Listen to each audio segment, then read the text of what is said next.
All right, we're going to call the meeting to order. Madam Clerk, would you please call the roll? Councilmember Brand, Councilmember Brandau, Councilmember Caprielio, Councilmember Olivier, Councilmember Quintero, Councilmember Soria, Council President Baines. Present. All right, next we have our invocation by Mr. Nekumanesh. Would you please come up? And would everyone please stand and then remain standing for the pledge? Or the pledge first. Oh, you first. I greet you all with the eternal greetings of peace. Assalamu alaikum. Peace be upon all of you. On behalf of the Board of Faith and Community, as well as my home center, the Islamic Cultural Center of Fresno, I would like to thank you for this invitation, and especially the office of Councilmember Esmeralda Soria. In the name of God, the most compassionate, the most merciful, we ask you, in all of the beautiful names that we address you with in our own traditions and languages, God, Allah, Jehovah, Dios, Lord, and all that is holy, we ask you in unity that you bless this day, this gathering. We ask that you bless this council, our leaders and our officials, to be guided in their work, to be united in their work, so that their work be solely for the people, so that their work bring about the most good for our beautiful city of Fresno, to deepen their understanding of all that afflicts our people so they can create solutions to provide for us opportunities to enrich our society and create a more equitable Fresno. Our community is so diverse, a beautiful tapestry of languages, ethnicities, nationalities, religious beliefs and traditions, and political ideologies. And oh God, we thank you for those differences. They add so much flavor to our experiences, for without them, life would be bland. It is through our differences that we are afforded multiple perspectives as a means to solve our problems. So, dear God, we ask you to continue to guide us and inspire us, not in spite of our differences, but because of our differences, to continue to allow us to see the beauty in each other, and in turn continue to carry out the work of peace, the work of relationship building, the work of community, the work of educating each other, the work of servitude. May you, the Most High, direct our council members to base all that they work for on justice, on fairness, on truth, and ethics, so they may inspire us all to take ownership of our community, pride in our community, in our people, in our schools, in our churches, and our institutions, to establish a more prevalent and accessible justice for all, and to strengthen all of us as links of the great chain that we call Fresno. O Lord, let it be so. Amen. Thank you. Ready? Salute. I pledge allegiance to the flag.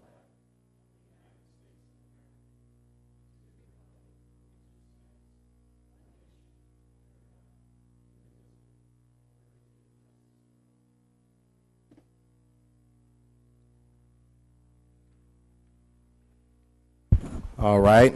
Now we'll move on to our ceremonial presentations this morning. First, we have a proclamation for multiple sclerosis. Councilmember Brand.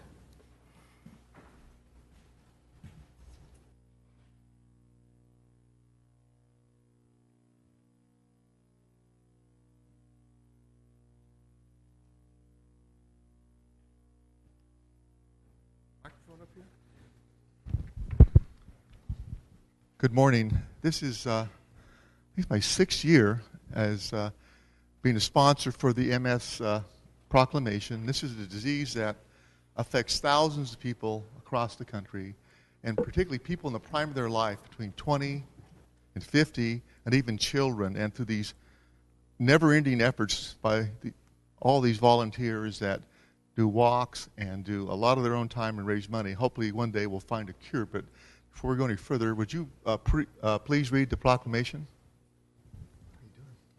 Whereas multiple sclerosis affects over 800 residents and their families in Fresno and over 2.1 million people worldwide, and whereas multiple sclerosis is a disease of the central nervous system that interrupts the flow of information between the brain to the body and stops people from moving, and whereas multiple sclerosis is typically diagnosed between the ages of 20 and 50, although an estimated 8,000 to 10,000 children under the age of 18 also live with MS.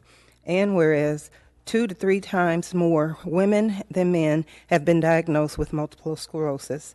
And whereas the National Multiple Sclerosis Society has declared the week of March 2nd through 8th, 2015, to be National Multiple Sclerosis Awareness Week, and the Society helps address the challenges of living with MS through a 50-state network of chapters that fund MS research, provide service to people with multiple sclerosis and their families, offer professional, educational, and further advocacy efforts. And whereas Walk MS in Fresno will take place on Saturday, April 25th, 2015, at Fig Garden Village with festivities for the entire family. Now, therefore, be it resolved that the Mayor and the City Council of the City of Fresno do hereby support and recognize 2015 Walk MS Fresno on Saturday, April 25th, 2015, commencing at Fig Garden Village as a tremendous opportunity to raise awareness about MS and move toward a cure, and do further proclaim March 2nd through 8th, 2015, to be Multiple Sclerosis Awareness Week in the City of Fresno. Please give him a good hand.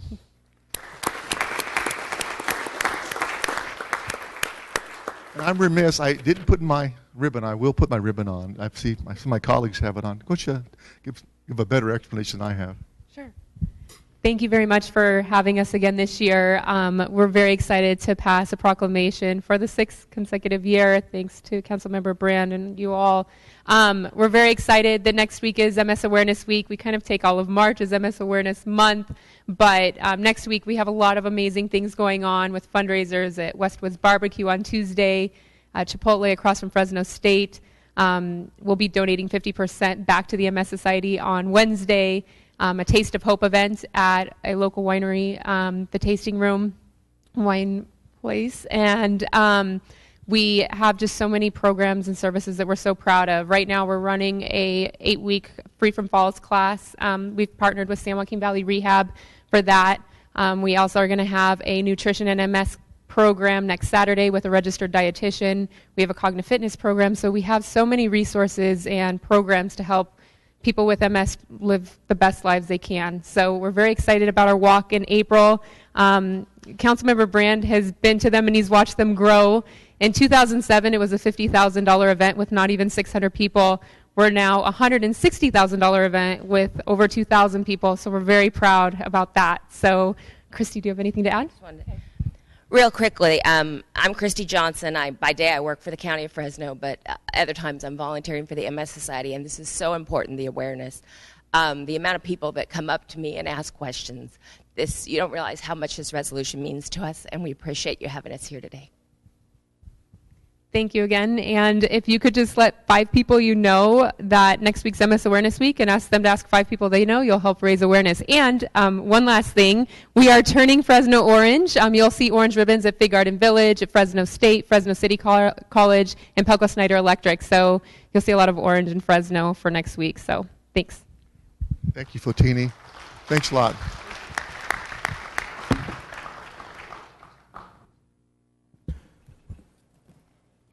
Thanks, Councilmember Brand. Next, we will have actually a proclamation by me for Michael Webb Day. So I'm going to come down to the front, and I'm sure I can have the chiefs come up with me.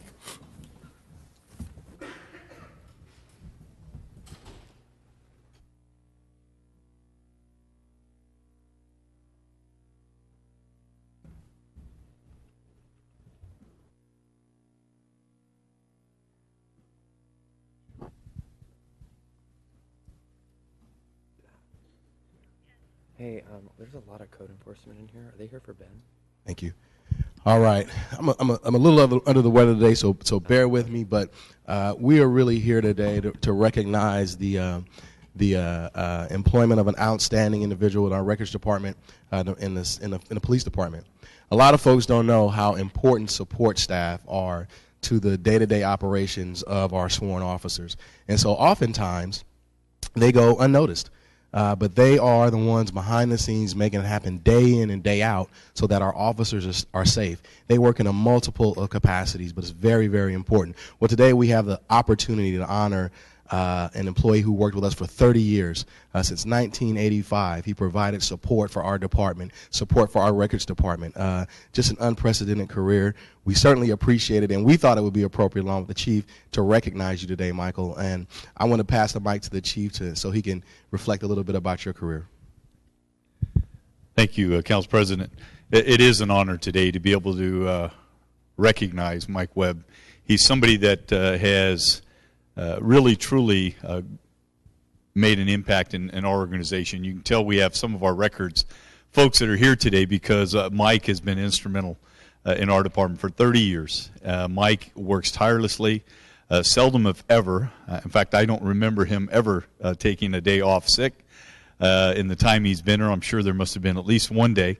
But he is somebody that greets you in the hallways, always has a smile, never complains, makes sure as a postal clerk that he gets all of the mail where it's supposed to be in a timely fashion. And we're very grateful. And as Council President Bain said, so often our support personnel, the people that work behind the scenes, our records personnel that do so much for our organization to make it work, go unrecognized and work quietly without praise behind the scenes. And Mike is certainly reflective of that. And we want to just say thank you today publicly, Mike, for all your years of service and your dedication to this profession and to what you do. So thank you. And Madam Clerk, would you read our proclamation? Whereas Services Aide Michael Webb is commended for his 30-year commitment and dedication to the Fresno Police Department. And whereas Michael was hired as a temporary service aide on February 11, 1985 by former Chief of Police Max Downs to provide support services to the Police Records Bureau. Whereas Michael has remained steadfast, flexible, and eager to overcome every challenge thrown at him. As a records employee, he was assigned to the role of postal mail clerk. In this capacity, Monday through Friday, like clockwork, Michael made twice-a-day runs to the post office, delivering time-critical outgoing mail. And whereas for the past 30 years, Michael has exhibited tremendous dedication to the department and rarely, as ever, missed a day's work. He diligently watched others perform a task so that he could learn and remember how to do it the next time. And whereas Michael was always ready to assist in any manner as opportunities arose, without his support, many laborious functions would have simply not performed without adversely impacting others' work. Despite many personal challenges, Michael continued to work as expeditiously and efficiently as possible. And whereas the police department extends its tremendous appreciation to Michael for his dedication and service to the community. Now, therefore, be it resolved that we, Mayor Ashley Swearingen, and the members of the Fresno City Council do hereby declare February 26, 2015 to be Michael Webb Day in the city of Fresno.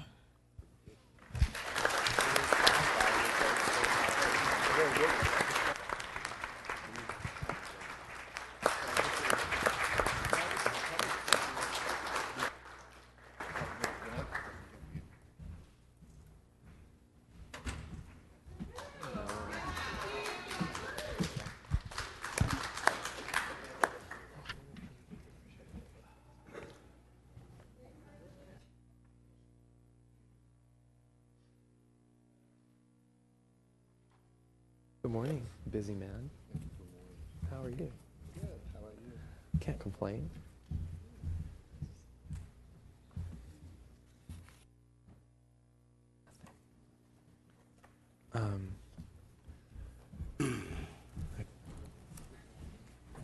All right.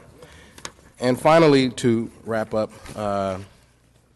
our ceremonial presentations, this isn't really a presentation. This is just me kind of doing a moment of reflection in Black History, with this being final week in Black History Month. Some of you may remember that our first meeting of the month I talked about Frederick Douglass, whom I affectionately have called the father of freedom, a man who just simply decided that he was going to be free from slavery and then made it happen. Today, I want to talk about a woman who is not often given a lot of credit in the civil rights struggle, but nonetheless deserves every bit of credit. Her name is Fannie Lou Hamer, And just to kind of reflect on a moment how I came into contact with her story, last year I went on a civil rights pilgrimage through Mississippi and Alabama.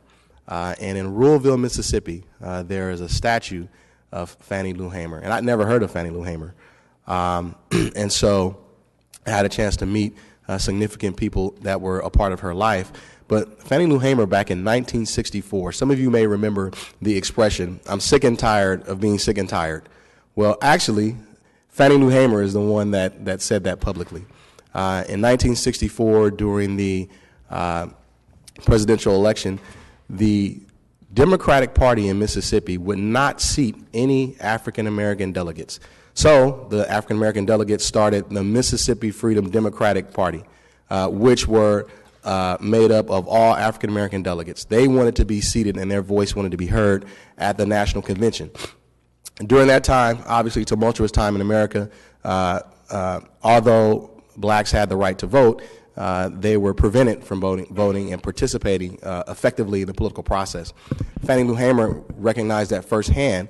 Would cause her to start to found the Mississippi Freedom Democratic Party was she wanted to register to vote when she was about 40 years old. She was a sharecropper. Her boss told her, the owner of the plantation told her, that if she in fact registered to vote, he would fire her from her job. Now, many of us don't understand that this is a relatively common practice back then in the South when it came to registering to vote. If a person of color wanted to register to vote, typically their names were published in the paper. They were fired from their jobs. There was many repercussions that happened to them. Well, she decided to register to vote anyway, and true to form, she was fired from her job. So she lost her job when she registered to vote. Well, that sparked in her a lot of unrest.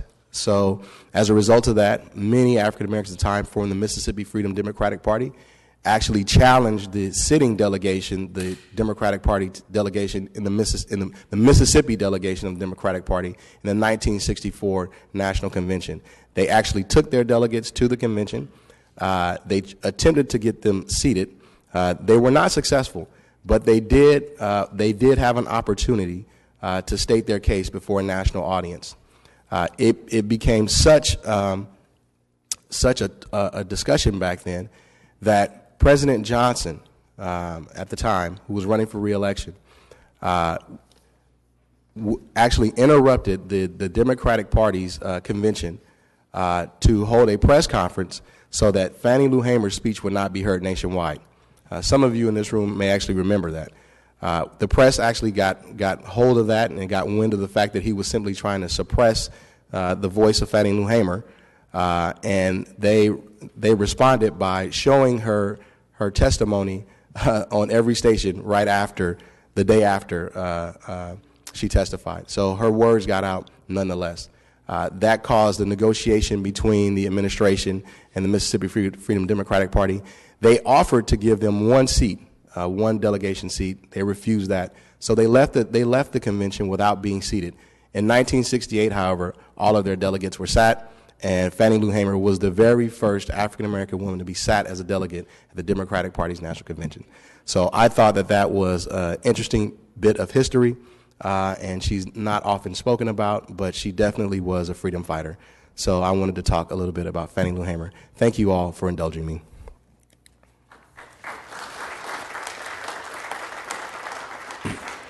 Next, we have Councilmember Clint Olivier. Thank you, Council President. On February 10th of this year, just a few weeks ago, this organization and this community and a family lost one of the good guys.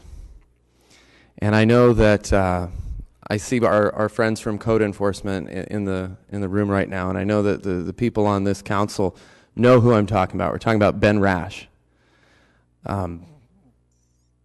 We all know who Ben was because Ben was one of these people that, whether you were on the council or you were one of his managers or his fellow code enforcement, if you needed something from him, you could ask Ben for it, and he would say, "Okay, no problem," and he would just go do it. He would make it happen.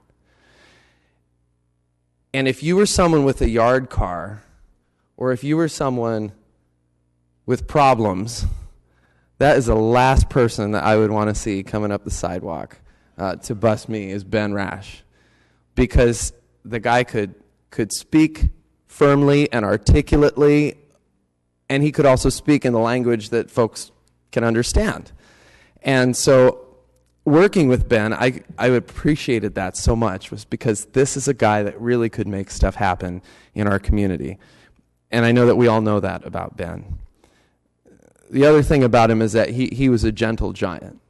He was a very gentle soul, and he was a very sweet person. And he was someone who enjoyed his life, who found the humor in sometimes going out to bust yard cars and other challenges.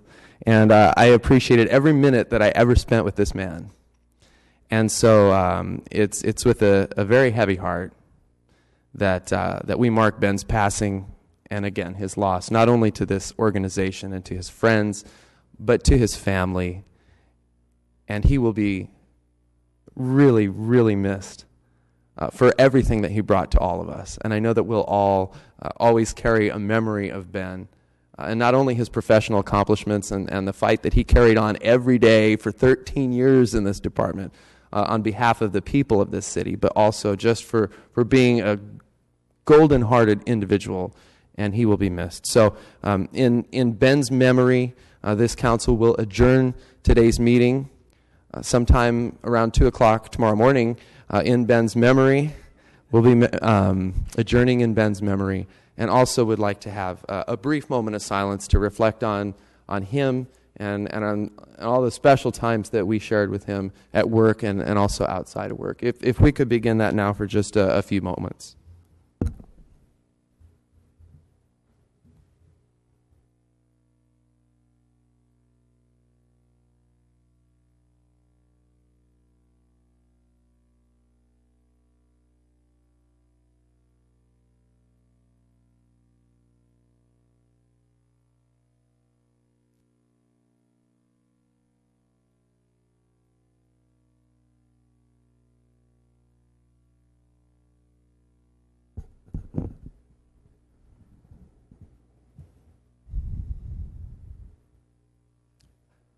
Thank you. Thank you, Council. Thank you all very much. I think maybe the city manager wants to say a few words Yeah, as well, I'll or make anybody my- else. But thank you all very much I'll for make my for comments coming. brief.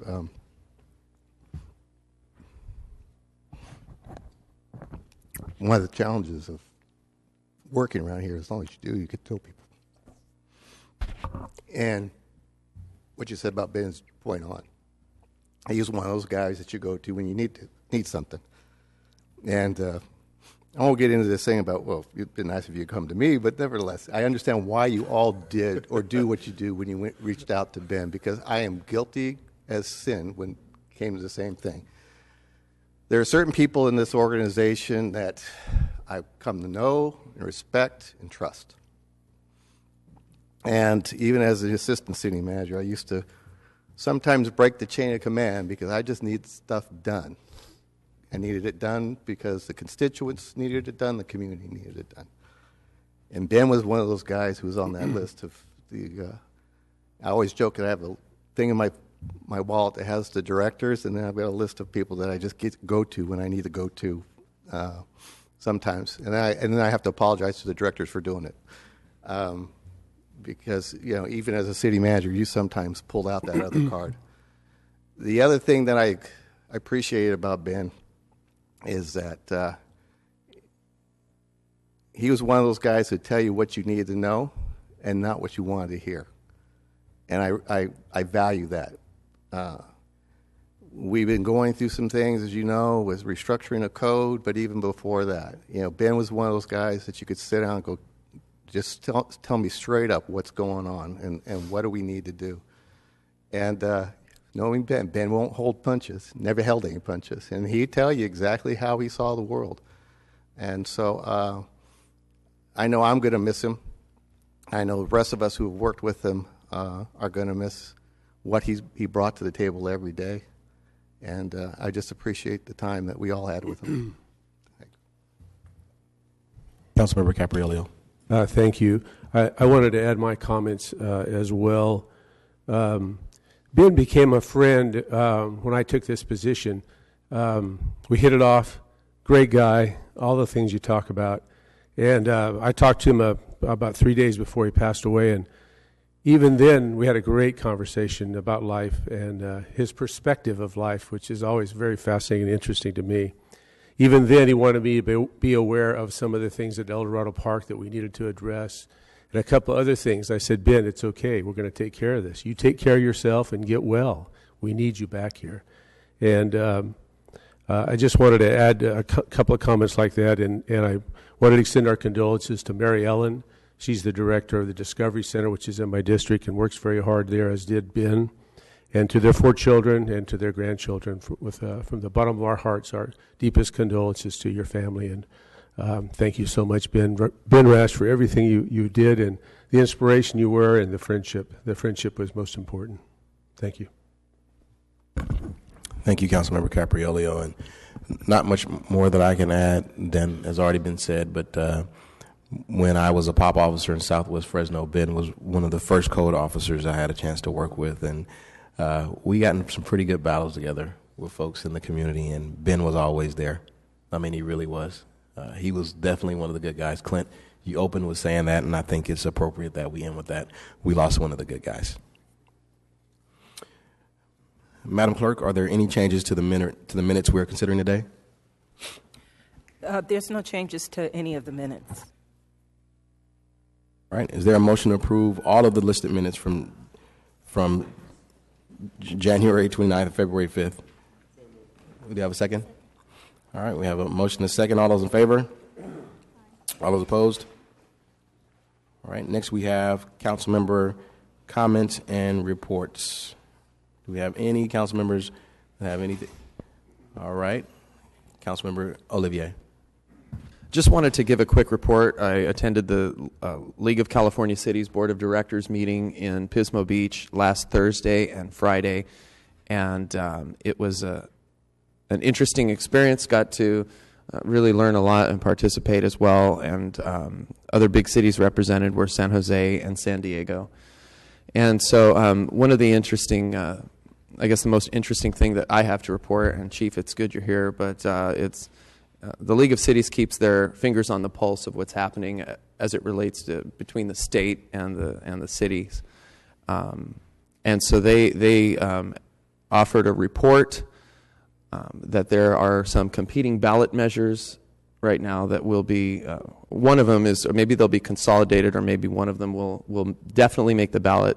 They believe in the fall of 2016.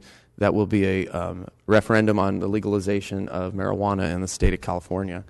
And the League of Cities believes that it will be on the ballot. They presented poll results that show that Californians of all political stripes overwhelmingly and in some cases surprisingly favored the legalization of marijuana in our state. The board, without voting, gave direction to the League of Cities that the league offered, well, we can come out and we can oppose this vehemently, or we can take a measured approach so that we have a seat at the table as it relates to local control and enforcing laws here in our city when the voters of the state finally have their say. So just wanted to offer that report. Thank you. Councilmember Capriolio. Thank you. I want to acknowledge the Fresno Junior League of Women.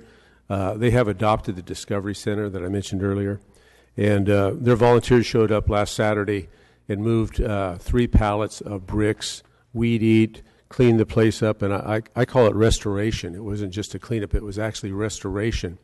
And they made a commitment to that facility, and we're going to get that thing in great shape and be competitive with the other parks in our community. So I wanted to thank them. Next, had the privilege of going to the VA hospital.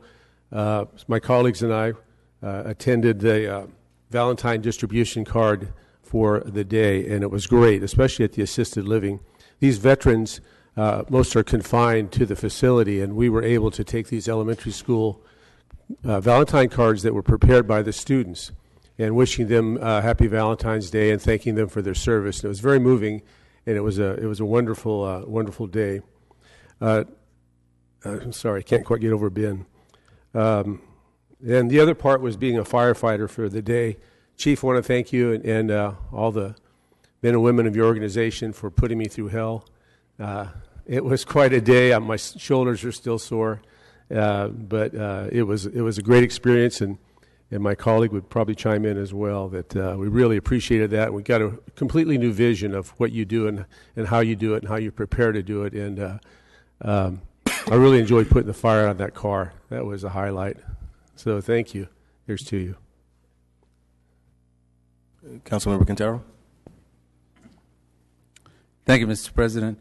Mr. Red, I wanted to thank a couple of your department managers and heads for the past couple weeks. Just been doing, just information gathering as well as some of the concerns that we have in District 5. But I wanted to thank specifically Tommy Esqueda. He and I went on a field trip and went out to the Northeast plant and the new proposed site for the Southeast and the little one out on Dakota. So it was, it's a lot easier to understand what's being proposed and how it works, and you've really got some outstanding employees out there at the Northeast plant. They were very gracious and super knowledgeable. So it was really good information for me.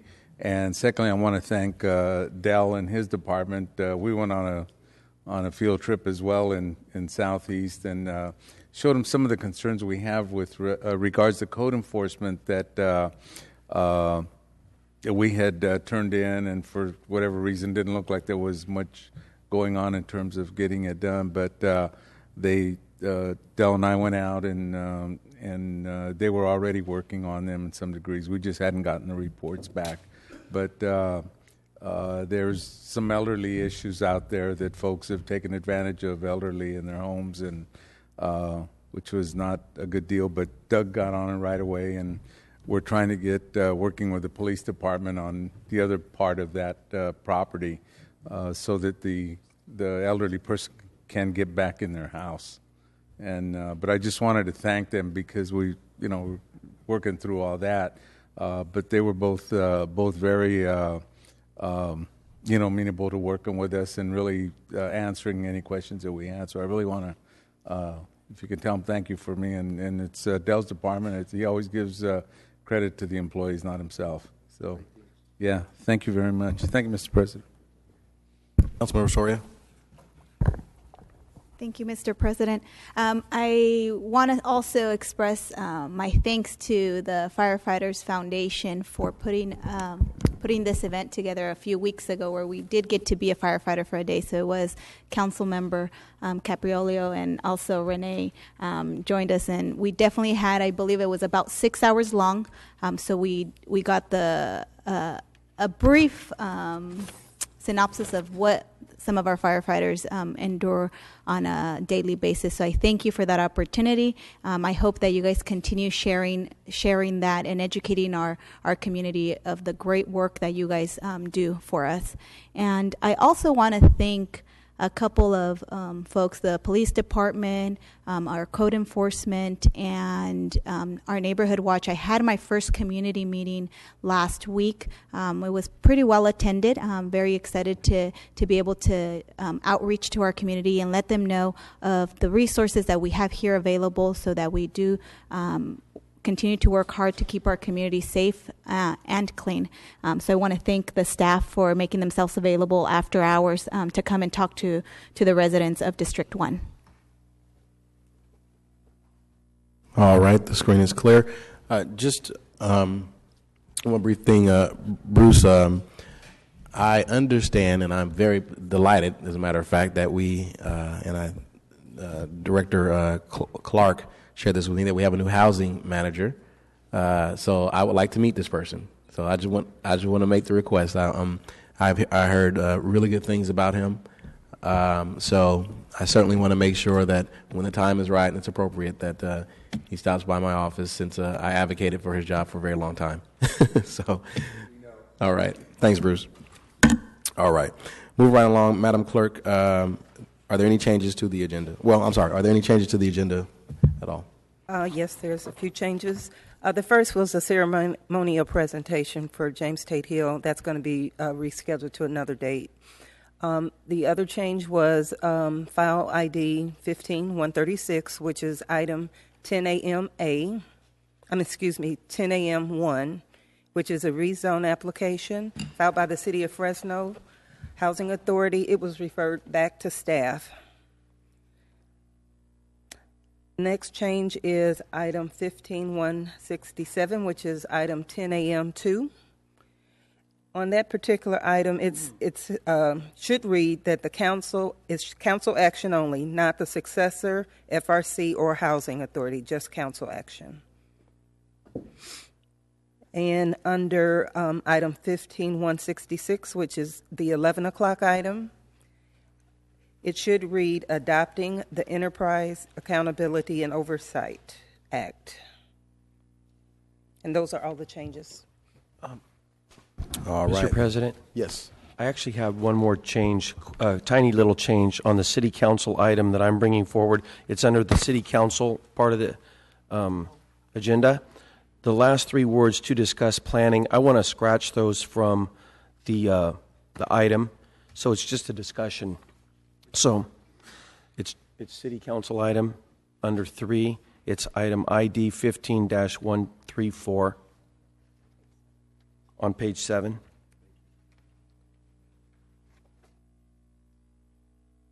And Council President, there's one more change to that last item, the 11 o'clock item. It is also subject to the mayor's veto.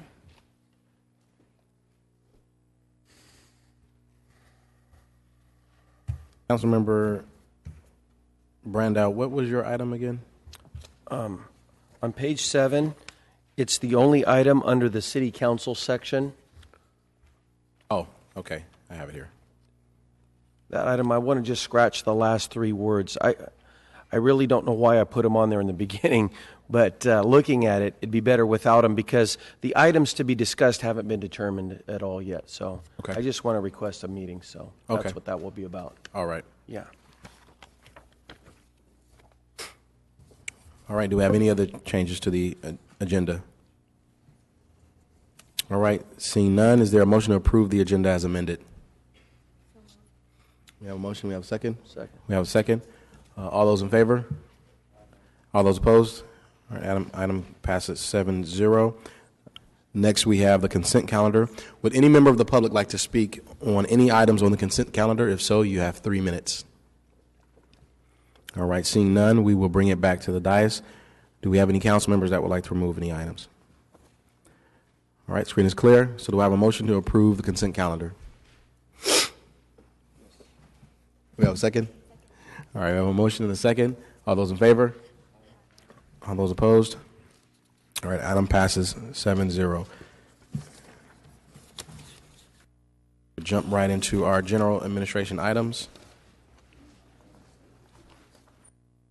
First up, we have item 2A, approve the selection of and award a contract to PlaceWorks in the amount of $789,094 for the Southwest Specific Plan and the Program Environmental Impact Report. We have the Development Resource Management Department. Thank you. Good morning. Thank you. Good morning, Council President, members of Council. Jennifer Clark, Director of Development and Resource Management. This morning you have for your consideration a contract for services with PlaceWorks. The scope of services is to complete a specific plan for Southwest Fresno to include a program EIR. The area to be studied is generally located south of California 180, west of California 41, outside the boundaries of the downtown planning area and inside the current city limits. The specific plan will build upon prior planning work and will provide a much higher level of specificity and design guidelines for the subject area. There will be a steering committee appointed by the Mayor and Council District 3 Representative Baines, who will collaborate with the consultant to prepare and refine the specific plan. After award, PlaceWorks will work closely with the city to identify a local outreach representative to work with the lead facilitator to ensure the plan is locally developed.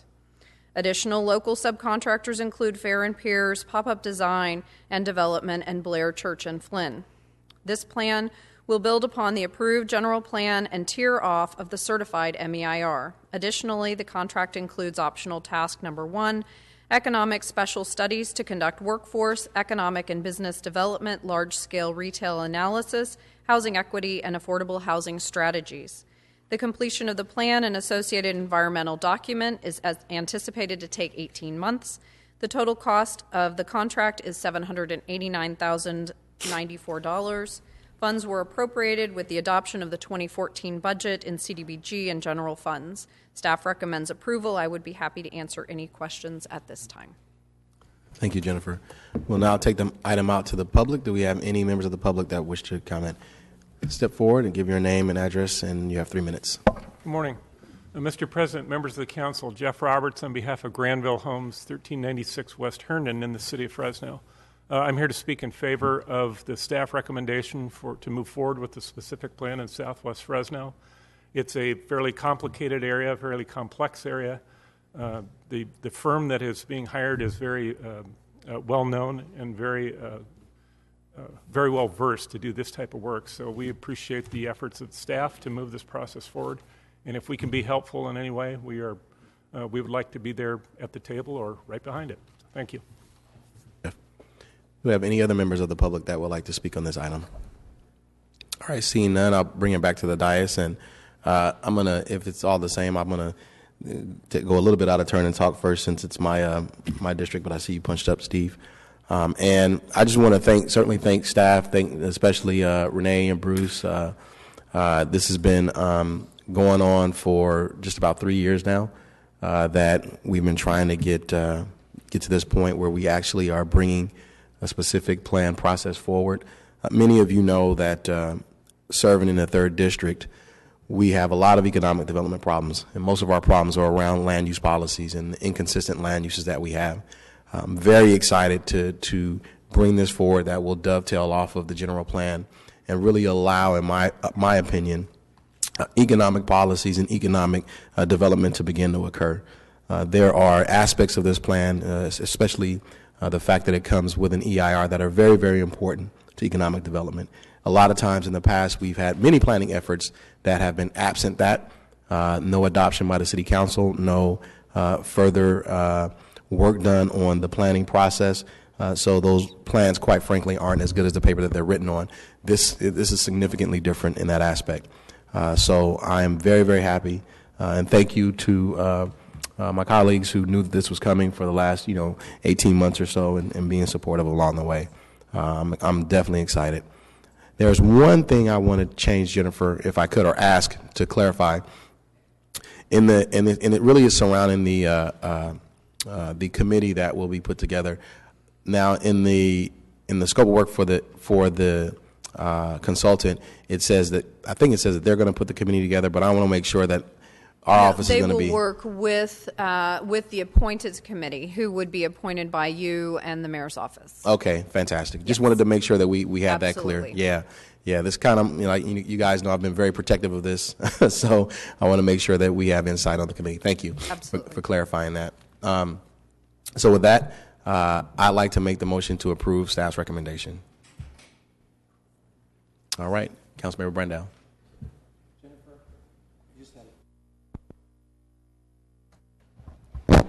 All right, thank you. So on this specific plan, and I probably haven't paid quite as much attention as I should have, so I'm going to ask a real quick question. Where exactly what are the boundaries of this plan? In general. The general boundaries are south of the California 180, west of the California 41. Southwest of that intersection of downtown, and then you take out the downtown planning area and only the areas within the city limits. So there should be a map that was an attachment to the staff report and packet that identifies that area, but I would be happy to provide that to you if you don't have that. Okay. Councilman Capriolio just passed it to me. When we go to an outside firm for this planning. Is that right? Why do we do that as opposed to do it inside of our planning department?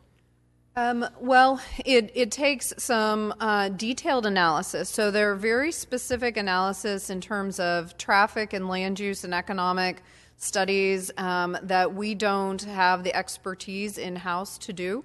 An outside firm has the expertise and the manpower to undertake this level of detail.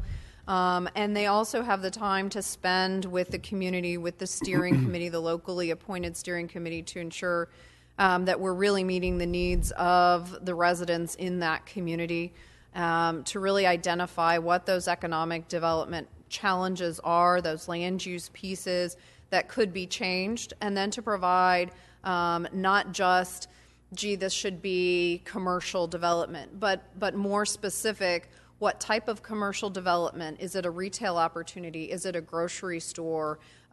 Is it a medical office that is the gap in this particular location?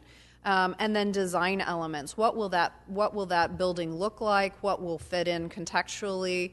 How does that match up with our existing plans, our existing street and infrastructure network, our existing transit network? So they link all of these pieces together, and then they conduct the formal programmatic environmental impact report under CEQA to make sure that it tiers under the MEIR for the general plan, and then it's a document that assists development in occurring in that area, because there's less that developer would have to do than when they came in to make application to actually build that medical office or that grocery store.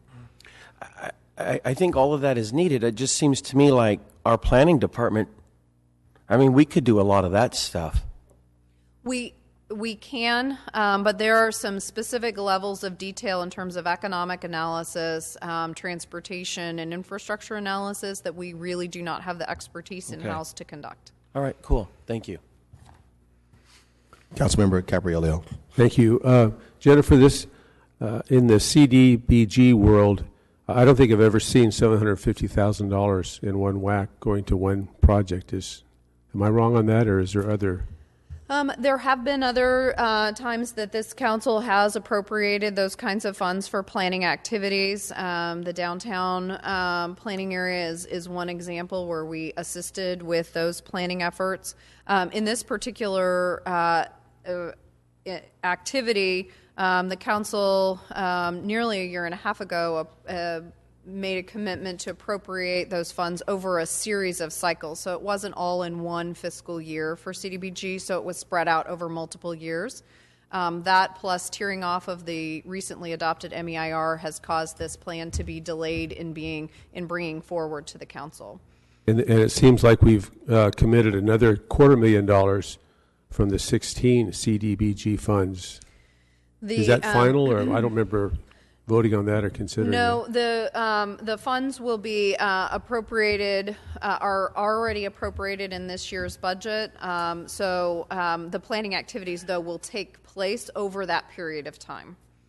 So the total will be about $1.15 million? No, it'll be a total of $789,000. And then the additional $250,000 in 16? No, that's not additional. That's inclusive.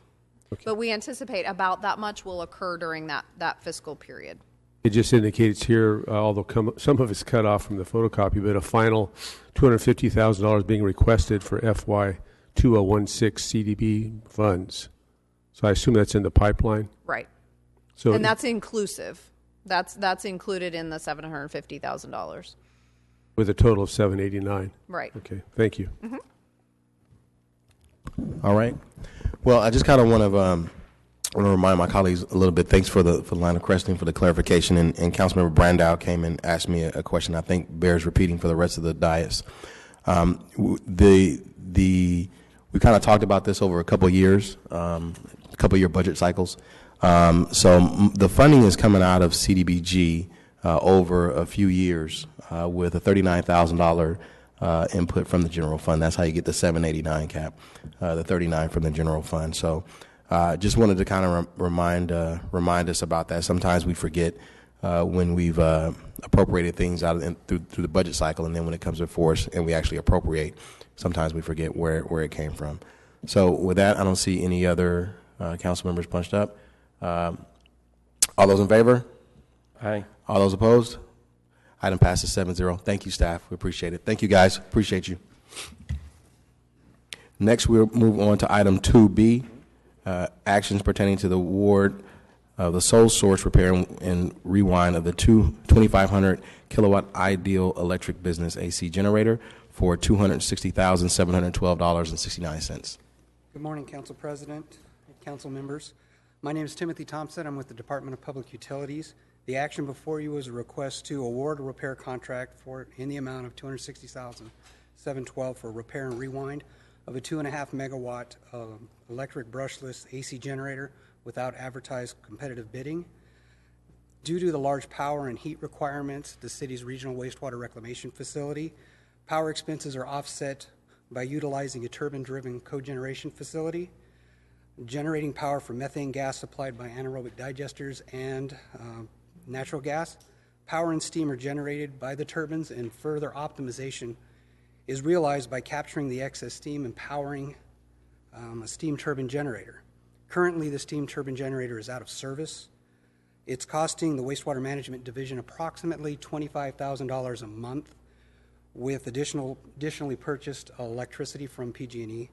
Due to the size and the 12,000 volt requirements of this generator, special clean room procedures are required for the needed rewind of the stator. After investigation by the Department of Public Utilities, Stanley Electric Motor Company, incorporated in their affiliate IPS, is the only shop in the western United States that has the high voltage clean room qualifications with the ISO certification required to properly rebuild and rewind a 2.5 megawatt brushless AC generator. Additionally, we will realize a 5-year warranty on the rewind of this stator that's far superior to a 1-year warranty typical of a new stator. This California company has been determined to be the single closest, most responsive, and cost-effective vendor to perform the repair and rewind of this generator. I'll be available for any questions if required. All right, thank you. We'll now take this item out to the public. Do we have any members of the public that wish to comment on this item? Seeing none, we'll bring it back to the dais.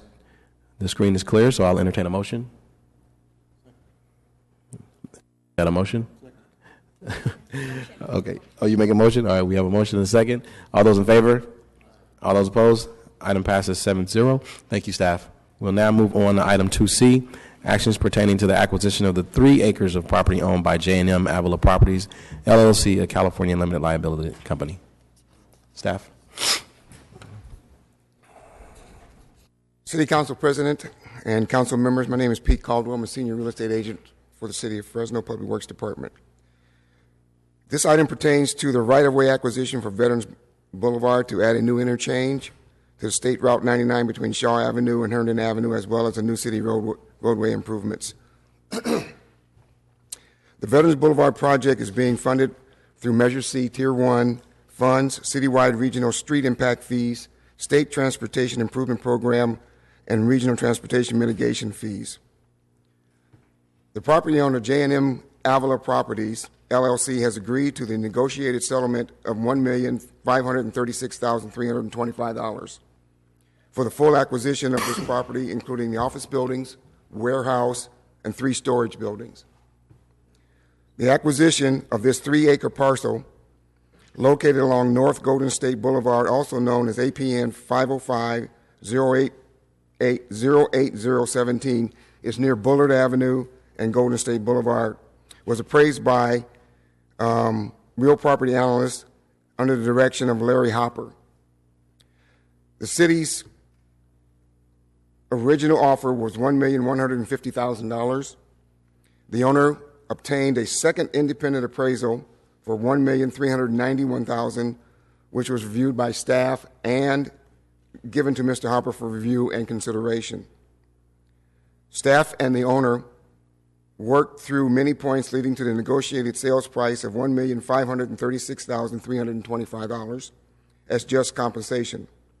Because the entire property is needed for the portion of the project, including any and all buildings and structures, the compensation paid for this is a global settlement.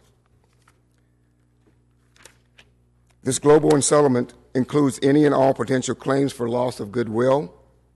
The settlement also includes federally mandated relocation expenses and assistance of $75,000, and additionally, all of the fixtures and equipment related to the business was appraised at $70,325.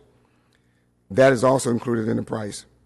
In working with the property owner, staff has agreed to a lease arrangement on the building structures and the land until such time as the construction of the overpass is needed.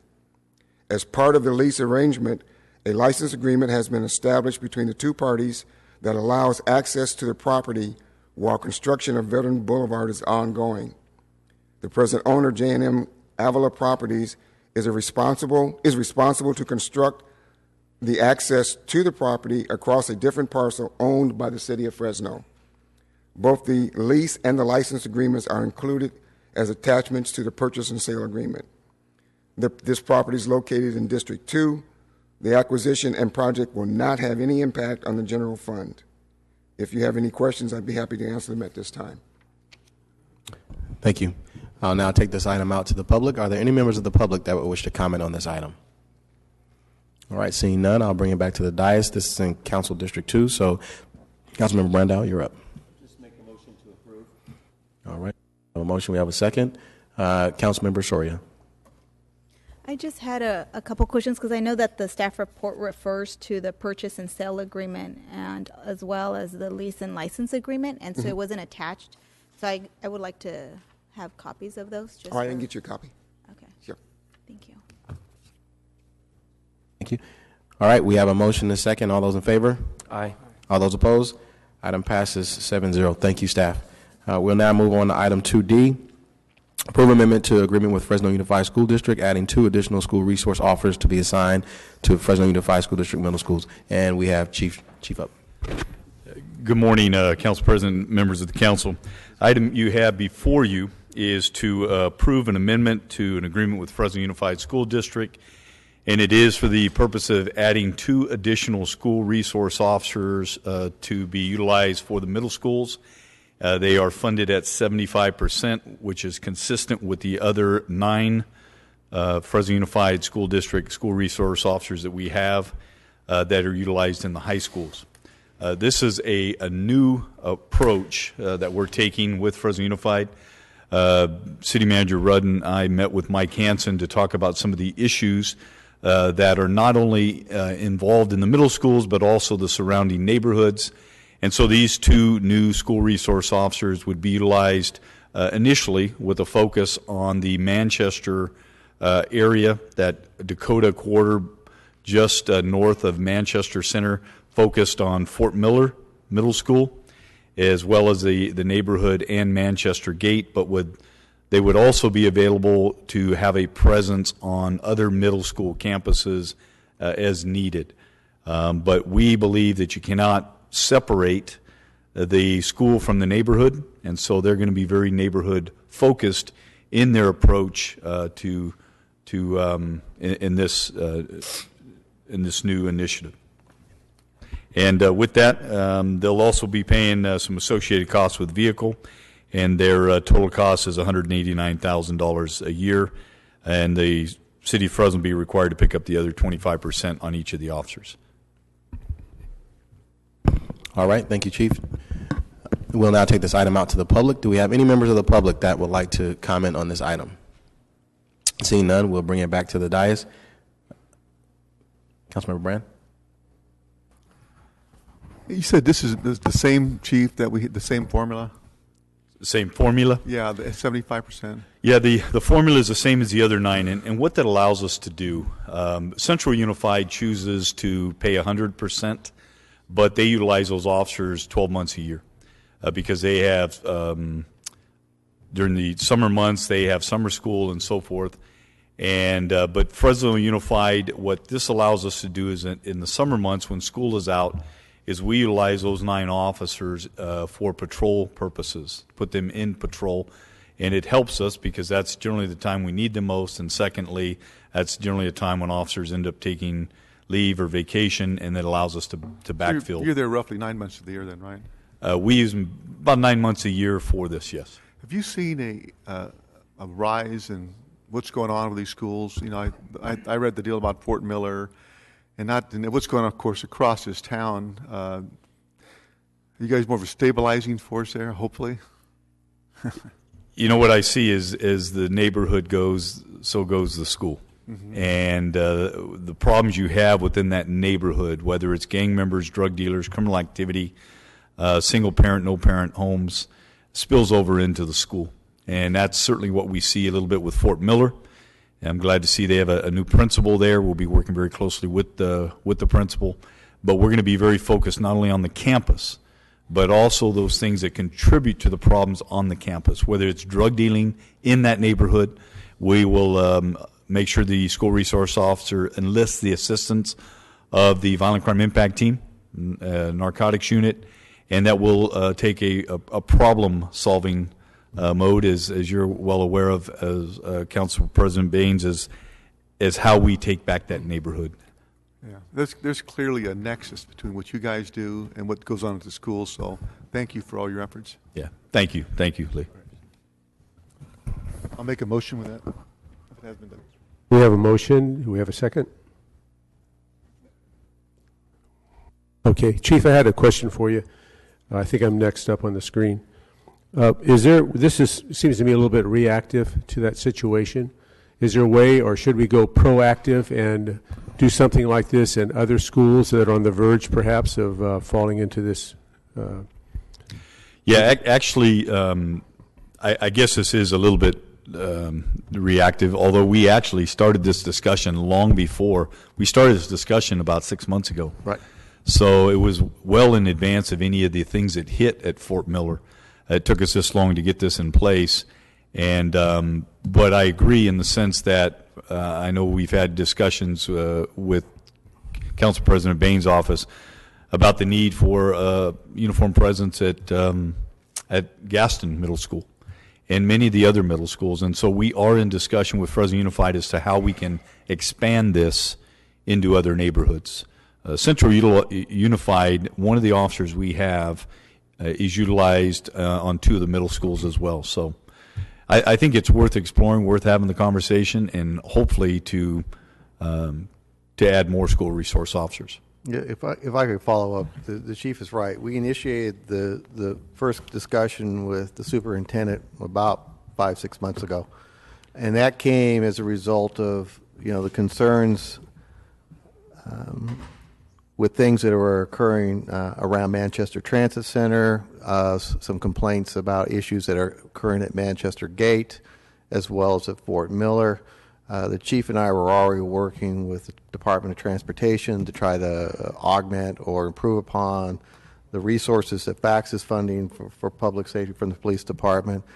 And so this discussion had to do with how do we provide some additional resources, because as the chief pointed out, it's just not the neighborhoods, but it's also what's occurring in and around that transit center. And so that was what actually initiated the discussion. It wasn't anything specific about Fort Miller per se, but actually the whole neighborhood. And then as well as what's going on at Courthouse Park. As you probably all realize that Fresno Unified does not provide bus service for their students. Their primary function or primary sole source of transportation to go to and from various campuses is on Fresno Area Express.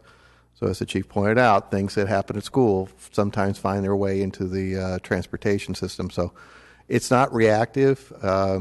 In fact, the chief and I were kind of talking about the article coming out in the Bee, because we had the staff report ready. We're just finalizing the contract long before the article came out. So it had more to do with what was occurring 6-7 months ago. And I will tell you that the chief and I have been working with the Department of FACTS as well to start identifying resources that can be allocated along the entire corridor and other corridors as well, where we're beginning to see these things spill over on other routes in other parts of the system.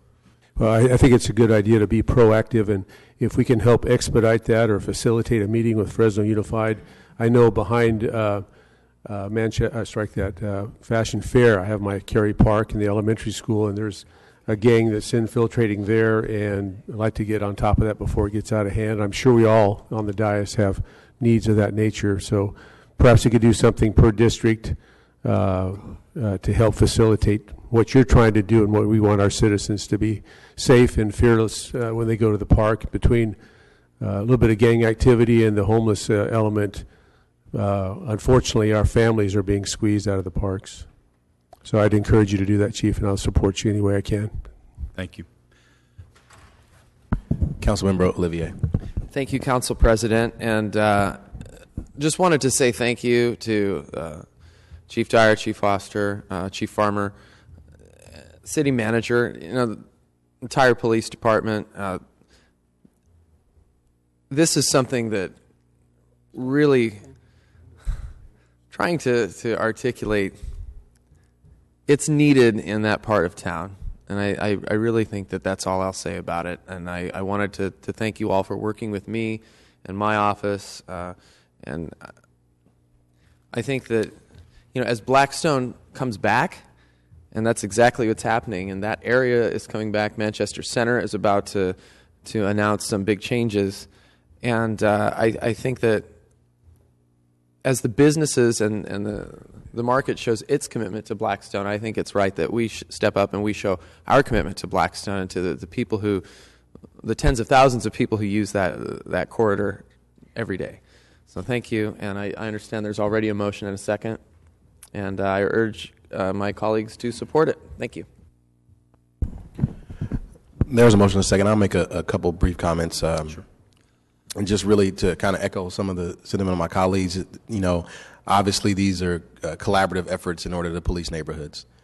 So while the officers will be mostly housed at the school, we know that the entire community is going to benefit from their presence.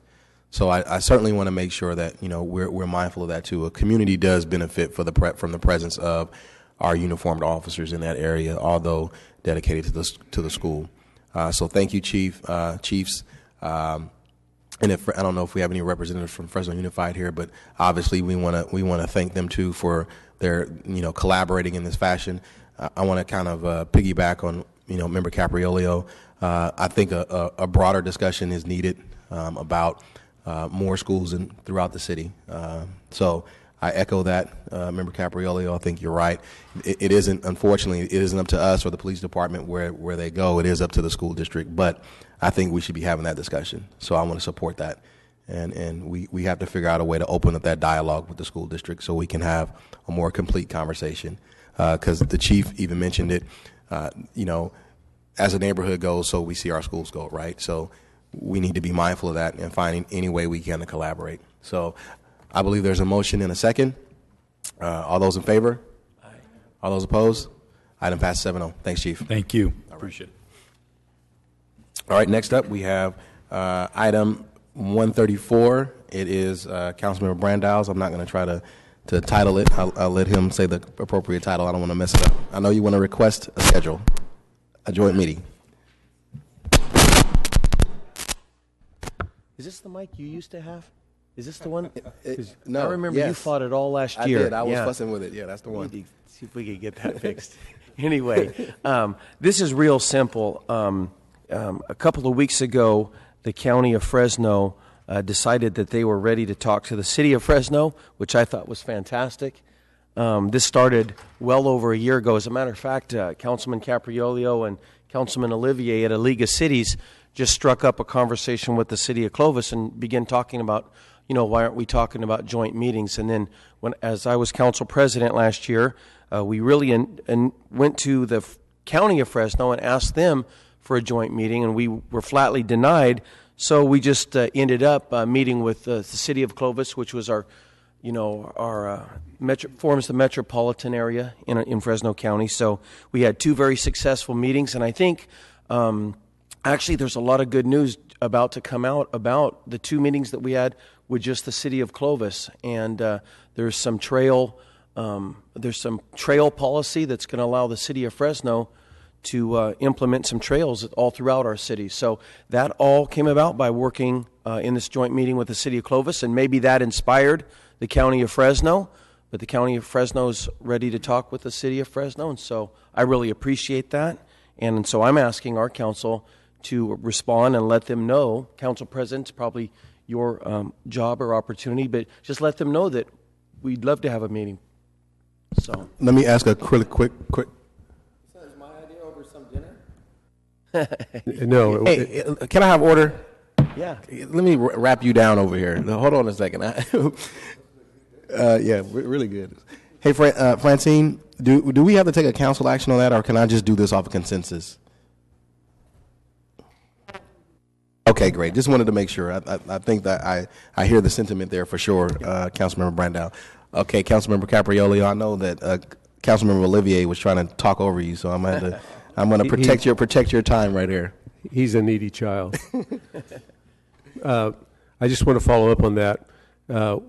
We were at the League of Cities, and Clint was there, but I think he went to the breakfast buffet when we discussed this part of the conversation at the League of Cities. I'm not sure. You're next, actually. But seriously, Councilmember Brandow is underplaying his role as well, because it was his efforts with the County of Madera. And we had a meeting with them, and our litigation reduction committee met and conferred, and we were able to eliminate a lot of lawsuits and legal costs. And from that, some meetings were conducted thereafter with Councilmember Brandow and myself being present. And a lot of good things came from that. And I see only more good things coming from an effort with the city of Fresno and the county of Fresno. And I'd like to see us expand not only to Clovis, but perhaps to Visalia and perhaps to Hanford. I think it's time for regional planning, and we should consider all those options. Thank you. Here's your opportunity, Councilmember Olivier. I want to hear all about this breakfast. Please remove. All right. So I'll make a couple comments too, just really in support of along my colleagues here, and I'll tell you that there was a lot of good that came out of our joint meetings with Clovis last year, and as Councilmember Brandow was council president last year, when he didn't necessarily write me a secret note as to what I had to do this year, like presidents pass down from each other, but he did have a meeting with me, and he goes, "Listen, you need to make sure that we continue these joint meetings." He said they're productive, they're good.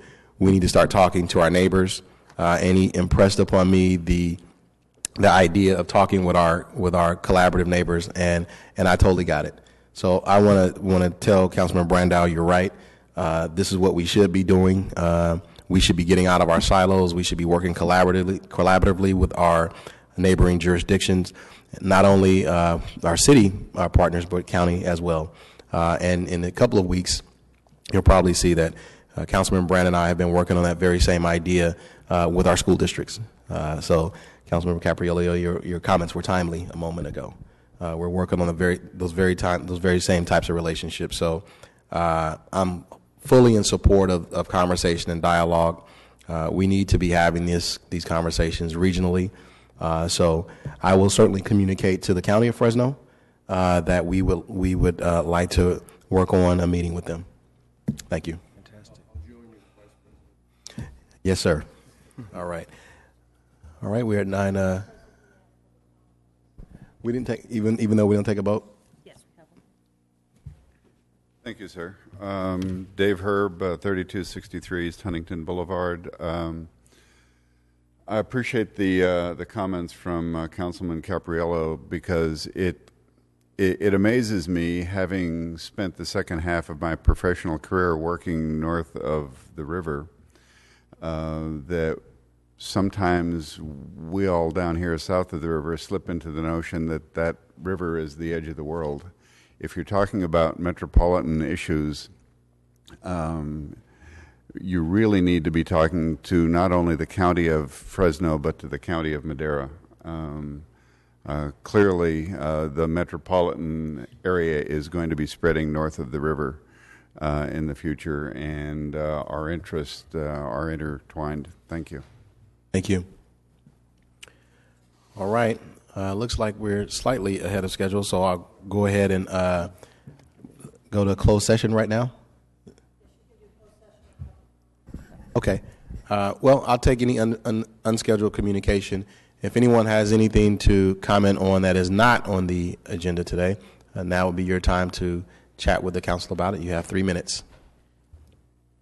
All right, seeing none. City Attorney, would you report on our closed session?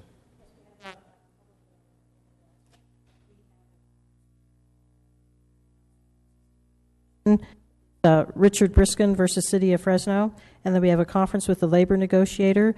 The city negotiators are Jeff Cardell and Ken Phillips on the 11 employee organizations. All right, thank you. We will adjourn the closed session.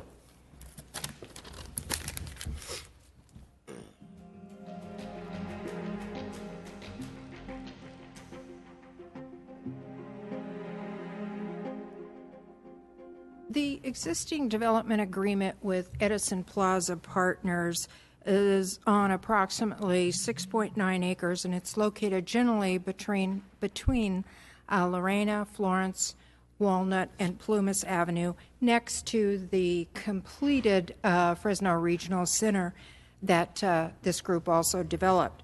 The original developer, Edison Plaza Partners, has been working with the Housing Authority to pursue various funding opportunities that include low-income housing tax credits. And they, the Plaza Partners, are seeking a second reformation to the existing DD&A to add the Housing Authority via Fresno Edison Apartments Limited Partnership. So in summary, this reformation before you today would add the Housing Authority, Edison Apartments LP to develop Phase 1, and Edison Apartments 2 to develop Phase 2, respectively. The development would include 128 units, of which 116 are affordable. And in terms of the highlights of the other changes to this reformation, we would convert the agency assistance, which is $5,655,000, from a grant to a loan. This is basically a requirement for tax credits. And from that amount would be the sale of agency land at $655,000. That would be deducted from the 5.655 loan. So they would have $5 million in assistance to pursue the housing tax credits. The entire reformation is contingent upon the Phase 1 developer being awarded those low-income housing tax credits for Phase 1 by December 1st of 2015. This date allows them to take two shots at getting tax credits in round 1 coming up in March, just a few days away, and then the subsequent one for this year. Two shots at getting the housing credits for Phase 1.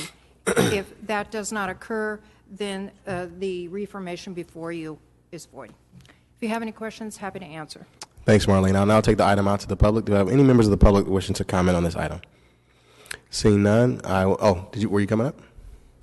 Seeing none, I will bring it back to the dais. I'll make a motion to approve this item. Second. All right, we have a motion and a second. All those in favor? All those opposed? Item passes 7-0. Thank you, Marlene. Thank you. Moving right along, we will now take the 1015 item, which was 092. Hearing to consider the 2015 weed abatement programs and adoption of an ordinance approving the 2015 weed abatement program. Staff? Good morning. Dale Estabrook from Code Enforcement, and I think it's safe to say that no one here on the dais or in the audience or in the city likes weeds. And that is our hope with our 2015 weed abatement program. It's a proactive program. We've noticed the property owners of some 4,000 parcels within the city limits that they have to clean up their properties by 15 April of this year. With that, it's a pretty simple program. We sent the notices out. They are aware of it. They clean it up. If we come out on the 16th and they haven't done what they're supposed to do, then we will assign our contractors to abate it. We'll probably charge them administrative time, and they probably face a citation. Now, I'm open for any questions. We will now take this item out to the public. Do we have any members of the public wishing to comment on this item? Seeing none, I will bring it back to the dais. Any council members like to make a motion? Second. We have a motion and a second. All those in favor? All those opposed? Item passes 7-0. Thanks. Thank you. All right, City Attorney, did I take unscheduled communication already? I did? Okay, then we will adjourn till 11 a.m. when we will deal with our final item 166, which is timed for 11 o'clock.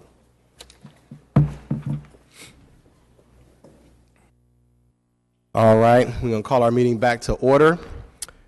We will now take item 166, which is a resolution to adopt the Enterprise Capital Management and Citizen Oversight Act. Council members Brand and Olivier. What about the presentation? Okay. You going to introduce it? Okay. I've only been here 6 years. Okay. Thank you, Council President. Let me give you a little background on this, the Enterprise Accountability and Oversight Act. Before I do that, I want to thank our City Attorney, Katie Dord, for her best efforts on this deal. I really appreciate it. And our City Manager, who's not here right now, and of course my colleague, Clint Olivier. I've thought about this for a while. Since I came on in 2009, enterprise operations just never got the scrutiny that general fund operations do. And when Mark Scott came in about 2010, I think Mark recognized what was going on. It was very, in my opinion, top-heavy, not efficient, and improvements were made, but still, we just don't put that same level because we're dealing with ratepayers versus taxpayers, but they're really just as important. So the focus on this act is to implement policies and practices to enhance fiscal management and oversight of enterprise capital projects. And I'll just briefly go through the key components to implement those goals. On enterprise revenue bonds, which is the type of bonds that we float to finance large capital operations, you can basically do a generic description of water infrastructure for $100 million or $200 million, and there's really no accountability per se. There's too much leeway. So what this act will do, it will put in specific bond covenants that'll be more specific and identify, like a water treatment plant in a certain location, X amount of miles of underground water, well repair, water storage tanks, and so on. So in the future, there's much more accountability for the specific things we're approving. Second thing is application of unused funds.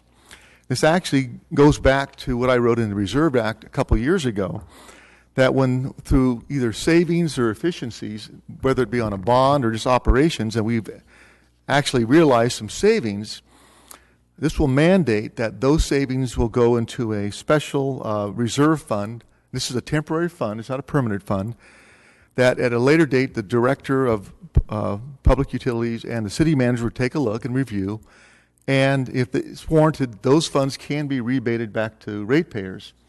And I don't believe, since I've been here, I've ever seen that happen, but that should be a possibility. Third item is the application of future capital project funding. This is a 5-year capital program that's going to be introduced incrementally as far as the bond financing.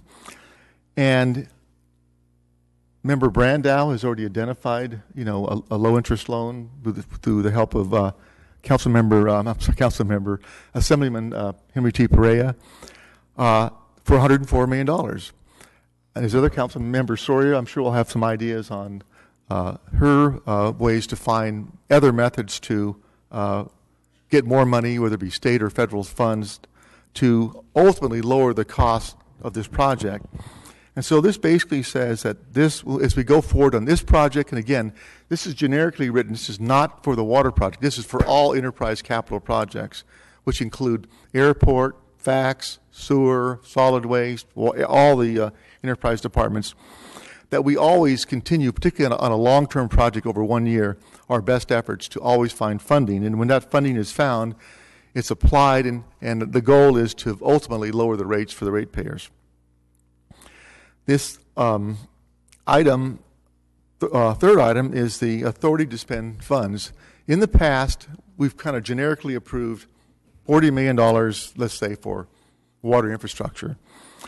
This will add that any single item in excess of $1 million as a threshold will require the enterprise director, whether it be Mr. Esqueda or anybody from FACTS, Airport, to come to the council and identify the item specifically, the location of the item, and the timing on the item, to put much more control in how we govern things and how we do things in the enterprise department. This is from the city manager made a suggestion that we include in our policy that the debt service coverage, this is important, it's technical, but it's really important. For every dollar of debt that we have, we can generate at a minimum $1.50 of net operating income, up to $2 of income. Because what happens when you don't have a sufficient ratio, and I can give you my own experience in the private sector before the big meltdown in 2008, most private lenders are doing a debt service ratio of 1:15 to 1. In other words, for every dollar of debt, you had to generate $1.15 in net operating income. And that's a pretty small margin. Today, that's at 130 and 140. And the standards for most public works projects now is at minimum 150 to 200. And what this does, this sets the rates in place with this safe cushion on the debt service coverage. So what happens when this thing is not done right and the margin is too thin, you're going to have ratepayers' rates adjusted in the future because it was done without proper planning. I got that right? And the next one, this is really, really important, and this is my colleague, Mr. Olivia, will talk about the Oversight Board. Thank you very much, Councilmember Brand. And let me start off by saying that it was good to work with you on this. It's always good to get together with you on these kinds of things, and there's always opportunity to learn from your lifetime spent in the financial world. This watchdog board is really, I would consider it to be the keystone of this piece of public policy. I myself have had heartburn about just the sheer size of what the city is about to do. It's nearly $500 million.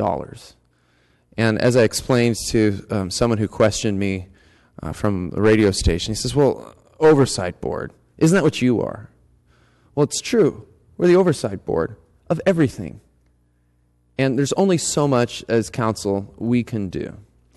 A very specialized and specific watchdog group is necessary for a project of this size, for a project of BRT's size. For so many years and even generations in the past in the city of Fresno, what has often occurred is a project gets going and the representatives of the people, the city council, just assume that it's been taken care of until someone comes back to the same city council and says, we have so many change orders, we need to extend this project. There are millions of dollars lost, missing, wasted. Something like this will virtually guarantee that something like that doesn't happen again. And let me just go through it very briefly. I know you've all read it, and it is very self-explanatory. This watchdog board will provide third-party oversight of any enterprise capital project in excess of $20 million. So we're not talking about convening this board if the generator throws a fan blade. This is for something on a much, much, much larger scale. The board will serve in an advisory capacity. The board will serve in a volunteer capacity. I've had questions about how much you're paying the board. Nothing. These are people from the community who are willing to step forward and offer their very specific expertise to the ratepayers and taxpayers of the city of Fresno. 9 members from the public. They get a 2-year term. We don't want to burn them out. Each council member, everyone up at this dais, will be able to select one person to sit on this board, and the mayor will be allowed to select 2. The board members shall have private sector experience in building, managing large construction projects, including contractors, engineers, architects, finance, bond, law, related fields to these large construction projects. Current city employees are not eligible, and neither is anyone who has a public interest or has an interest in the project. So that automatically disqualifies contractors who are actually working on the project, builders who are working on the project, people that are financing the project are automatically disqualified to prevent conflict of interest, and we thought that was very important. This council will provide a non-voting designee, one of us, or a member of our staff to sit and attend all the meetings. And then the rest is just housekeeping for that board.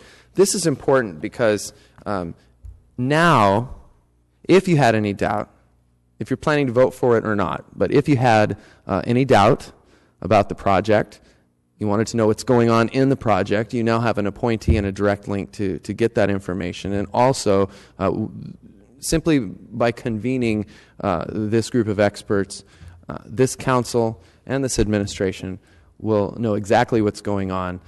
And if anything's caught, if anything comes forward to this watchdog group, then they can bring it to council before it's too late and before the change orders bury our ratepayers or our fax writers or whoever it happens to be that this committee is working on. So I think that this is an excellent addition to this act, and I applaud Councilmember Brand for combining our two initiatives under one tent, and ask for any questions. Please let us have them, and urge a yes vote. Thank you. Lee. I'm sorry. Well, the final thing was great, Clint, on describing that oversight board. The act also requires the city manager twice a year to give a report to the council, a detailed report on any, again, $20 million or larger projects in terms of where is it on budget, is it on time, and by line item. So that's also part of it too. And did you make the motion? Oh, I'd like to make a motion to approve. I'll second. Thank you. All right. We'll now take the item out to the public. I have a few cards that are up here. I'll call you up first, and don't think that if you haven't put a card on, you can't make remarks to the council. But I'll take the cards in order. First, we have Diane Merrill.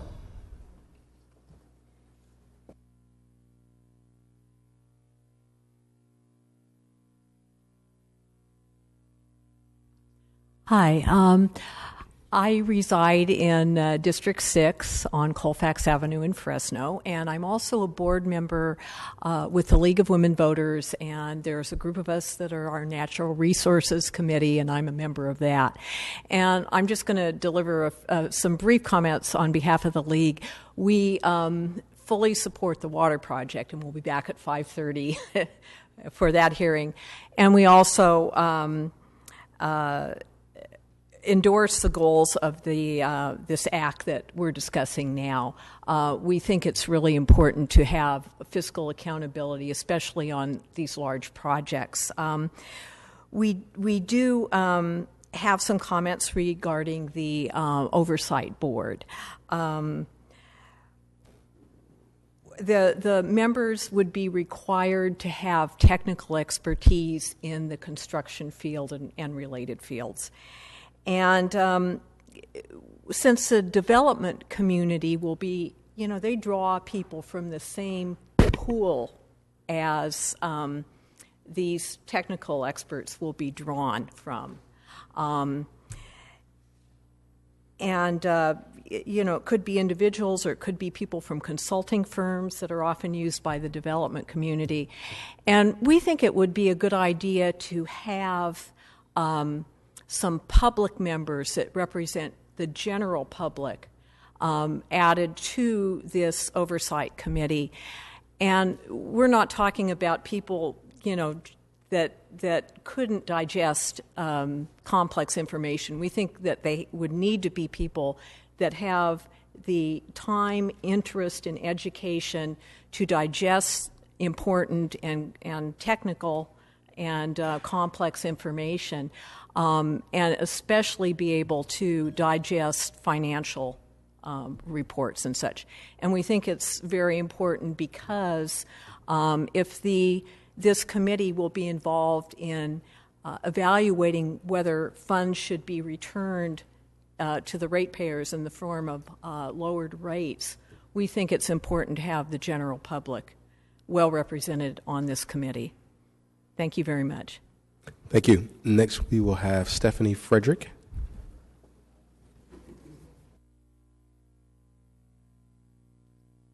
Good morning, Mr. President and members of the City Council. I have a handout to share with the members of the Council, please. So my name is Stephanie Frederick. I'm in District 6. I live at 2658 East Alluvial Avenue in Fresno. I'm a member of the League of Women Voters, but I'm speaking as a private citizen today. I spent many years in public transportation in Southern California, so I'm familiar with contracts to a good degree in large projects.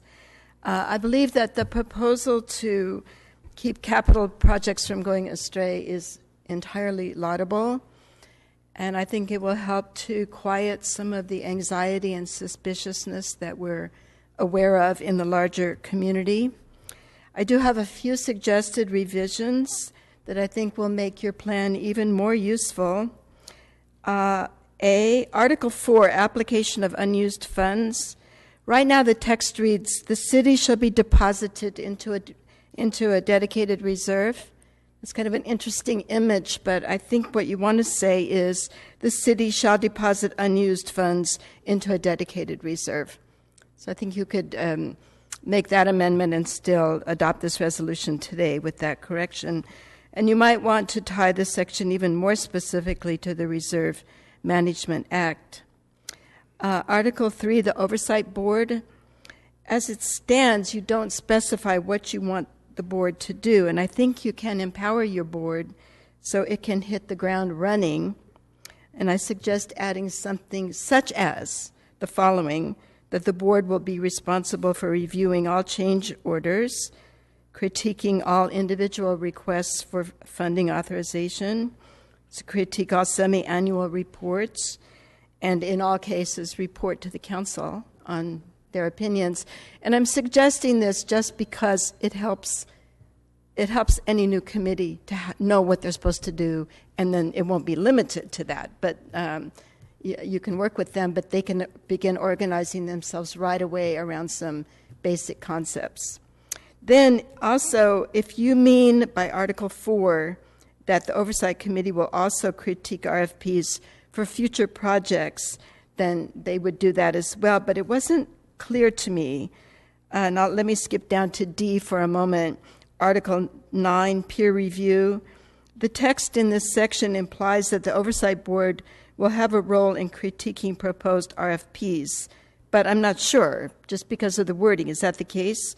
Or do you mean to say the city will assemble a group of experts, not the Oversight Board, to critique RFPs before releasing the RFPs? So I feel that this article requires clarification. And then to return to the Oversight Board, just quickly, I feel that you should absolutely must have financial expertise on your board. And so that should be a given, and then you can draw from this other pool of engineers and architects and so on. Thank you. Thank you very much for what you're doing. All right. Next we have Tyler Mackey.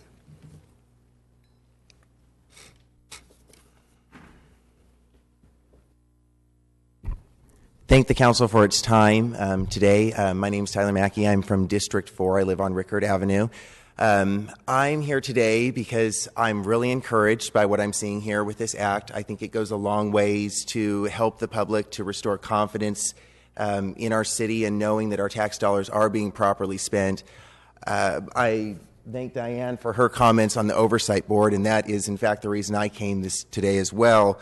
I was a little concerned as I read over the full text with the section on the Oversight Board, simply that it did call for experts only. And while I recognize the value of the experts on the board, because they will be absolutely pivotal in helping everyone on the board to understand maybe finer points, I think that there should be some allowance and some room for general public members, being that it'll be our tax dollars, our fee dollars being spent, that we have a little bit of say in how that money's spent and how it's applied and a little bit of visibility into it. I'm very encouraged that this goes beyond just the water project and is actually something that's setting the precedent for the future of all major projects in Fresno. And I think that that's really encouraging, and I am absolutely grateful as a citizen to know that the council and the mayor are committed to public oversight, transparency. But like I said, I would like to see some members of the general public on the oversight committee, just for the ability to, it's a visibility thing. It lets us voters know you care about our opinion as much as that of experts. So I don't know how the process goes as far as amending it to change the text slightly to allow for that, but I just asked you to consider allowing some members of the general public so that when you sell, especially this water bill to us, we can say, all right, we can breathe. At least we're going to get a little bit of a say. Thank you for your time. All right, thank you. That concludes the cards I have. If there are other members of the public that would like to comment on this item, you may come down now. All right, seeing none, I'll bring it back to the dais. We have Councilmember Soria.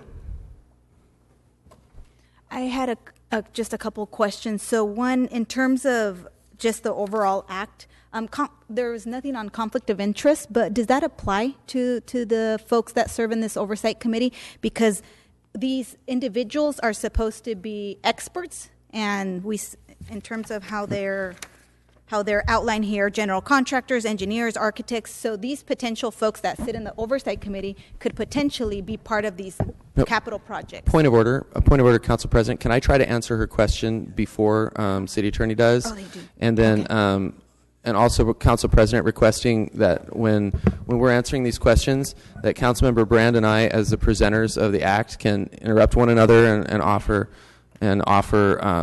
commentary without having to punch up back and forth.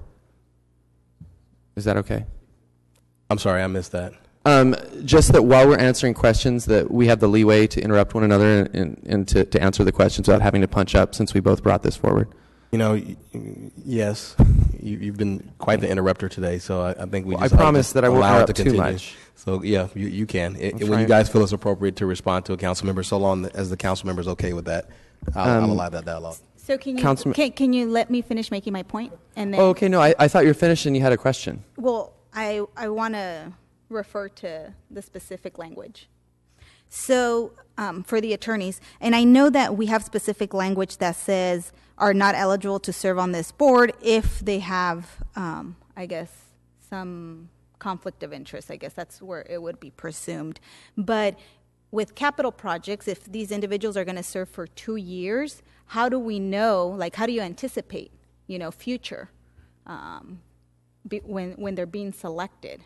Because a capital project may not be happening at the time that they're appointed, but then it may be happening at a later time. I just want to make sure that that's clarified in terms of conflict of interest, and that I don't know if it should be included or if just by the mere language that will be sufficient. Right. If a contract comes up that a member of the oversight board has a conflict on, they would have to recuse themselves on serving as to that particular contract or project, I should say.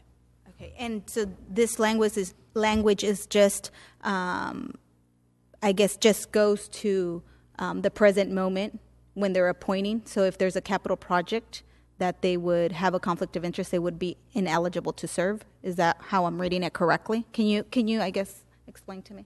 As of the time that they're selected, they would have no conflict. As projects come before the board during their 2-year term, if a conflict arises, they would have to recuse themselves as to the project on which they have a conflict. Okay. So maybe, I don't know if that could be spelled out, maybe, to be much more clear. And I don't know if that would be something that you guys would be opposed to just be spelled out. Tell me what you would like to spell out in the Conflict of interest from city. Well, because it's covered by the Brown Act, then it is governed by the FPPC. So then they would have to conflict out. Yes. So is that okay? That's correct. Okay. They would have to fill out a Form 700. Okay. Okay. Does that help? I mean, does that answer the question? Yes. Okay. That answers my question. I have I'm sorry, were you done with your remarks? One last point. I just wanted to make a point regarding the comments that were made by the public regarding who can serve on the oversight committee. While I understand that it's important to have people with the expertise, I just think that when we're talking about setting a threshold for an oversight committee, we're not putting that same threshold on us as council members in terms of we need to be an engineer to be able to vote on a capital project like the one that we're voting on today. So I don't see how we would have to propose that same threshold for an oversight committee. So just to make that comment, so I would encourage to potentially, if you guys could, include maybe someone from the general public that doesn't necessarily have that expertise. Mm-hmm. Thank you. So I have Councilmember Brandon Olivier up to speak, but you guys, if you don't mind, I'm going to go out of order and let Councilmember Quintero make some comments. Councilmember Brand, you served on the Planning Commission for quite a number of years, and you filled out application, of course, but also didn't you have to turn in your different forms annually to 700s and all that? Yeah, every year you're required. Yeah. Any public Well, board. wouldn't this? Do you feel that maybe that might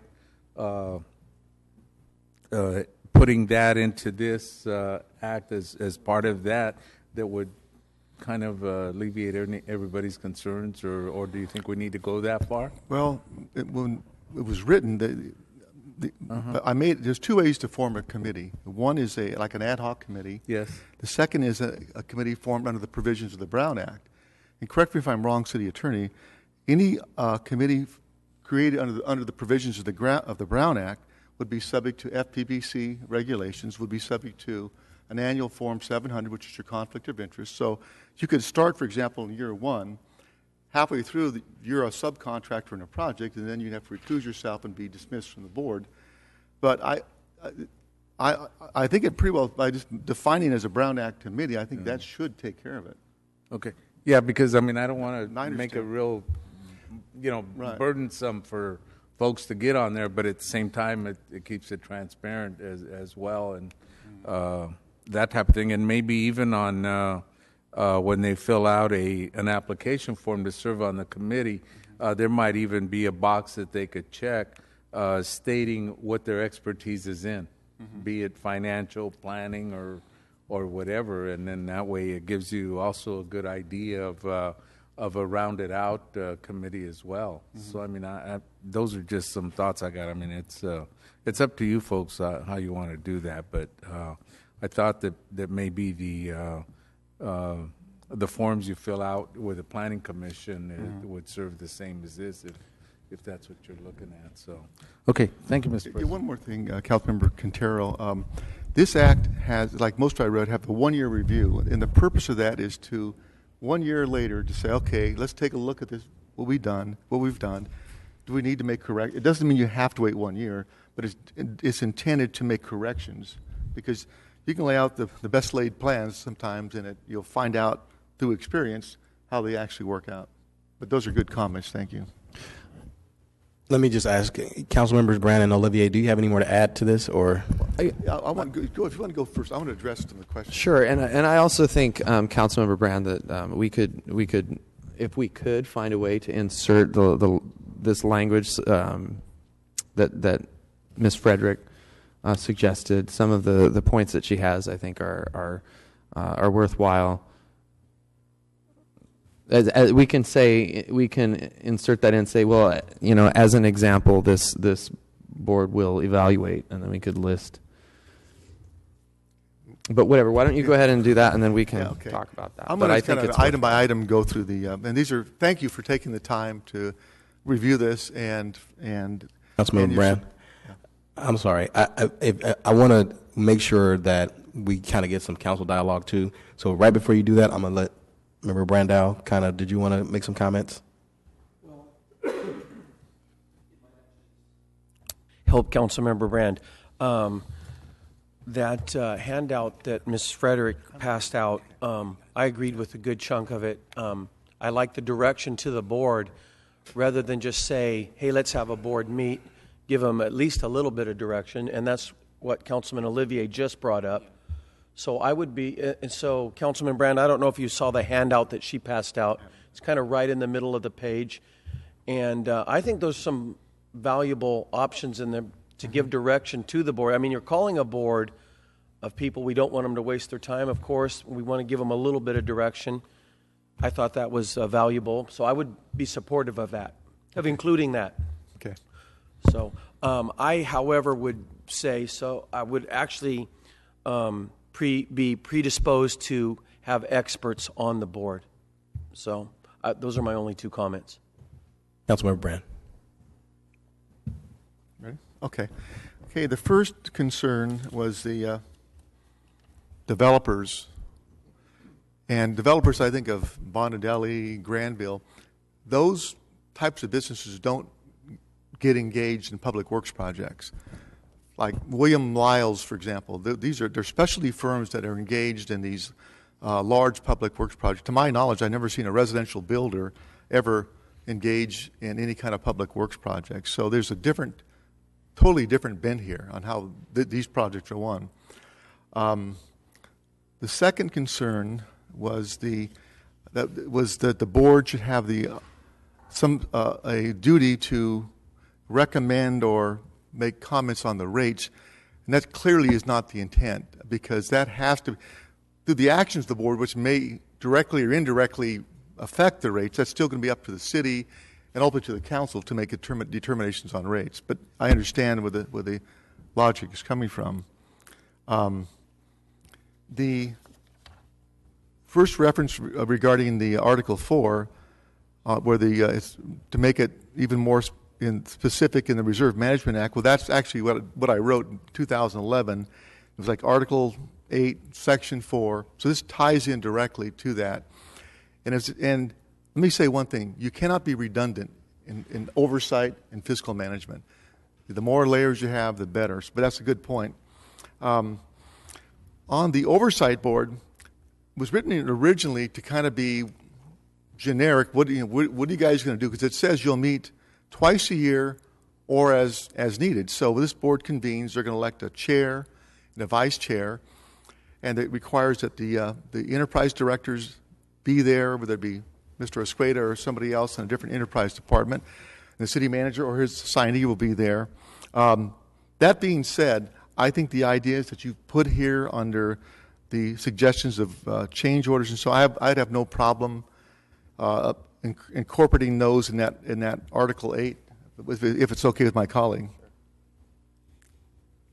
And I think the final comment was on the peer review, and I think that was designed primarily in large public works projects. You get other cities, other professionals, you get an outside look, and we're just trying to put another layer of scrutiny beyond, and that peer group review could be presented to the Oversight Board. In fact, we'd hope that's how it would be done, to provide guidance. And the final deal, of course, is the composition. And the thinking that both Mr. Olivier and I had on this was that, if we did the general plan, for example, we had these citizen boards, and it was a very comprehensive, very thorough, transparent process. But when it comes to these kind of projects, there's a learning curve. It's almost like it would take you 2 years just to figure out what you're doing. And we felt that in the best interest of ratepayers, that you do have experts, whether they be contractors, finance people, engineers, architects, those are the kind of things we have to have. And I appreciate there's a lot of people in this committee that love to contribute like you guys do. But in my opinion, it's critical that we have experts here that when they meet, they take off running. They have the expertise to comprehend. Just by what we've went through in this water capital program, I think everybody up here can say, that's a lot of work. There's a lot of stuff to digest. And it's something that it just takes time to assimilate and to understand. So, and again, if a year from now we're proven wrong, I would take a look at it. But I would stay firm that we stick to experts in the fields. And just on that, I mean, I do believe that the ratepayers deserve nothing less than to have experts on this panel, only because of the sheer size, $500 million. It's the most costly project that the city of Fresno has ever embarked upon. And to me, it's very serious business. If I could devote my entire year to overseeing the project, that would be a good use of my time. And I think that we'll be lucky to get the board together, the kinds of people that we need on this board, and to move forward and oversee this. I want to speak to something that Councilmember Soria and also members of the public have brought up, and that's public participation. Because, I mean, we are not creating a secret conclave that will meet in secret and in private to determine the outcome of this project. It's going to be covered by the Brown Act, which means that members of the public can come and participate in the meetings. They can come and read associated materials.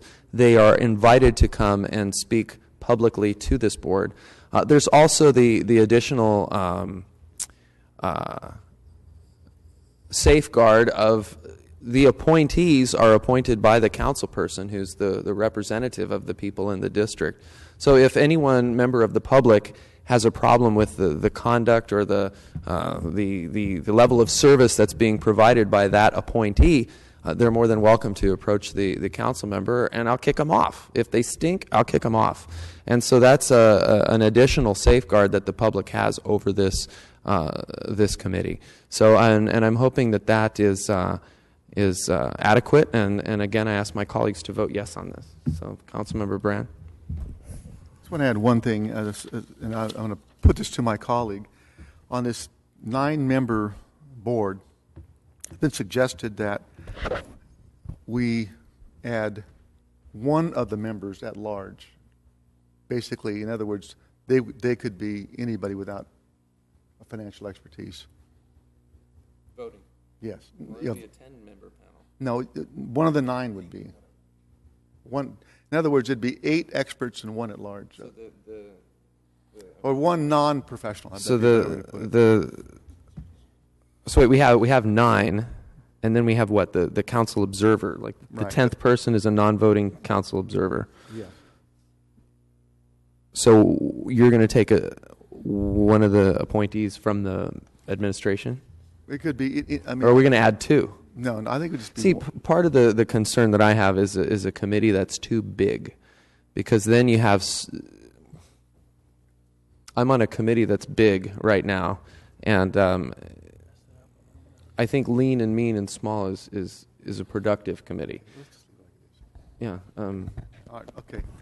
All right. Then we'll leave it like it is, and then I'd ask you, since you made the motion, to amend your motion to include the document from Stephanie Frank, item B, where it discusses 3 points or 4 points regarding the responsibility of the oversight board. Yeah, I absolutely would add that.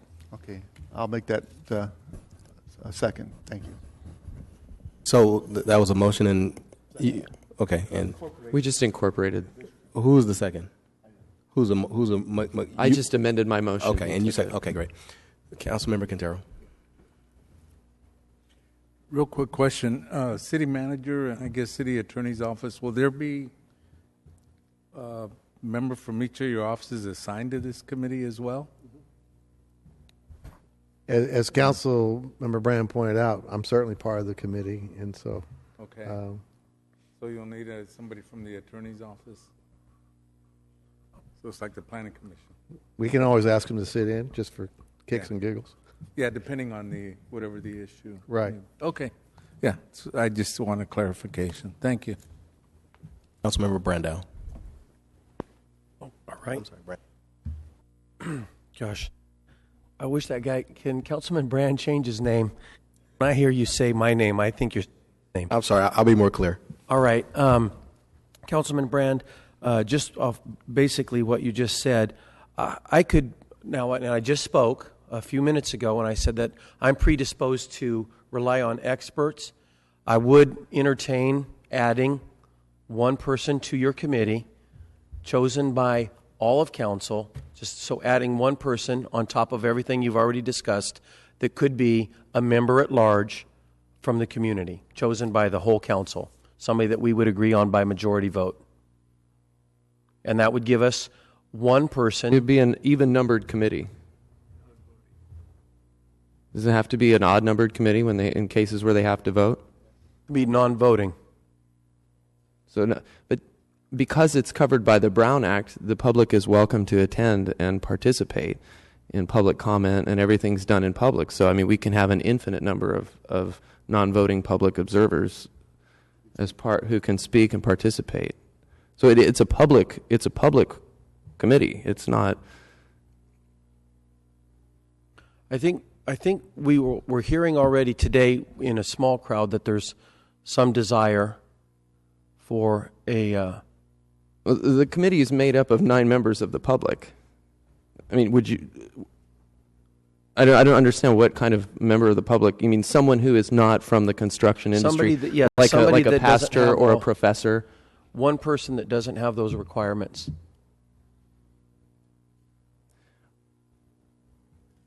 I am not interested in adding someone that. Okay. I mean, if it's the will of this body, I will not be angry if they vote no on this motion and then bring it back with that position or two members of the public. To me, what the administration has done with Recharge Fresno has been fantastic.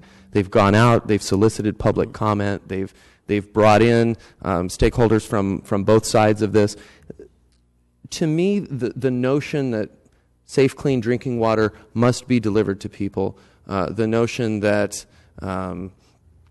there are communities within our city who are disadvantaged and need to get a break on the rate. Those kinds of policy type issues have been vetted, and I think vetted very well by this administration. And so at this point, and by this, we're going to have that vetting tonight as we bang out the details of this piece of public policy. So to me, those kinds of issues have been resolved or will be resolved by the time we finally push the button this evening. And this committee is talking about pipes and mud and dirt and change orders and those kinds of things. And the abstract things that to me have been vetted. And if there is anyone that wants to bring something like that up or anything that's construction related that does not happen to be on the committee, they're more than welcome to attend and participate. And I'm sure staff is going to print out extra paperwork from concerned citizens like League of Women Voters and others who want to participate. But to me, the vision behind this was leaner, meaner, people with this background, get through this, cutting through red tape and abstract ideas to get to the dollars and cents, and there's a huge change order because there's hard ground here. Well, Sherry over here knows all about digging into hard ground and why this is an expensive change order. So that's really the idea behind this watchdog panel. And well, let me just say that I'm very supportive. The whole idea of having the committee that you and Councilman Brand brought up is fantastic. So I'm very supportive. I do believe we need experts on that committee. I do appreciate the fact that the way you chose to put this committee together is the Brown Act model, so that the public can attend for sure. And although they won't be voting, they would be able to have input. And so I'm very supportive of the work done. I think it's fantastic. So I do appreciate you including that brief direction to the committee itself. So thank you. Thank you both. Thank you. Councilmember Capriello. Thank you. I agree with Councilmember Brandel's request. I think it would be good to have one person that we could all rely on that's kind of a layperson, commonsensical person that we could all talk to and discuss these issues with other than expertise. So I really like the idea by Councilmember Brandau to add one that would be responsive to all of us. As a public opening or public forum, you'll have different people doing different things at different times, and you may not have that consistency that one person would have as an appointee of this body. So I think that's a fabulous idea, and I congratulate you on what you guys have done and put together here. I think it's stellar. Thank you. I mean, can I answer him really quick, Council President? I'm sorry, I've done that to you like 4 times today. Cap's giving you an award upset for that, by the way. Councilmember Capriello, you have just asked for the ability to appoint one person we can all count on. That's your appointment. The difference is when this body votes yes on this, you'll be granting yourself that one person that you can count on, and you get to appoint that person.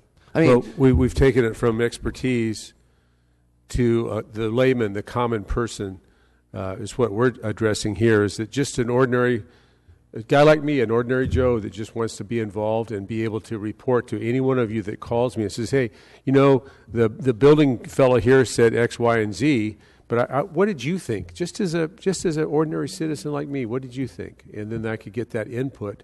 And that one person would be authorized to attend all the meetings and be present and be accessible to all 7 of us. I'm taking it from this expertise level to a constituent level. Is the person that you're requesting a voting member or an observer?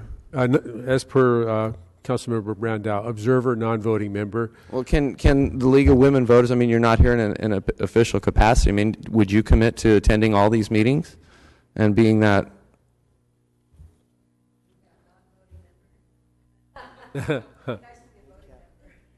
Okay, you know what I would like to do, and I know that Councilmember Brand is okay with this. We'd like to take a vote. If this body doesn't decide to go this way, then Sure. we can come back. We still have council members that are waiting to speak. So Okay, sure, but as soon as they're done, be happy to call it to a vote. Councilmember Quintero. I think that representative should be from the League of Women Voters, right? And a voting member. You raise the issue. All right. I think, in fact, the screen is clear. So first of all, I guess I'll make my comments, and assuming there won't be much more after that, then we'll vote and we'll see how this falls. First off, I certainly want to commend Council Members Brand and Olivier for bringing the act forward. I think this is extremely valuable, and I want to make sure that we recognize that this is larger than our water project. So this will extend well into the life of all of our capital improvement projects over the life of the city. So thank you for bringing this forward in that capacity. I appreciate Stephanie Frederick for, in my opinion, offering some very worthwhile suggestions. I had a chance to view them over. I certainly think that the clarity has value of being added into this document. Councilmember Brand and Olivier, thank you for doing that. And overall, I'm pretty supportive of this. So the discussion has kind of, I guess, pivoted, you could say, to whether or not we should have a quote-unquote a non-expert, I guess would be the appropriate term to use, a non-expert serving on the oversight board. And so I have a couple thoughts on that.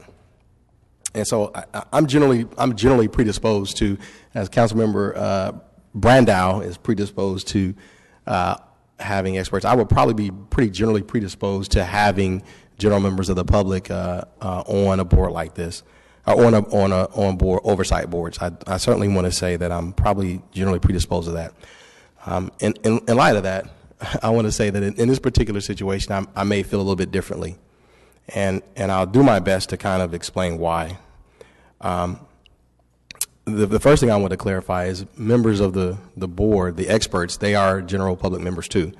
They just happen to be experts. So I want to make sure that we are not pretending as though they aren't taxpayers. They in fact are.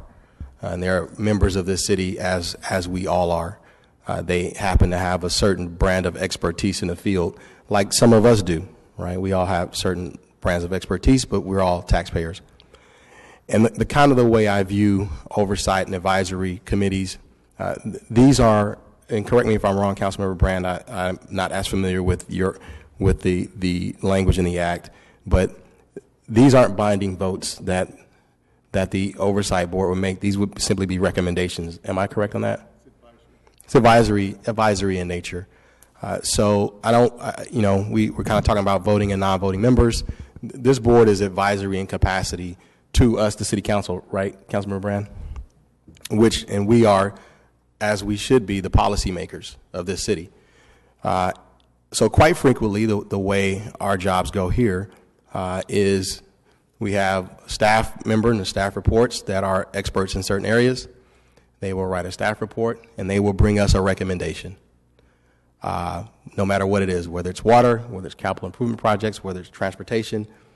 A varying number of issues do our staff bring to us in the form of an advisory capacity or recommendation. And then ultimately, we being the representatives of the people of this city, we decide whether or not the recommendation is right or we agree with it or not. Typically, the way we arrive at conclusions is we receive input and insight from members of the community that are not necessarily experts in whatever the given field is. So I lay the context like that because typically we are given advice by experts. That's how it works here. We typically, we are also given advice by lay people as well. They have the opportunity to have input, quite as you see every day. They can send us an email, they can have meetings, but the recommendations on staff-related issues and on complex technical issues, those recommendations do typically come from somebody with a background in the field that they're making their recommendation on. Capital improvement projects, by the very nature of what they do, are relatively complex. I would not be qualified to sit on a capital on an advisory capacity to advise anyone about how a capital improvement project should proceed. I don't have that expertise. Now, what I am able to do is digest information once it's presented to me and arrive at what I think is a right decision. But if you were to tell me whether or not I should advise someone on how to do a capital improvement project, I don't have those capabilities. I do have the ability to make decisions on the recommendations. Quite like we don't have the ability to advise on medical related issues. I don't have the ability to advise on that either. If somebody brings me a certain set of documents and a certain recommendation that's an expert, I have the ability to decide whether or not I accept the recommended advice. The way I view this committee is these folks that will be advising me, I want to have comfort and confidence that they do have the technical ability to make the proper advice to me. That actually matters. This does not mean that we discount general members of the public and lay persons. It's not what that means. It means that we obviously accept that input as well.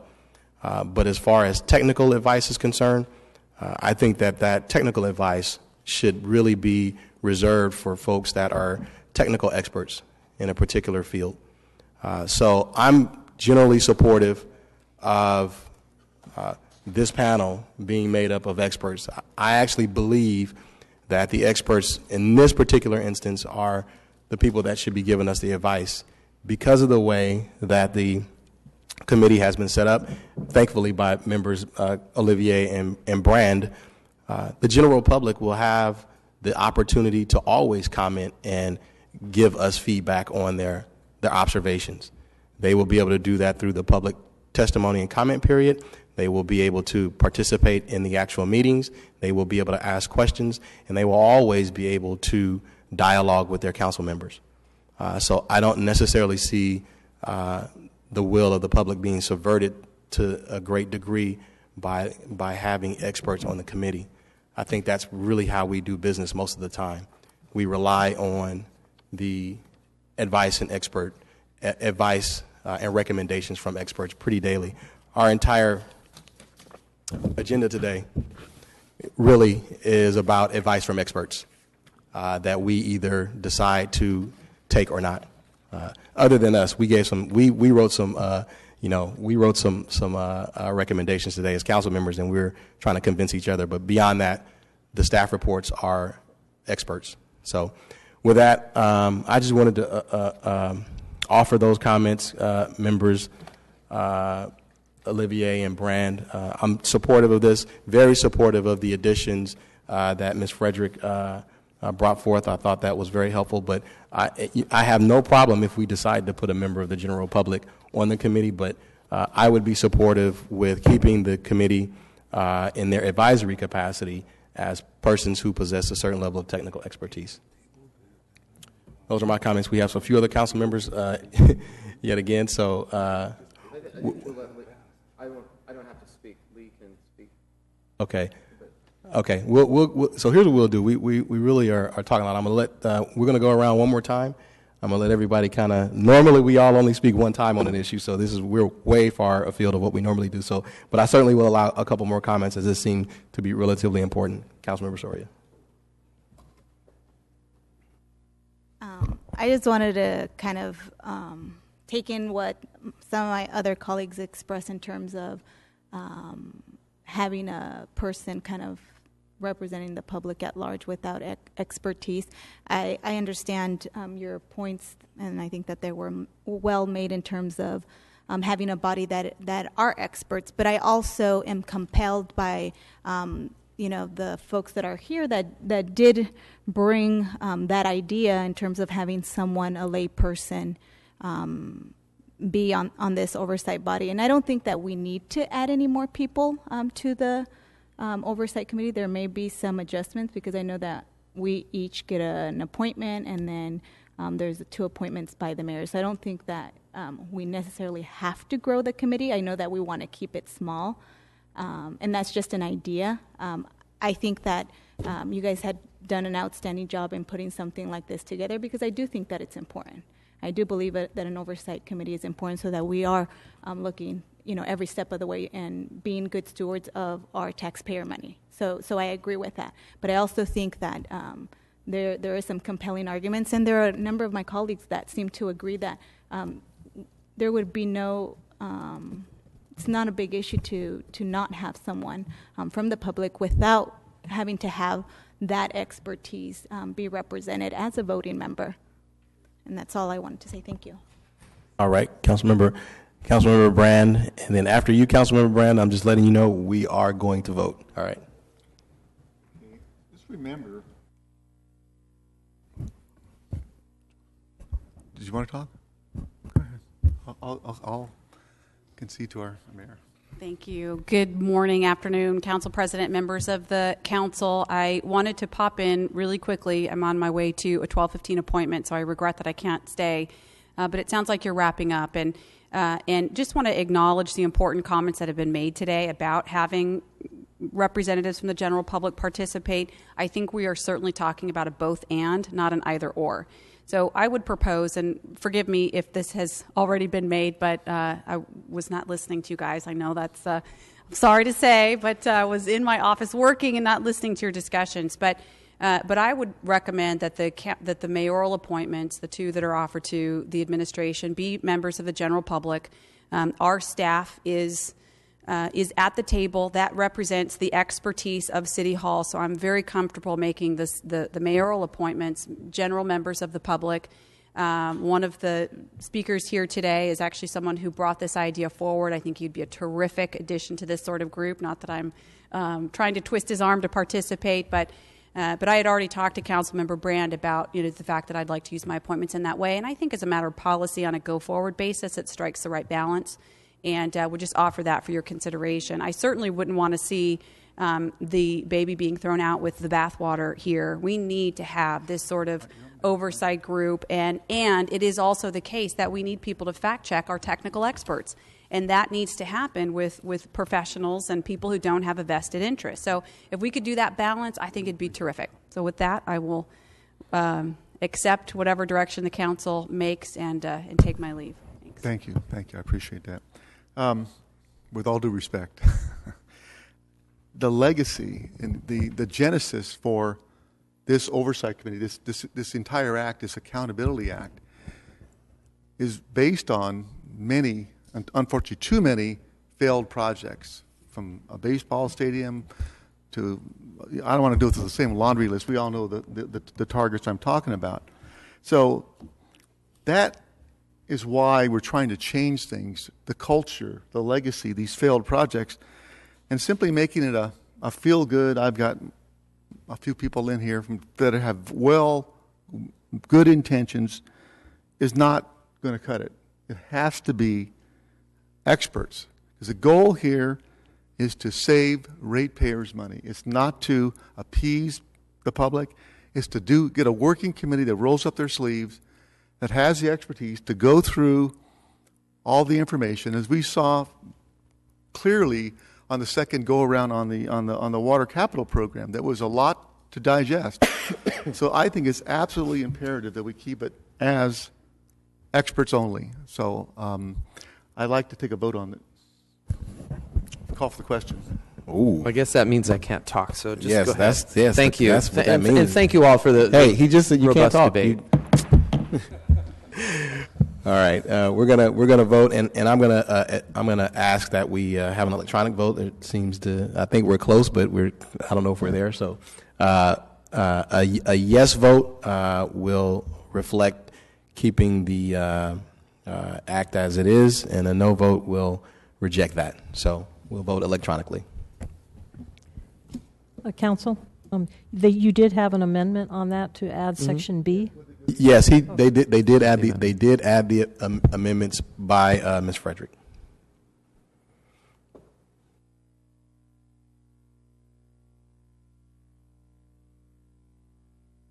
Somebody hasn't voted?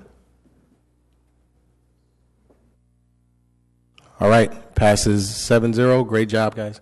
And with that, we will adjourn until our 5:30 hearing. Thank you.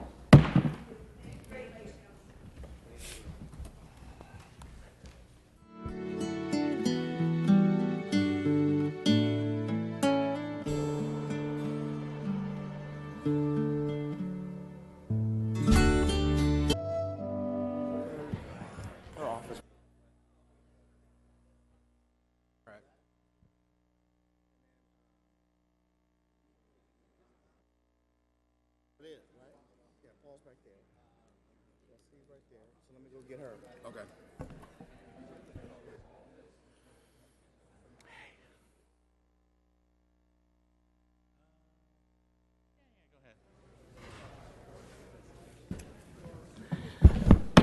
Council members to the dais, please. About to start our meeting.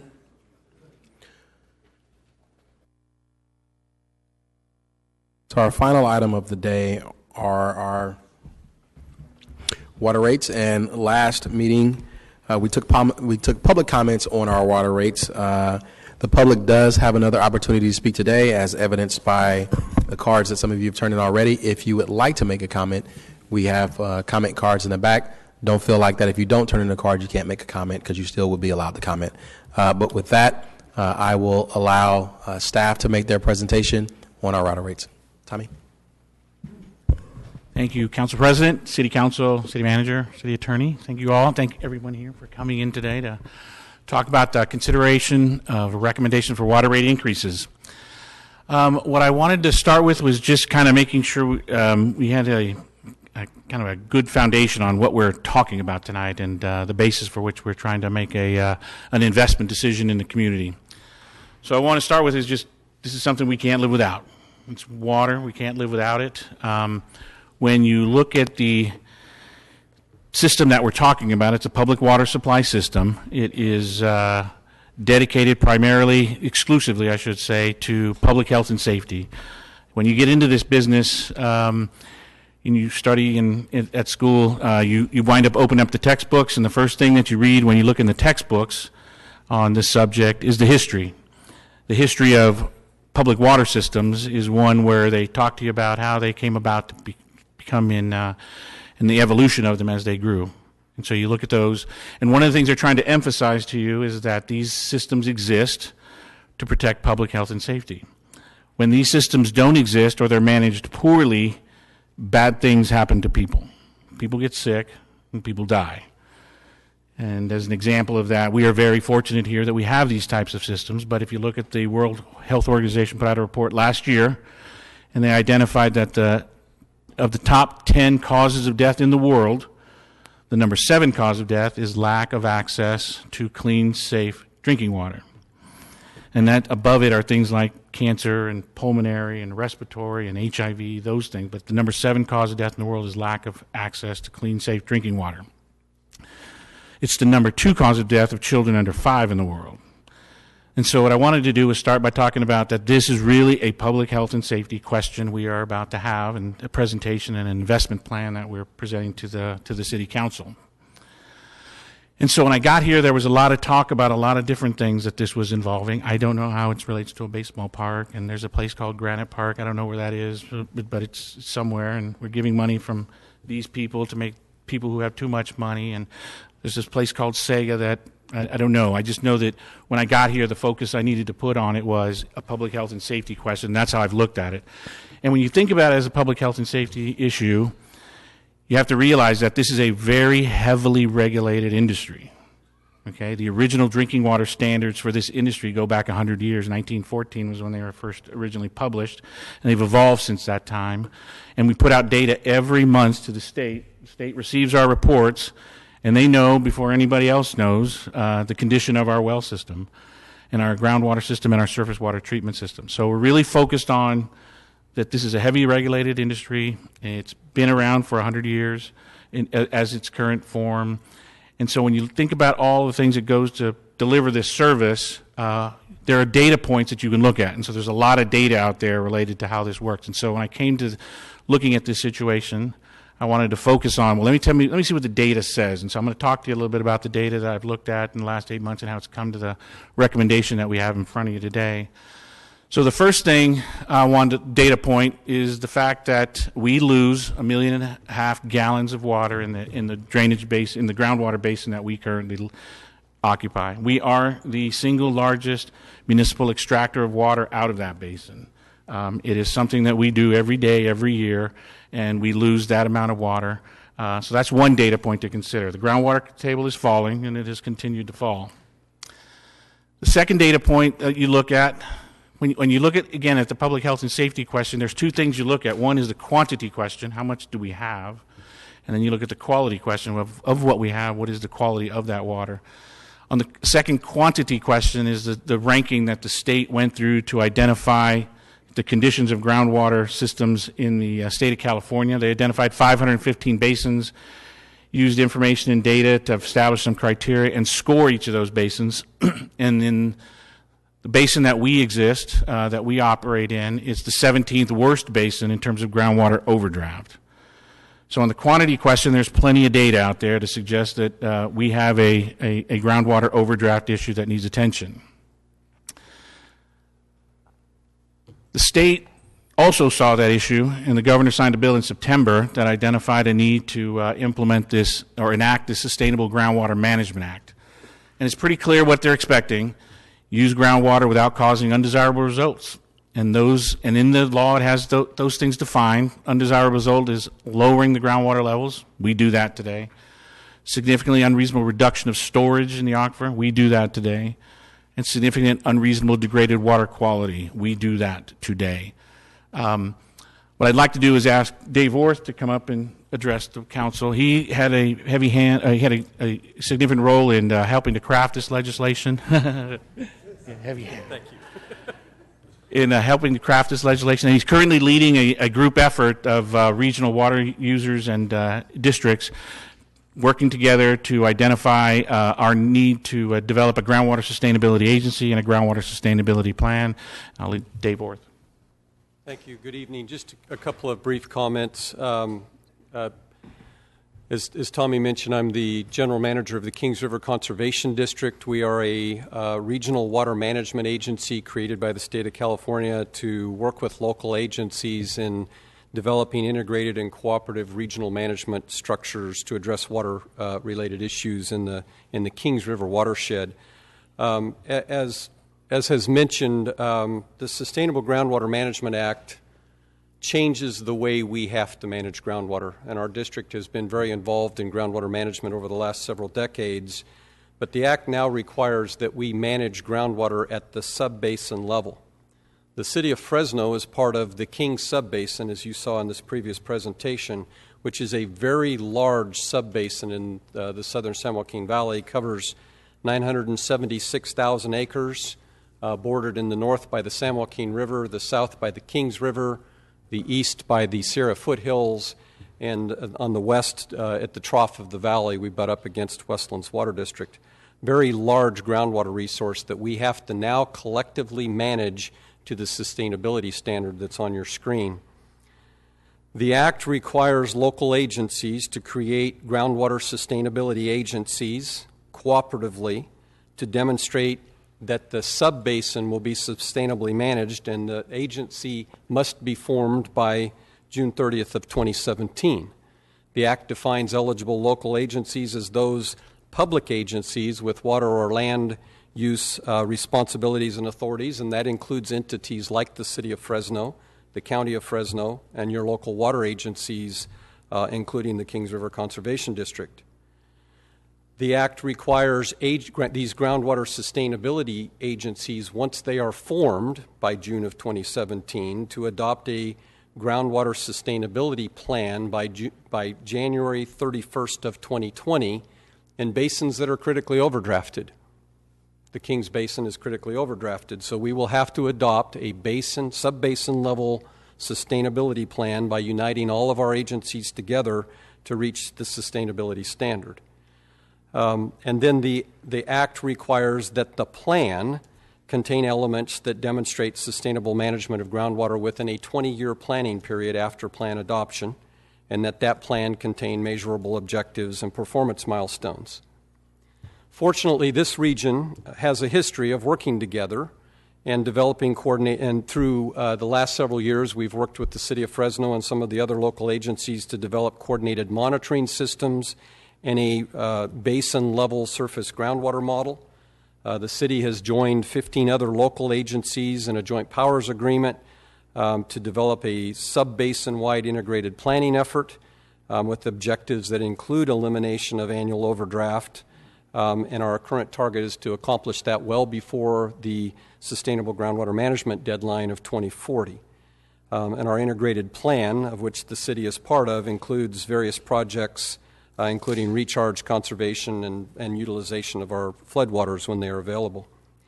So building on that coordination, the Kings River Conservation District, working with local agencies, including the City of Fresno, is working to develop an effort to coordinate needs and interests regarding compliance with the Act. Initially, we have a draft memorandum of understanding which will serve as a foundation for evaluation of alternative governance and planning structures. And I think it's critical to stress yet again as I close that in order to meet the sustainable groundwater management objectives of sub-basin level sustainability, it's essential that we work together, and we have begun doing that through this memorandum of understanding. And we've met several times with representatives from city staff as well as a lot of the other local agencies in the sub-basin.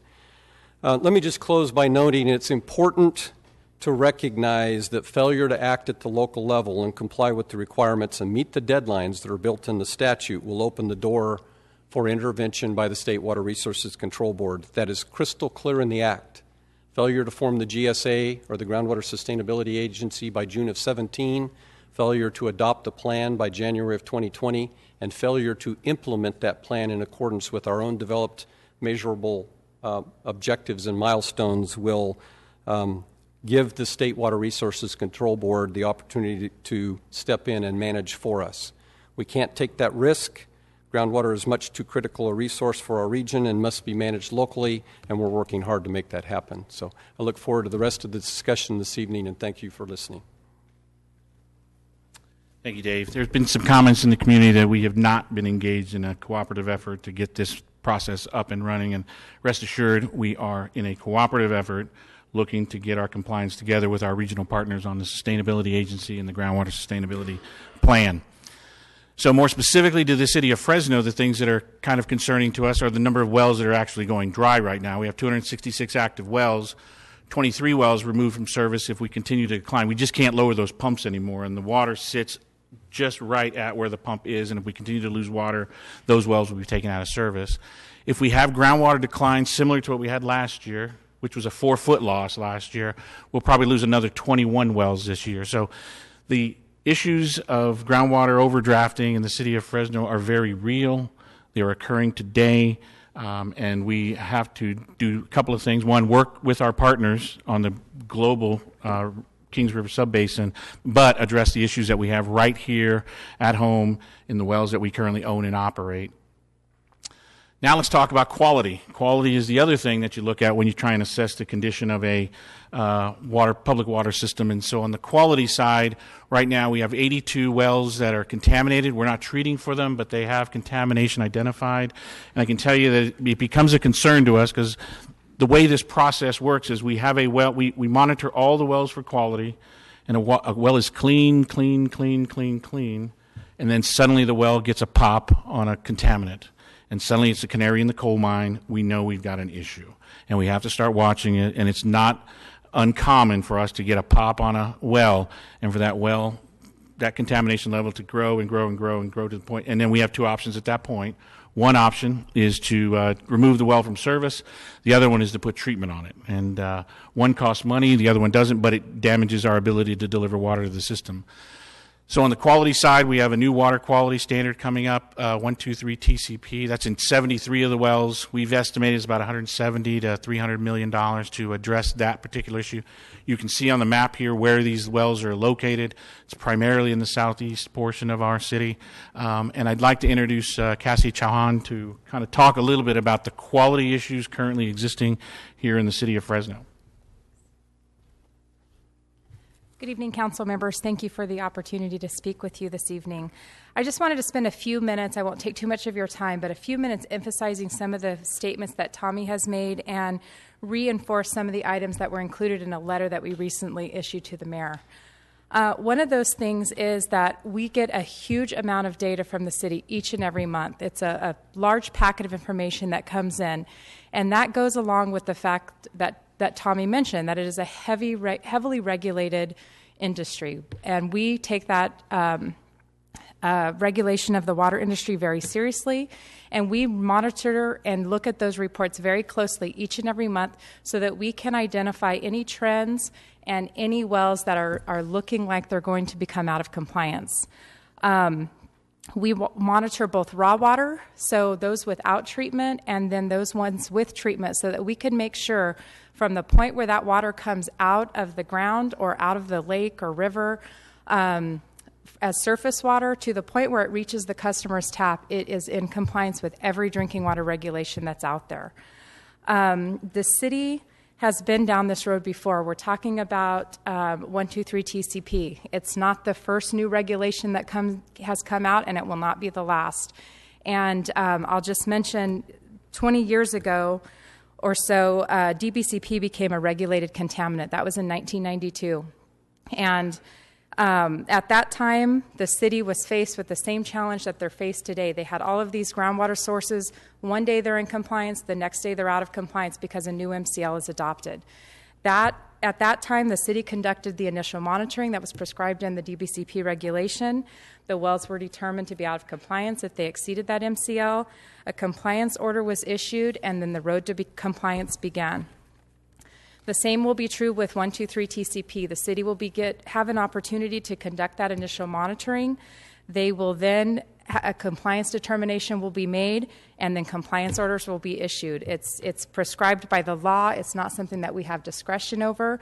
If the city has to use a source that does not meet the drinking water standard, a compliance order will be issued. And what does that compliance order look like? That compliance order includes a lot of things. It talks about the regulations that you are violating, and then it has directives in it. And one of those directives will be to submit a plan and time schedule for getting into compliance, how you're going to finance that, what steps you're going to take, and how you're ultimately going to get into compliance. The compliance orders always contain a compliance deadline, and that deadline is typically 3 years. We do have the ability to extend that deadline as long as we know the utility is making progress towards getting into compliance.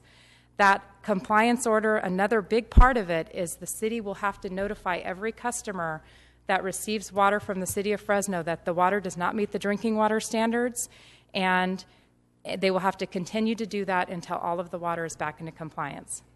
So I just wanted to be clear on that, what that compliance order looks like and the steps that the state will have to take.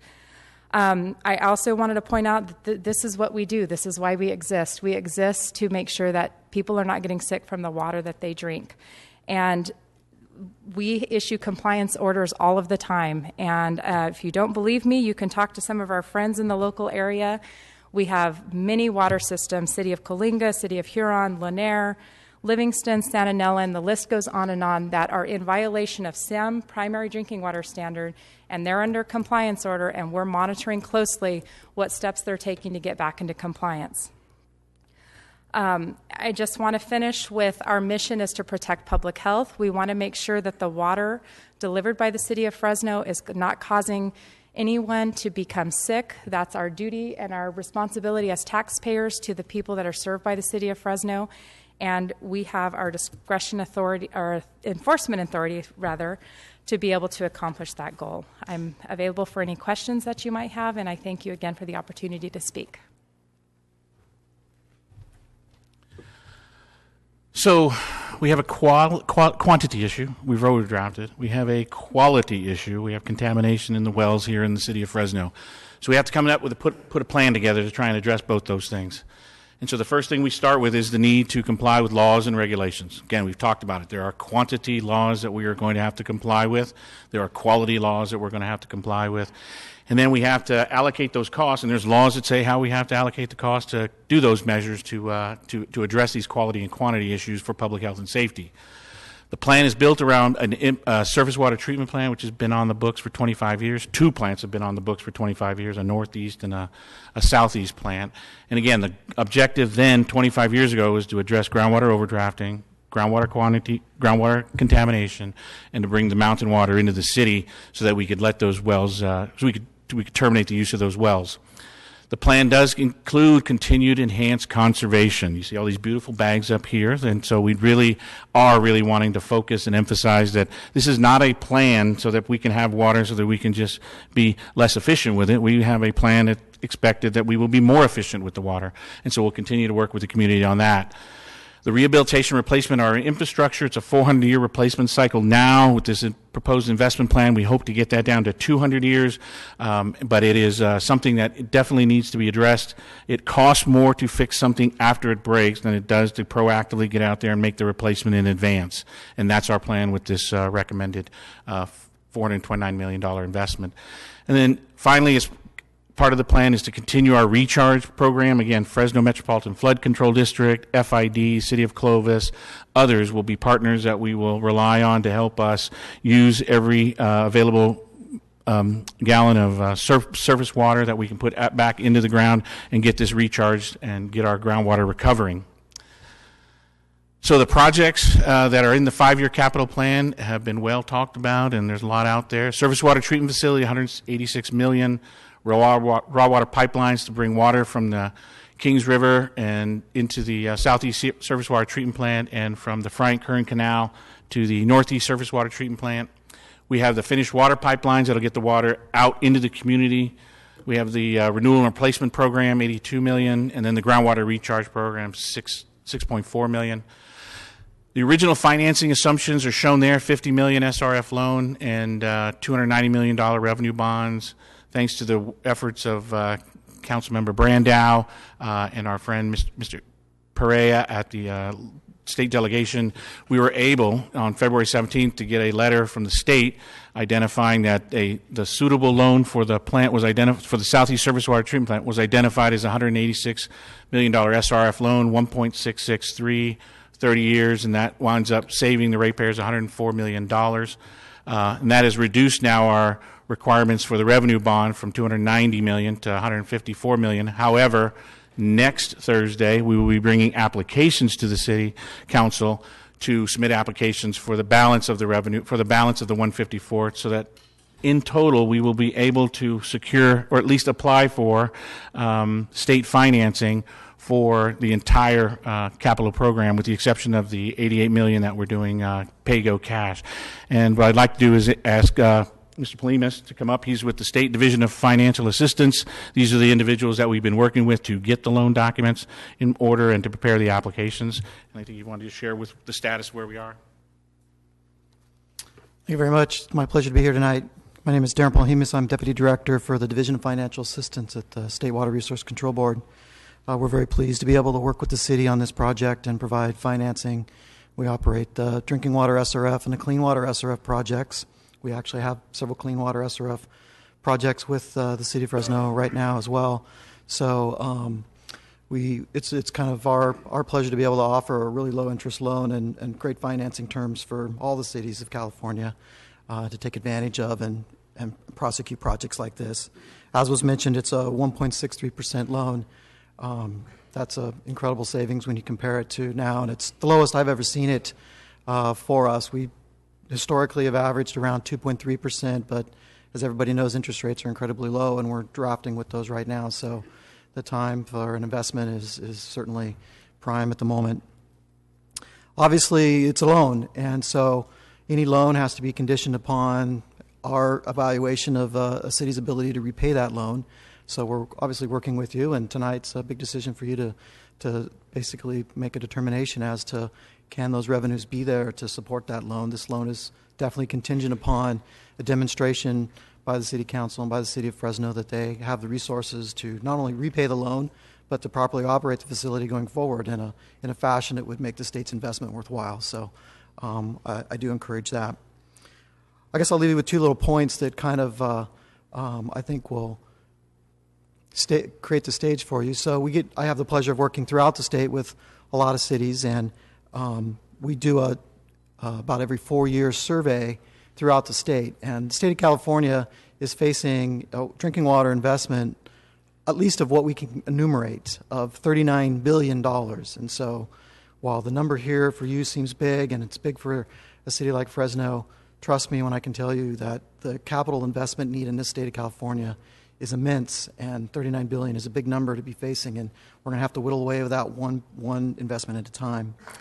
And the other thing that I can say is that, from my understanding of your project, that you're right on track with what most of the cities in California are thinking of, is it's diversifying your water portfolio. It's important to have a mix of different sources and different types, and this project, I think, exemplifies that forward thinking and trying to bring apart that. So we're very pleased to be able to participate in that and assist as we can, and certainly I'll be here for questions. So a point of emphasis there would just be that they've done the survey, all the states do the survey, $39 billion in need for water infrastructure. We've been talking about looking at the Prop 1 stuff. That's about $7 billion. We are at the head of the line for this particular funding source. And again, next Thursday, we will bring to you the applications to finish off the balance of our capital investment need for this particular program. So what does the project look like? We have the raw water pipe at the very top. We have the raw water pipeline from the Frank Kern Canal. That'll feed the existing northeast surface water treatment plant. The dash line shows a finished water transmission main that's already in existence. We built that earlier. You see that the raw water pipeline that's running east-west along 180 there, that is the Kings River pipeline. That'll bring water from the Kings River into the new Southeast Surface Water Treatment Plant. Southeast Surface Water Treatment Plant is noted there. And then we have, again, the big transmission mains that will then help us to distribute this water throughout the community. One of the questions that's been asked is why put the plant there? And the simple answer is we were engineers, we were lazy, and we wanted to get a straight distance between where the water supply source was and where the water plant is going to be. And so when you look at that particular, where we're getting the water from, you can see it is an ideal situation where the Frank Kern Canal and the Kings River join so that we have the opportunity to grab both sets of water at that location. And you can see it gets into the Fresno Canal, which is property of the Fresno Irrigation District. It'll come into our intake, and then we will bring that into. So it's just a straight shot across, and we pick up the water right here where all these fantastic little raw water conveyance systems currently exist. So let's talk a little bit about the system, just how we operate it. And we talked about the quantity issues. We're overdrafting without question. We have a quality issue, and we have which is the contamination without question. So how do we operate the system under those conditions? So right now we have the 266 wells. Our PG&E budget is $1 million per month for the groundwater pumping system, and we have 4 types of wells that we've kind of identified in the system. We have 29 wells that are contaminated. Cassie talked about the DBCP ones, the nitrate ones, where we are treating that water before it goes to the community. Last year, that was available to us for about 17,500 acre feet. We have another 82 wells we talked about earlier, 32,281 acre feet it produced last year. It's contaminated. There are hits on those. The regulations coming. Other ones are starting to creep up. They're creeping up toward the maximum contaminant level. They're not currently treated, but they will soon have to be treated, and it's pending. There's 82 of our wells. 23 of the wells, we got 8,135 acre feet out of them last year. They're soon to be dry because of the dropping water levels. The pumps are down at as low as they can go, and we can't get them any further. If we have another year like last year, those pumps will be out of service. The fourth wells are the wells there's no issue. We believe it or not, we have some wells we don't have any issues, and we have 132 of those. And last year they put out 56,000 acre-feet of water for us. And then we pump that. We take that combination of wells, blend it, and pump it into the system, and we meter it. The takeaway on this slide, though, is our current groundwater profile. 56,000 acre-feet is coming from non-compromised wells, and about 58,000 acre-feet is coming from compromised wells. They either have a quality issue or a quantity issue, and they are at risk, and they present a risk to the community. What I really want to emphasize here, and I want to make sure it's in the record, this is a condition that does not occur overnight. It doesn't just not here last year and shows up this year. This is something that's been chronically going on in the city of Fresno for years. I want it clear, for the record, the city of Fresno's groundwater supply system is compromised. It has diminished capacity. It presents a risk to public health and safety without question. That's what the data suggests, and that's what we're operating right now. And it's something we need to address. So how we operate this system right now, we have the wells we pump in. We have the two mountain water sources that we have at Millerton Lake and Pine Flat Reservoir. We pull off water out of those systems and currently send it to the Northeast Surface Water Treatment Plant, 30 million gallons a day. We then send some of our water to groundwater recharge basins. And one of the things we will have to do going forward, as Dave indicated, is present a water balance and a water budget on how we're performing. We'll do this at our scale. What is the city of Fresno doing? And we'll combine ours with the regional scale, all the other partners, and together we've got to present that data in a way that demonstrates to the state that we are sustainable in terms of not overdrafting the aquifer. So what you can see here is last year our demand was 128,000 acre-feet. Congratulations to the community, great job in conserving. Of that, we met 19,000, about 20,000 acre-feet with surface water, and we wound up having to pull 108,000 acre-feet out of the ground. We were able to get 40,000 acre-feet into recharge basins, and the net impact we had on the groundwater system last year was 68,000 acre-feet of overdraft. That's something we have done year in, year out for probably the last 50 years. But last year, it was a little more pronounced. For the longest time, it's been losing about a foot a year, and last year we lost 4 feet. And so it's starting to accelerate, and it's something we're concerned about, and it's something we need to address. What our plan is to build an 80 MGD water plant to the southeast, and then so that we could produce 110,000 acre-feet of surface water for the community. And then under that scenario, we would then have used 18,000 acre-feet of groundwater, recharged about 32,000 acre-feet, and we would have had a positive impact on the groundwater system. So it's like making a contribution to the fund balance. It's like making a contribution to your savings account. That's the situation we're trying to get to with this plan, and it's something that we have to demonstrate to the state that we have a plan, we have funding and financing in place to accomplish this objective. So how's the system going to work? Right now, what you can see is we are water production with wells on and the Northeast Surface Water Treatment Plant, 2020 maximum day. We use 2020 because that's when the new water plant will be in place. So by 2020, the maximum day demand we will need to deliver to the system, if we did nothing, the do-nothing alternative is 131 wells will need to be operating to pump water to the system. Of that, 22 of the wells are contaminated, and as you can see, most of those contaminated wells are in the southeast. Once we flip the switch, so this will be, in effect, we will be operating the system like this until about May of 2020. And then of June of 2020, after we re-rate the plant to 80 MGD, we'll flip the switch, run 80 MGD through the plant, and this will be what will happen to the system. We will have 0 contaminated wells operating, and we will go from needing 131 wells to feed the system to 87 wells feeding the system.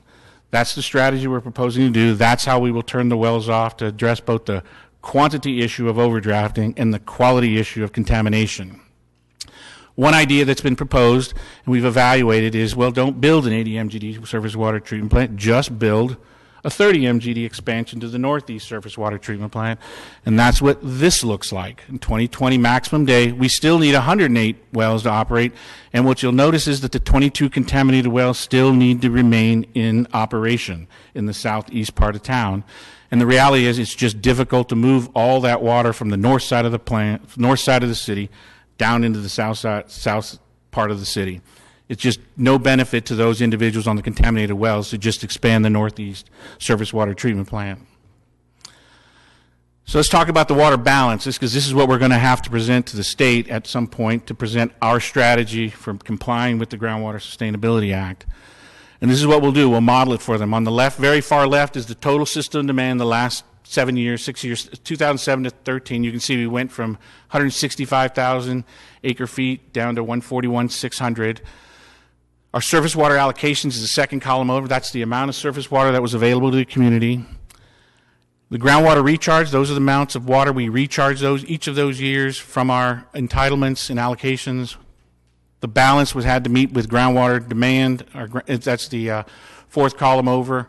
You can see during that period of record, we pulled out 919,000 acre feet of water, which is just under how much water Pine Flat can hold. And we left on the table, didn't use 573,000 acre feet during that period, which is about the size of Millerton Lake. So we left a Millerton Lake quantity of water that we didn't have access to. If we had 110,000 acre feet of production available and producing, this is how the profile changes. We would have gone from 900,000 acre feet out of the ground down to about 300,000 acre feet, and we would have went from leaving 573,000 acre feet on the table, or in the lakes, down to 57,000. The reality is, and this is where the state wants us to get, and as a community, this is where we need to get. We would have preserved groundwater. We would have preserved about 630,000 acre feet of water. We would have left it there for us to go back and get later. And that's about 5 years of our current demand. So it was about 5 years of water we could have left in the ground and come back and got on a year like this and a year like last year. That's what the intent of this Groundwater Sustainability Act is to use your surface waters when they're available, and when they're not available to the extent that they historically have been, you go back and you mine your groundwater and make that available to the community. This is the plan we're headed towards. The question obviously becomes, well, how reliable is that surface water? So I received data from FID on Fresno Irrigation District on the entitlements that we would have had available to us from 65 to 2013. I also got the same data from Millerton Lake. They gave me the same data on what was been available to us. And so that's what this curve is right here. These are the different quantities of water that would have been available to the city of Fresno. You can see there on the far left side is the scale. It's 200,000 where it starts. That's about 200,000 acre feet. And as you can see, the fluctuations are associated with rainfall, precipitation, and snowpack.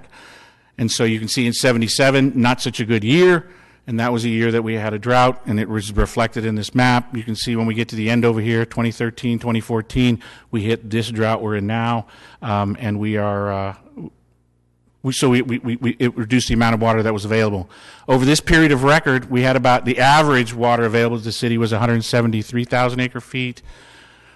We are proposing, as part of this plan, is to use 110,000 acre feet of that to produce treated surface water for the community.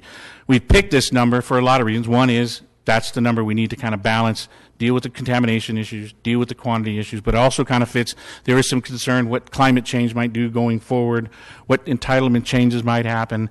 And so rather than trying to build facilities to take advantage of 173,000 acre feet, we've scaled it down to about 63% of that. So that's the 110,000 acre feet, so that we always, to the extent we can, have a reliable supply of water to those facilities. And so 46 out of the last 50 years, the city would have had surplus water above that 110,000 acre feet. Now what we need to work out is just all the delivery schedules for those, but that's the water that we would have had available. So it's a very reliable system, and based on the sizing that we are proposing. So here's what that looks like, and this is a curve, again, we will submit to the state of California when they ask us, hey, how are you going to comply with this law? Show us the math, show us the numbers. So the do-nothing curve is shown here. These are 1,000 acre feet loss in the groundwater aquifer underneath us. Basically what will occur if we do nothing. It'll continue to follow the pattern it has. If we built a 30 MGD plant only, it doesn't get us to a sustainable groundwater management system. We continue to fall. We've just basically changed the phase. We've just moved the phase over. The 80 MGD is intended to present this curve, and this is the curve we will present to the state, and this is the presentation we will suggest that indicates that 80 MGD is the right number for us to present as part of our groundwater sustainability plan. As with all regulatory negotiations, there are two things that catch you. One is how big things need to be to comply, and how long do you get to comply. The duration period is done. The law pretty much is clear how much time we have to, but how big we have to make the plant, that's probably still subject to discussion. We're going to present an 80 MGD solution to the state, and we're going to argue that that does meet the demands and the requirements of our community. We'll fit that in with the rest of the community and the regional partners and present that as our package of the state as part of our groundwater sustainability plan. So again, talk a little bit about the rates now. So this is the funding program that we have presented and we have been working toward developing. This is the rate plan based on 1,800 cubic feet, a 1-inch service. The middle column there is what was repealed on July 31st, 2014, and the revised rate plan reflects the new loan that the State Division of Financial Assistance has made available to the city. I do want to take a moment to just thank the process. The process was very good. That got us from the July 31st rescission to today. Through that process, we reevaluated the size of the water plant. We reevaluated the phasing of all of the projects. We reevaluated the financing plan. We were able to secure the loan from the State Division of Financial Assistance. All of those things contributed to helping us reduce these rates. One of the targets we had been looking to establish is just the state has an index that they kind of use to target, where are you relative to affordability? And it's a percent, 1.5% of median household income. Our median household income is $42,015. And based on that, affordable monthly water bill is about $52.52. And so our goal all along had been to prepare a financial plan that met that affordability index from the outset. We met it on the original plan, and this new plan even enhances our ability to meet that standard. So one of the things we want to talk about is that this new rate does promote conservation. It does provide benefits for those who find a way to drive efficiencies in their water use. Our 2013 average consumption for the single-family residential was 2,400 cubic feet. Just closed the books on last year, and it was 21.7. Again, great job by the community in taking up the conservation theme. And in 2019, our forecasted average consumption is our rate plan is built around 16,500 cubic feet. So we believe that the community can still find a way to get another 24% additional water conservation in the community. What we wanted to emphasize was that if you look at the current rates, $24.49, that is comprised of a $13.51 meter charge, a $10.98 consumption charge, and here's how that breaks out in terms of the allocation to fixed versus variable.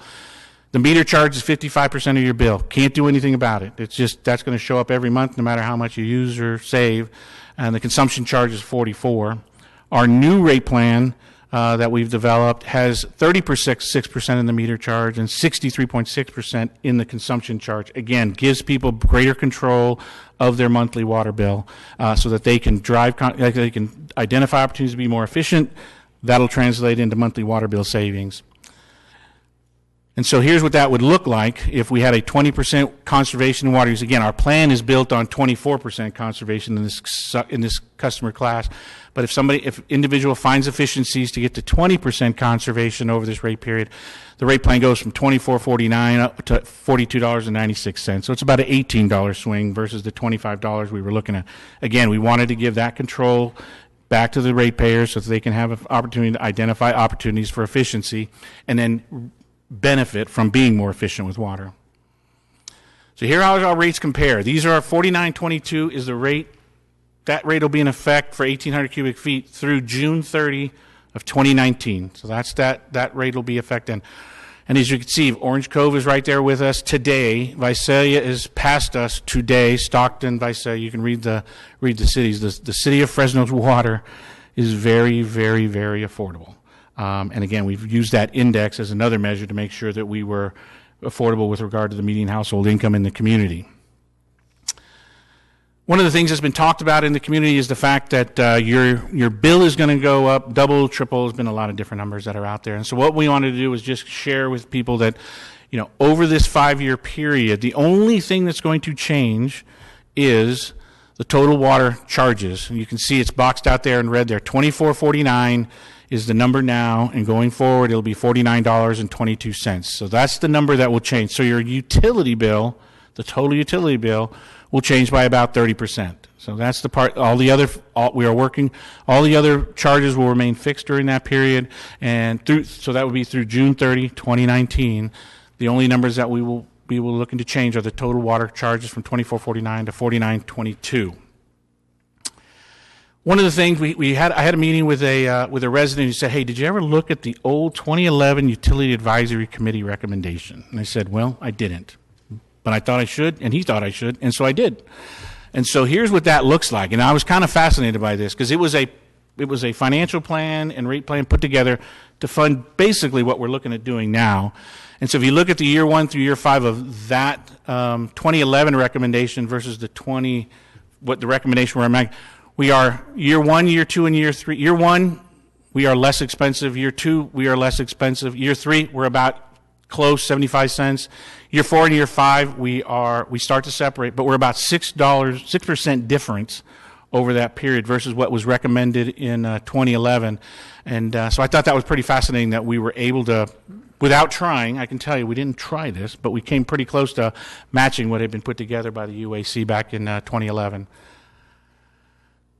So affordability has been a big question, and so thanks to the administration, looked hard, and our city attorney worked even harder to identify a strategy that we could bring back to the council to present as a opportunity to do a water affordability credit to help low-income residents. And so here's how that will play out.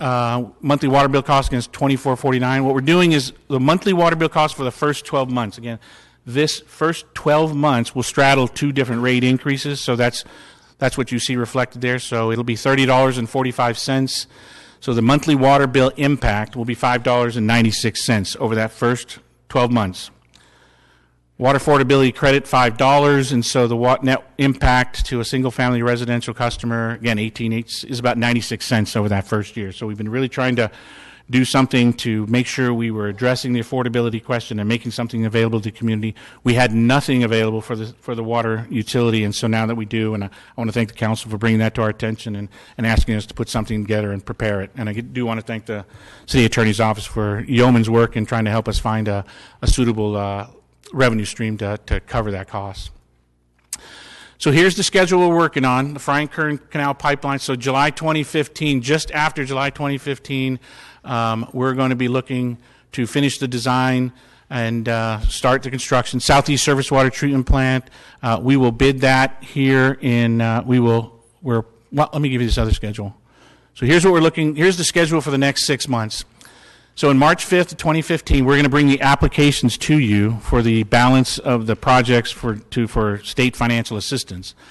March 30th, that's when the bills will have the new rates that we're talking about tonight.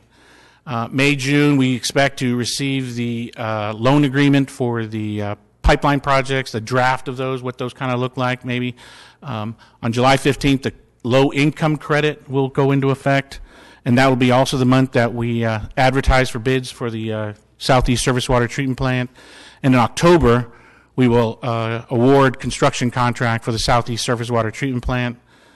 Going out even further, October of 2018 through March of 2019, that's when we will run the 54 MGD plant and have the state observe that operation and confirm that it does what it says it was supposed to do.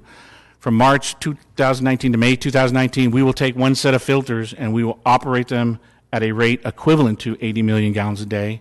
We will have to do that for about a year. And then in June of 2019, we'll start that 12-month process. January 20th, as Dave Orth indicated, that's when the Fresno has to be managed under a groundwater sustainability plan. The 80 MGD plan is the foundation of our presentation to the state.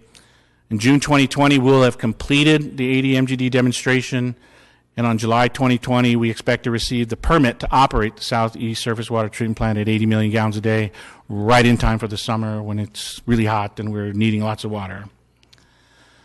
So, getting close to the end here, what have we heard since July 31st, 2014, the date of the rate rescission? What happened? There's been a lot of things going on since that day. The water affordability and equity are important. So, building on that theme, and working with city attorney, city manager, and at the direction of council, we identified an affordability credit program, and we designed a rate plan that establishes that everybody pays proportional to what they use, consistent with California law. New development should pay its fair share of program costs. That nexus study for how the development fees need to be recalculated has started. We are in the process of collecting the data, reviewing the data, and then we will be prepared to bring that back to you as a recommendation on how water capacity fee charges need to be adjusted consistent with how the rate plan fees have been adjusted, the consumer rate plan fees have been adjusted. What happens if we don't advance the capital plan and the rate plan, which is one of the reasons why I had my friends here from the state water resources and the regional water quality control board. They have measures and methods. There's a chapter dedicated to it on the sustainability plan. State intervention, that's what that chapter is titled. They have a plan on how they'll do that. And the Regional Water Quality Control Board has a strategy. It's outlined in law, the steps they will take to implement to deal with the quality issues that we have here in the city of Fresno. We have credibility issues on delivering projects, transparency. Thanks to this afternoon's action, we now have an Accountability and Oversight Committee Act. So that'll be part of this program moving forward, is bringing the citizens in, expert citizens in, to help guide and direct and be part of the process. What is the reliability of the city's surface water entitlements? Again, we looked at that. 173,000 acre feet has been the average we've gotten. We're only looking to use 110,000 to produce surface water. That's been available 46 out of the last 50 years of record that we have for that. What happens if we get additional financial support from the state? Well, you know, words are better than actions, and so we've demonstrated what we will do when we get a loan package from the state. We will adjust the rates downward, just as we've done in this rate. So the next time you will see that will probably be in that September, October timeframe when we bring the package back that'll be offered for the pipeline projects that we have. Are we certain the Recharge Fresno plan will meet the state's requirements in the Sustainable Groundwater Management Act? I am certain that with the help of my attorneys, we are going to argue to the state that we have a great plan and this plan complies. But again, when you get into these negotiations with the state, they are going to want to talk to us about, can it be a little bigger, can it be a little more? They can't talk to us about the schedule. The schedule is set.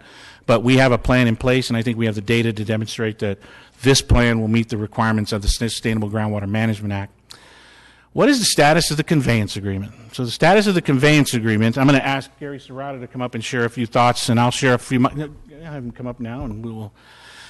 So this conveyance agreement is vintage 1976, and if you think about what that thing has endured over that time, in those 40 years, the droughts that it's endured, the addition of a surface water treatment plant, all the new recharge basins, we're now going to have a recycled water program. We've got the Groundwater Sustainability Act to deal with. We've got the groundwater contamination issues to deal with. It has been a very, very resilient and strong and powerful agreement that has got this city, pretty far down the road. But it doesn't reflect those things. And so now, as with all other things, there's just a time to get it updated and work together with our FID partner to make that happen and get it adjusted appropriately so that it reflects kind of today's conditions. The challenge, and I mentioned at the last meeting, the challenge for Gary and I will be, can he and I and our representative teams put something together that will test, will stand the test of time and last 40 years. That would be very, very powerful if he and I can accomplish that, and I know that that's what we want to do. And so with that, I'll let Gary kind of share his thoughts. Thank you, Thomas. Gary Serrato, General Manager of the Fresno Irrigation District. I appreciate the time to come and address the council. Before I get started, that last bullet point, what is the status of the conveyance agreement? I can tell you that the status of the conveyance agreement is that we are working towards trying to get to where we need to be. But there's going to be some challenges, and there's some big challenges in this. And so you need to understand where the conveyance agreement is at and the sorts of things that are incorporated into the conveyance agreement so that you as a council, as we move forward, understand that it's not going to be a simple thing to get this thing all done in the next week, 10 days, or even at the end of the year. I think it's going to be a challenge to get it done by the end of the year. So I'd like to make the following comments so you understand the conveyance agreement a little bit better. And I'm making these comments so they can be put on record. Terms of the conveyance agreement. The conveyance agreement expired in 1981. We are currently working on a year-to-year agreement. It's not a long-term agreement. It's a year-to-year agreement. Incorporated within the agreement is the ability for either the city or FID to do away with the conveyance agreement. If the conveyance agreement goes away, water supply goes away. Water made available to the city. It's done under the pursuant to Water Code Section 26671 through 26677. And in 26674 it says this: nothing in this chapter authorizes the sale or transfer of any water right, nor shall the agreement authorize in Section 26671 to be construed or deemed to constitute the sale or transfer of water rights. The water rights will always stay with the Fresno Irrigation District. The agreement allows for the city to accept the water for the lands within the city as outlined within that section. Storage. The city of Fresno does not have storage in Pine Flat Dam. You do in your CBP contract with the Friant Water Users Authority up at Friant Dam. You do have storage there and the ability to carry over from one year to the next, but you don't have it in Pine Flat Dam. Water that is unutilized by the city of Fresno.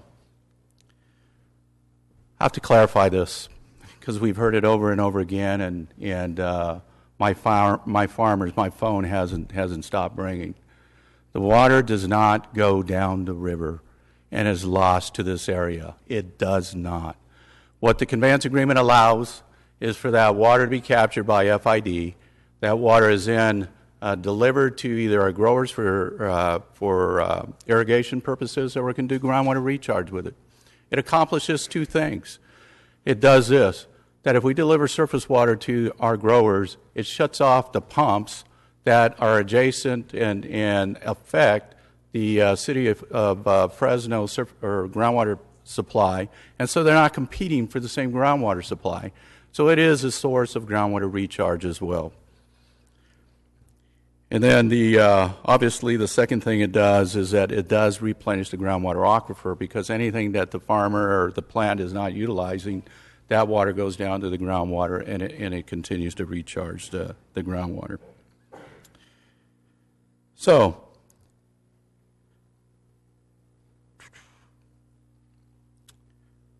scheduling of the water.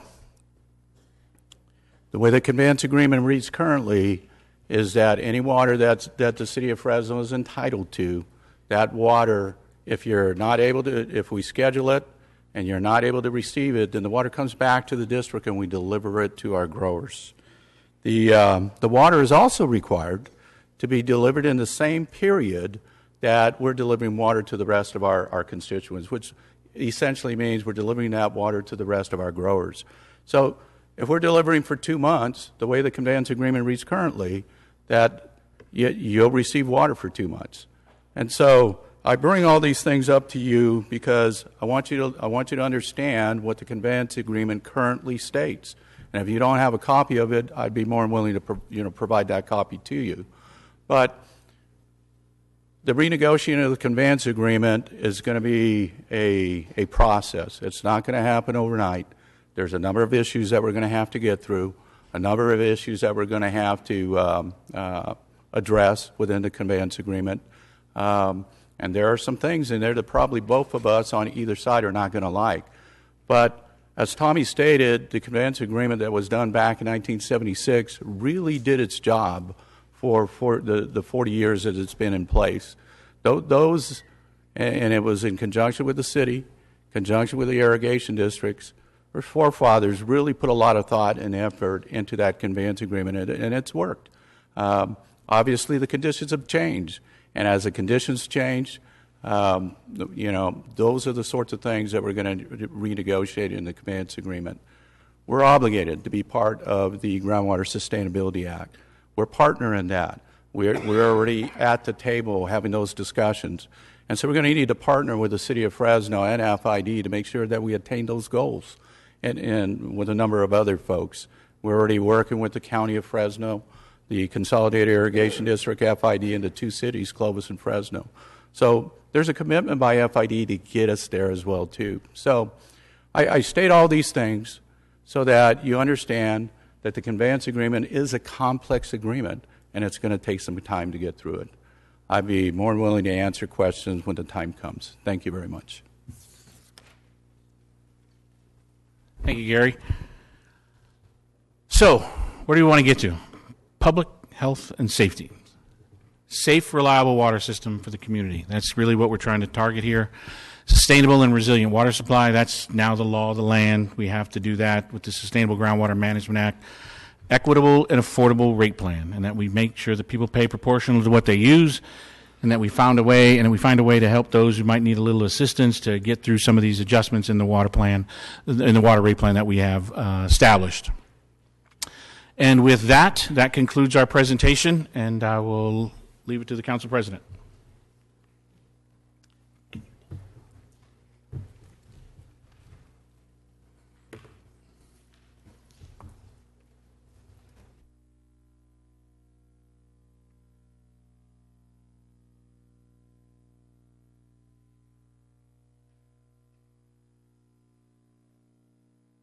All right, thank you, staff, for the presentation. Now we will begin to take public comment, and I'm going to go through all of the cards that I have turned in first. But don't worry, if you have not turned in a card and you would like to speak, after I have gone through all of the cards, you will be afforded an opportunity to speak. Everyone will have 3 minutes. And I ask, because we have so many speakers lined up and because I know I have an anxious set of colleagues ready to debate the issue, that we ask the speakers to try your very best to keep your comments in a 3-minute time period. I'll be doing gentle reminders to you if you do forget, but we really do want to be respectful of each other's time. So with that, our first speaker up is Al Smith, and we'll have Daniel Torres on deck to be ready, and Wayne Whitman after that. Thank you very much, President Baines and council members. I'll be quick.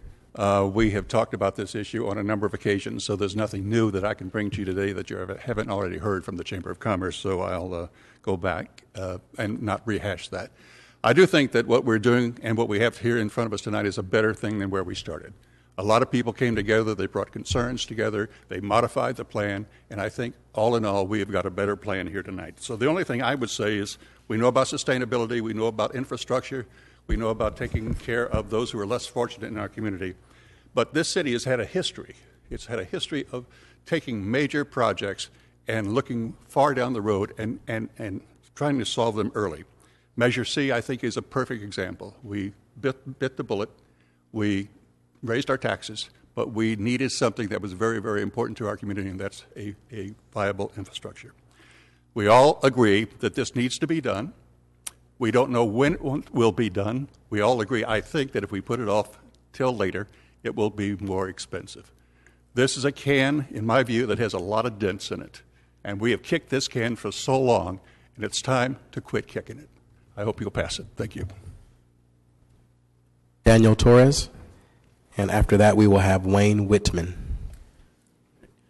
Thank you, Council President, Council members. And I've been living here in the city of Fresno now for the better half of 6 years, and since being here, Fresno has a water problem that must be solved now. Many of our wells are old and in danger of contamination and collapse.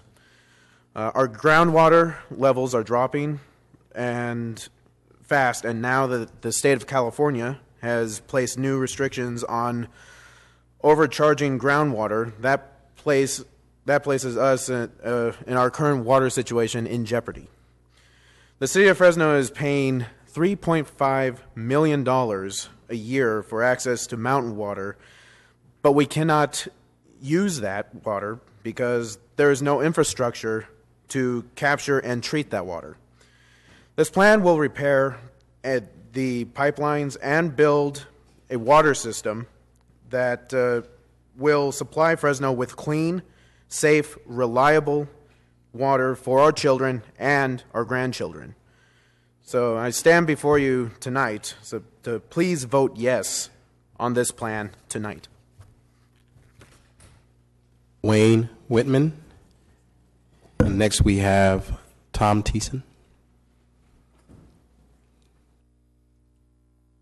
Thank you. I don't have any prepared comments. I just wanted to come up here. I was at the last meeting and I spoke to you all about people such as myself that are on fixed incomes and how important it is that you take us into consideration. I just want to say publicly thank you for doing that. I've seen the plan tonight, and I just wanted to say, thank you publicly, and thank you to everyone. There's a lot of smart people that have put this thing together, and there's been a lot of hard work I could see.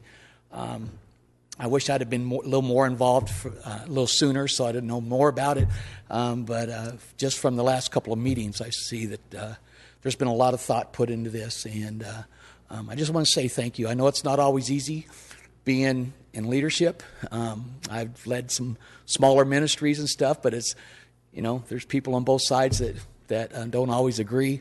And I just want to thank you for your commitment to this community and for the people of Fresno. I know there's a lot of community leaders here tonight, people that lead in all different areas, and they may not agree with everything that's going on and stuff, but I think it's great that they're here. And I just wish we had more people in the community to get involved in these things. But I just wanted to say thank you. Thank you, for putting this all together. You've done a great job of presenting it. And thank you for all of you for taking us into consideration. Thank you. Thank you, Wayne.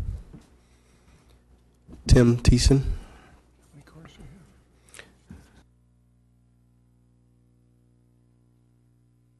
Good evening, council members and staff. For those of you that know me, I will be brief for a change tonight. I represent Fresno taxpayers, and we've weighed in on this issue, many of the forums, and I appreciate that opportunity. And just to really recap, we need to, capturing this available surface water is extremely important, and we must address this water contamination. My ag background and other areas we work in. Fresno taxpayers is not concentric only to Fresno or Fresno County. We are involved in taxpayer type issues statewide. And fixing our infrastructure. 20 years of procrastination has brought us to where we're at today. As was mentioned earlier, the can has too many dents in it. And through seepage and breakage and everything else, and when if the state would ever make a move on you also, from past involvements, is when you have poor infrastructure, your seepage and leakage and all that does not count towards recharge. It's counted as waste if the state comes in and starts to move on you on a water plan. So extremely important. And in conclusion, the rate impacts in the short term will be far outweighed by the long-term benefits to our community. And as the saying goes, the status quo is the arch enemy of progress. And we're urging a yes vote on the water plan. Thank you for your time. Bill Simon. Then we will have Gene Hayes.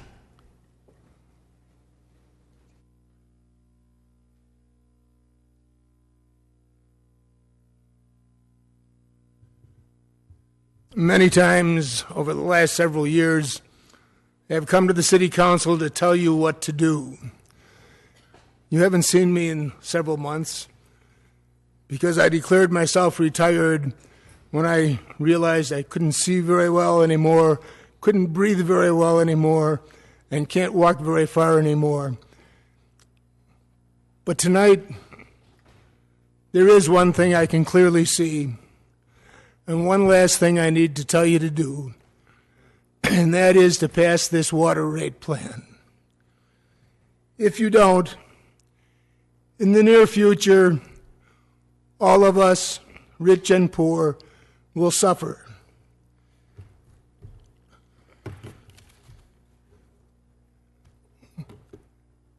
We have had rights to water that we weren't able to treat. In the presentation, they said, no, it didn't just go down the river. It sounded to me like it went down the river so that somebody else could use our water. If we don't pass this water rate plan and our aging infrastructure all gives in at the same time, it will be a huge expense, much worse than if we do it in a planned way. We have to replenish the groundwater. The plan does not address the use of gray water, and I wish it did. Maybe we'll get back to that in the future. But it is important to pass this water rate plan, and if you do, I will retire in peace. Thank you. Gene Hayes.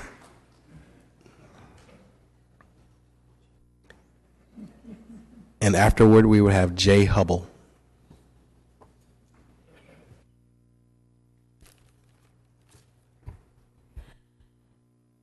Good evening, City Council and esteemed colleagues. My name is Jean Hayes. I'm a resident of the City of Fresno, and this is my second time I've come to comment on the proposed surface water treatment plant. I'm extremely disheartened that in all the comments I've heard and in all the pieces I've read in the Fresno Bee, with the exception of one, there's hardly any mention whatsoever of the fact that, one, we live in a semi-desert, and two, many scientists say we are just in the beginnings of a mega drought. If we build this new surface water treatment plant, we are not guaranteed that the water will come. One researcher, Scott Stein, says we continue to run California as if the longest drought we're ever going to have is about 7 years. California in 2013 received less rain than in any other year since it became a state in 1850. We need to conserve. Now, that's not the magic bullet, but first and foremost, we need to conserve. Fresno Bee did a wonderful thing last August, telling us in detail how we could conserve thousands of gallons of water if we just did the things it said. That was a wonderful article. Also, the cities of Turlock and cities in Contra Costa County have extensive suggestions on their websites that are very user-friendly. I haven't seen any in the website of the city that are user-friendly, but this magically appeared tonight. That's a start. I read the fantastic piece by Councilwoman Soria this morning. She has done her homework. Her mention of the T3 plant at Dakota and Armstrong and Dakota and the northeast water treatment plant sat partially idle for years. Strangely, the T3 plans went online in 2013, only reached full operational capacity a few weeks ago. Was that a coincidence? What are you thinking when you proposed this $429 million project? Were you thinking of privatizing our water eventually? What other surprises are in store for us? Conservation is the answer first and foremost. Planning as if the drought will indeed last for 20 to 50 years. Don't think the water from wherever you get it will magically appear. And by the way, don't forget that agriculture uses 80% of our water anyway. Maybe they should be included in the talks. I urge you to vote no on this proposal. Jay Hubble.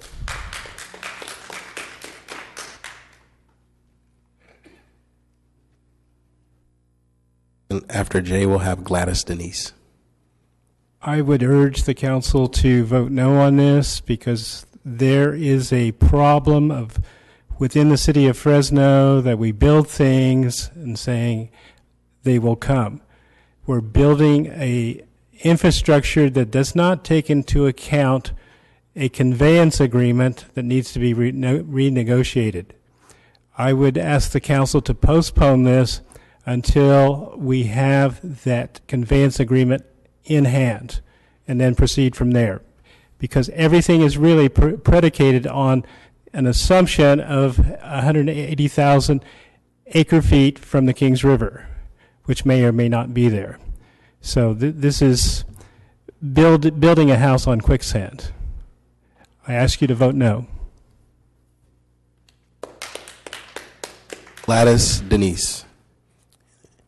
And then next we will have Joan Poss. Council President, council members, staff, thank you so much. I'm here to say just thank you. I reiterate those comments that are appreciative of all the work that has been poured into this. As a member of the 2011 Utility Advisory Committee, I know how much work it is for our city staff, for all of the utility department members, for our state resource members, for the FID. I want to say a special thank you for continuing to support our city and to work even without this conveyance agreement fully vetted. They know and they are stepping up and they are cooperating with the city. This is a wonderful win-win. We couldn't ask for a better irrigation district to work with. Fresno Irrigation District is going to supply what is needed with their resources, with their personnel, to unify to make this entire region water sustainable. And I just say, I just want to thank you. I just want to really sincerely say how much I trust our city council, our staff, the mayor. Everyone has done an extremely thorough job. I want to thank all of those who were invested in getting extra resources to help those who are least able to pay for these additional water costs. But as the facts have been stated, there is no other option. We are in a situation where we have to have the surface water treatments come online. We have to have a plan to build a sustainable future. Everyone is working together. We just saw the facts. We saw that the other surrounding cities are already paying what we are only going to be paying 5 years from now. This is an incredible amount of work the city does to bring water to our homes, to our farms. It is just amazing to me. We owe a debt of gratitude to everyone who's been working on this. And I just want to thank the city councils. Thank you very much. Joan Poss. And then after that, we will have J.D. McCubbin. This is my second visit to the council about the water issue. And I can still hear, and I'm not blind yet, as Mr. Simon speaks, but I am retired, except I don't feel retired because I feel in this community, even those of us who are retired have to work full time in order to keep our city government transparent. I do not feel that our city government is transparent. I'm probably dating myself by wondering if all of you remember the three monkeys. One, do not see, hear, or speak, and I think, I do not see the water that you're talking about. I do not hear the streams. I don't hear the river running. And I think you speak without talking about the top 10 U.S. cities that are running out of water in America. These are the cities in the San Joaquin Valley. Fresno is number 10. Visalia is number 9. Madera is 8. Merced is 6. Hanford is 2. And Bakersfield is 1. That means that this whole valley is in a dire drought. And one of the reasons that it is, and this is another thing that is never spoken of or rarely spoken of, is that 80% of the water goes to agriculture. Of course, we need food to eat. But what has happened in our valley is that many of our farmers have changed to export crops, almonds, pistachios. They've gone to China and Asia. And one of the things that's really remarkable to me is that the California almond exports take annual water that could provide water for LA homes and business for 3 years. Just think of it. And right now, in our valley, there are millions of gallons of water used for brand new almond orchards. What's going to happen in this valley is we are going to have to change our whole way of being. And one of them is that the 1% agriculture industry ought not to get all of the water, especially when they're making a killing on exports. This water right now belongs to us in our valley, not to people making money for exports. And at present, the majority of city water is drawn from the underground aquifer, which you all know. Water conservation is a must to secure immediately a significant reduction in groundwater overdraft. It has taken 5 to 7 years for Fresno to reduce urban consumption, and it's way behind others. Thank you. Jay McCubbin. Next, we will have Mary Murphy. Thanks very much. I'm back again. I'm going to try to get through 5 points in 3 minutes. Let's be open about what's really going on. Step closer to the mic. Pardon me? Step a little closer to the mic. Okay. We're trying to preserve open local control, which I think is a great idea, so I support that. I think we're better off dealing with City Hall than the state capitol. If City Hall's bad, the Capitol's a lot worse. The rates are to finance this plan, and though we've had lots and lots of detail about the plan, what's missing in the plan is, even in the budget, we don't talk about 70,000 acre feet that fall as rainfall on the service area. So where's that in this plan? And we don't talk about recycling and reuse. So for a comprehensive plan at this stage, we should have those elements in it. But I thought tonight we're supposed to talk about water rates and not the entire plan. I was lucky to be on the second of the rate committees, the utility committee. So I had a lot of consultants teach me a lot about water rates, but they didn't ever answer the question why you go to flat rates, which is what we have. Why can't we go to stepped rates? Why can't we go to exponential step rates? Why can't we go to even logarithmic stepped rates? So the rates that you've suggested, thank you, Mr. Tommy, is we're getting away from most of the bill being on meter rent, and we're going down to the meter rent's only a third, and consumptive use is 2/3. That's a good improvement. I like that.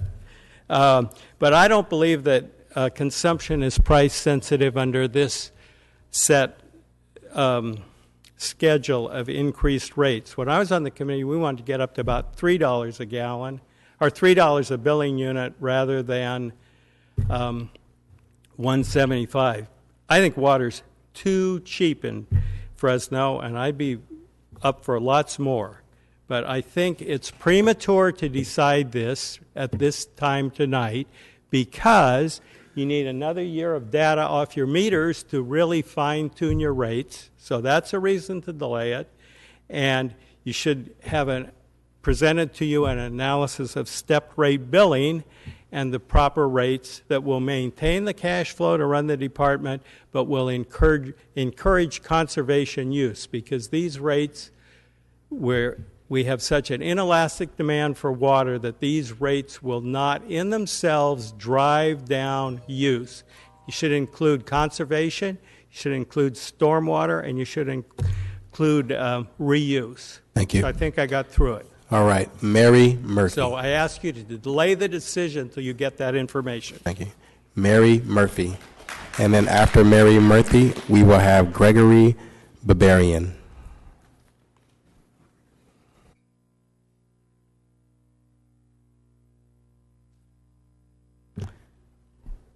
Good evening. Looks like we're in for a long evening, huh? I've been an organic gardener for several years, and I have felt the water table depleting over those years.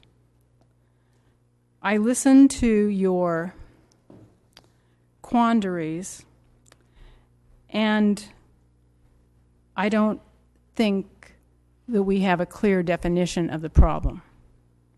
The problem is multifaceted. The problem includes, yes, perhaps satisfying legislative requirements that may not be kicking in until 2017-18 with the Groundwater Management Act, maybe sooner, I'm not clear, with the TCP issues. We do have aging infrastructure, but not just at the city level. We have it at the state level and the federal level as well. The state and federal systems were designed for a 19 million population in California, and we're at 38 million and climbing. We're trying to look like England in a semi-arid desert. Our climate, our population, and our lifestyles are not suited to one another. So what that 46 out of the last 50 years you could get that 110,000 acre feet of water? If you look, what if we're past the tipping point? We're in the worst drought we've ever been in. And it's not just California. Have you seen pictures of Lake Mead lately that supplies water to Los Angeles? Do you understand what's going to happen with renegotiations with those 7 states that rely on Lake Mead? And they're all part of the same problem that we're part of, called drought and climate change. Fresno needs a consistent vision for water conservation. For example, it doesn't have one. New lawns can get a 30-day waiver for watering so that they get seeded. We shouldn't even be having lawns. There are a lot of things that can be done to solve the problem. Consistent water conservation plan and program that targets homes, institutions, and the city itself, based on radical shifts in learning to live within environmental constraints and climate change. Get rid of the insularity of all the entities which are defining the problem and work collaboratively. Look at examples elsewhere. The American Council for an Energy Efficient Economy and the Alliance for Water Efficiency can provide you with examples of things that you can do. And specifically look at the City of Colorado and the Massachusetts Water Authority that saved lots of money every year, both for themselves and for their residents. Thank you. Thank you. Gregory Barbarian and Dan Winton. And I'm going to remind folks to really stay as close to the 3-minute time as possible. Thank you. Hello and good evening. I want to thank the council for giving me the opportunity to speak tonight. My name's Greg Barbarian. I'm currently a Fresno Irrigation District board member, serving Division 5. And tonight I want to state my personal views, and they're not reflective of the Irrigation Board, but these are my personal views regarding this subject. I want to start out and thank all the council members who have studied this issue. It's extremely complex, especially Council Member Soria, whose editorial was very informative. That was in the Fresno Bee the other day. I agree with a number of her statements, including the fact that the city and the Fresno Irrigation District are currently engaged in the process of negotiating a new conveyance agreement. This is the framework that allows water to be moved into the city. I've received calls from growers who have legitimate concerns about this surface water treatment plant. These concerns and others need to be discussed and addressed within the new agreement. Gary Serrato brought some of this up. Hopefully he'll be able to He's the general manager of Fresno Irrigation. Hopefully he'll be able to come up again and speak in more detail about this conveyance agreement. It is my belief that a vote tonight is premature.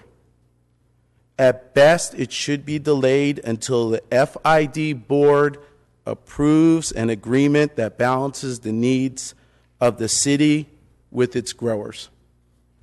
Thank you. Don Winton and Diane Merrill.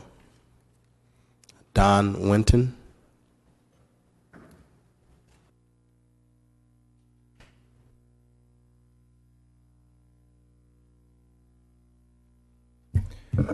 Honorable Council, on February 14th, their request, I met with Mayor Swearigan and Tommy Escueda with Doug Vagum present at my request.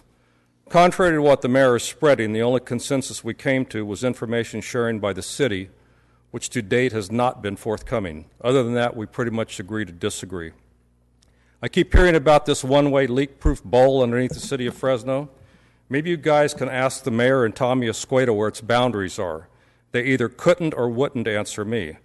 This sounds like the making of a new playoff football game. We can call it the BS Bowl. You should have a copy of the EPA map. Then there's a 2010 DPU report recommending 9% increase for 5 years for water repair and improvements. Tommy finally mentioned this at the time we had the meeting. He didn't even know it existed.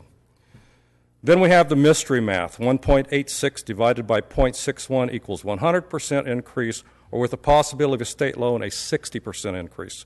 I actually did the math on a duplex that I own. Even with the state loan, it came out to be a $37 per month mean increase per unit. For the single mother of 3, this amounts to $444 per year, which represents almost 3% of her total family budget, as compared to maybe 0.5% for all of you, Tommy Escueda, and Mayor Swearigan. Hardly seems fair, does it?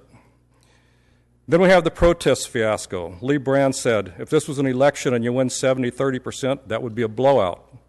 Of course, what he didn't say, that in a real election you wouldn't start out with 100% of the vote in your favor.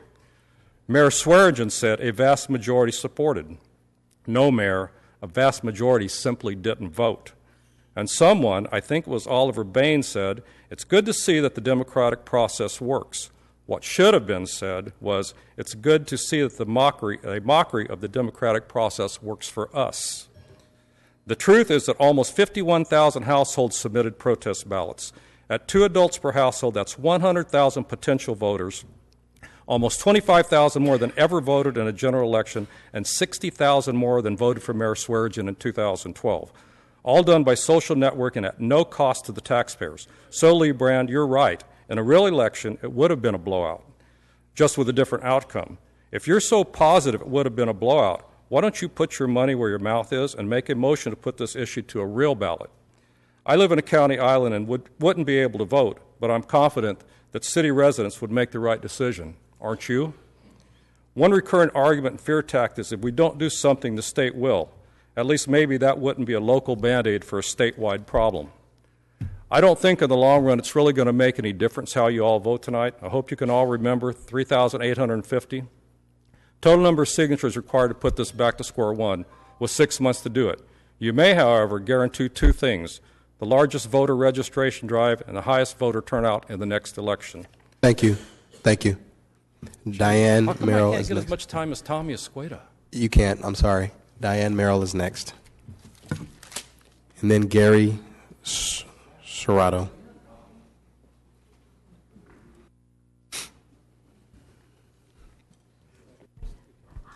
My name is Diane Merrill. I reside on Colfax Avenue in the city of Fresno, and I'm a board member of the League of Women Voters of Fresno and a member of the League's Natural Resources Committee.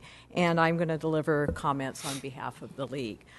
We support the Recharge Fresno plan to upgrade the city of Fresno's water infrastructure, because we can no longer afford to delay the construction of the necessary improvements to address current water quality and groundwater overdraft problems and to secure a more reliable water supply into the future. As we have heard from Mr. Escueda and the experts who spoke, This water infrastructure project is needed if the city is to comply with California water quality and groundwater management laws and regulations, particularly the Sustainable Groundwater Act, Management Act, and the impending water quality standards for 123 TCP, excuse me. And we also appreciate the plan contains $82.5 million for taking care of our aging infrastructure and, fixing leaks, repairing or replacing pipes, and all of that kind of thing that's needed to maintain our system reliability and prevent costly failures. And one aspect of the water system that hasn't been discussed, I think, is fire protection.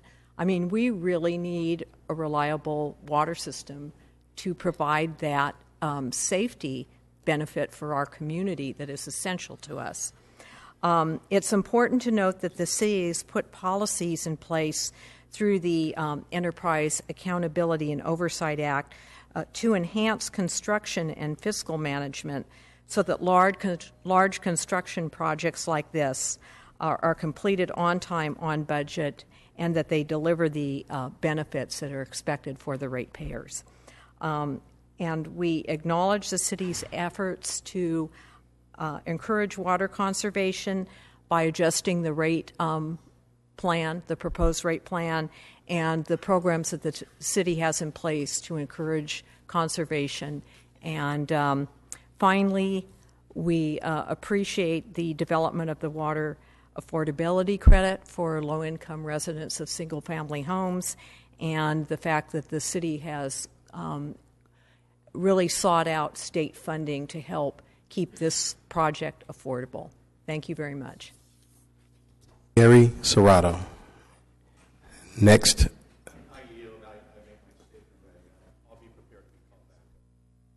Diane Smith. And Robert Merrill after that.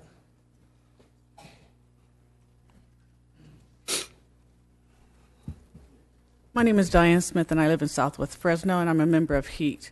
There's several things that I'd like to discuss. One of them is the water affordability credit. $5 to me is nothing. For people that are on low income, $5 off their water bill is not going to be much of anything. You can't even hardly buy a hamburger for that. So there's got to be a better system set up for them. In regards to the reconveyance, it's my understanding that a large portion of Southwest Fresno is not entitled to water out of the Kings River. I addressed that issue with someone, and what they told me was, we're getting most of our water from the ground. Well, I got a problem with that because now we have all these farmers who are planting these almond orchards and putting in new wells that some people that live in the area can't afford. So they're putting them in, they're drilling, they're taking all the water, and I don't see any result coming from that. I have a difficult problem with paying for something that I have no use for or that I can't use, like the Kings River water. And it's a number of people have said it before. It's like if you plant it, it will grow. If you build it, they will come. We've seen that over and over again where that didn't happen. The only thing that I can say is, yes, things need to be done. Things should have been done a long time ago. But you cannot break the back of your citizens to correct the problem that our city leaders over the years have continued to play on. My suggestion to you is this. Give some more thought to what you want to do. I know that there's been a lot of looking over this thing and a lot of different things said and a lot of plans made, and thus far, nothing seems to work for me. If I can't get any water out of the Kings River, then I don't expect to have to pay for it. And I think that's only fair. So if we're losing water to the farmers who have been allowed to plant out there where I live in Southwest, then they need to take up the slack and pay more for their water because they're not getting it out of the irrigation canals, which they said they were going to do in the very beginning. They're being allowed to dig more wells, and they're taking more water out than what they were doing before. So that's all I have to say. You guys need to do your job and do it right. Robert Merrill. And then we will have Nancy Waitlow.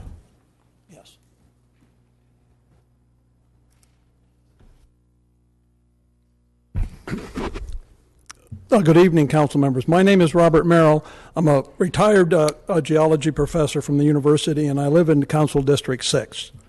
As a geologist with knowledge about Fresno's underground aquifer and the limits to our finite water supply, I support the proposed water infrastructure project as necessary and long overdue.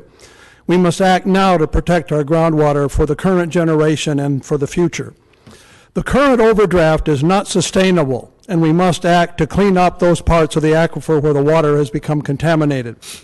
The proposal before you will use Fresno's surface water allocation to replace much of the current overdraft over a period of many years.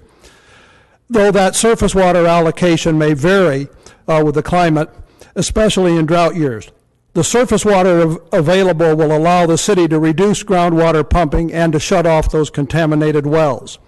These actions, combined with increased water recharge basins adding to the groundwater, will allow our aquifer to recover over those years. The city's water surface allocation is like wages, which replenish our checking account, while our groundwater is the savings account to be used in emergencies such as the future droughts that we will see with climate change. Fresno's groundwater savings account is not unlimited, it is finite, and we have been excessively overdrawing that account for many years. My knowledge of past climate change, especially drought, suggests that the water infrastructure project is necessary to address those coming impacts from climate change. Postponing a decision favoring this project will only make the future corrections of past mistakes more expensive, as well as constraints of per capita consumption more severe. If changes are to be made, my suggestion is to limit them to putting few more dollars into addressing conservation and eventually to tiered rates. We must charge more for those that overconsume. Nobody likes raising taxes or rates, but those are the choices we must make for the government services we receive. There is no free lunch. There is no unlimited clean water supply. Recall further that Fresno's economic base is agriculture, as you've heard, which also requires water. And urban sprawl, along with population growth, is in competition with us for that finite water supply. I attended all four of the water forums, or I listened to the fourth one. Whether or not this encourages development may be debatable, but the proper place to address that issue is in the city's general plan. Therefore, my suggestion is for the city to substantially increase development fees to pay for the additional costs that sprawl induces. Thank you. And when developers come before you, ask them where the water is and what they plan to reimburse the city for past infrastructure expenses. Thanks, Thank you. Robert. Nancy Waitlow. And then Jerry Bill. Good evening. Here we are again. And I was so happy with my new council representative. I'm not in her district. I'm sorry. He's not here. Anyway, that was a beautiful piece that you wrote about this problem, and I hope that your colleagues will read it carefully because it seems like it really shows what needs to be looked at.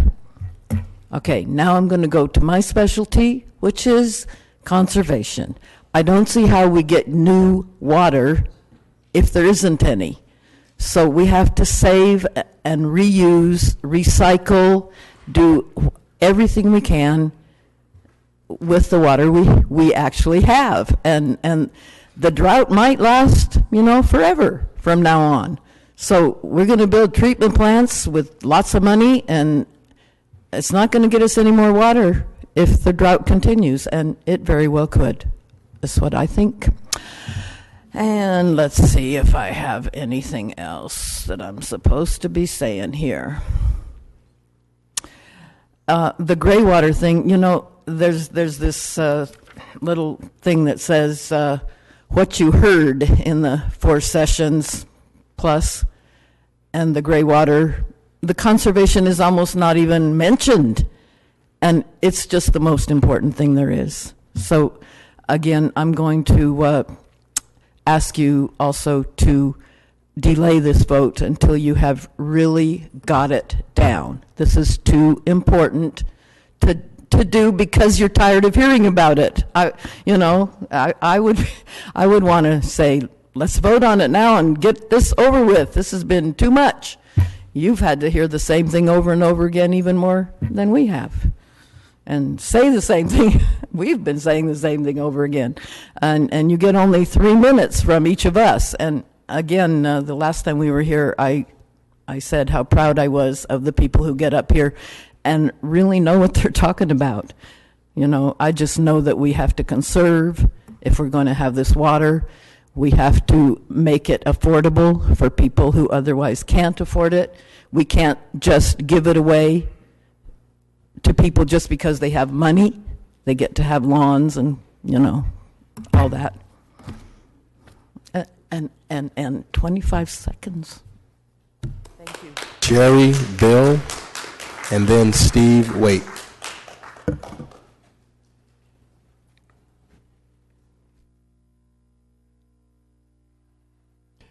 Well, good evening.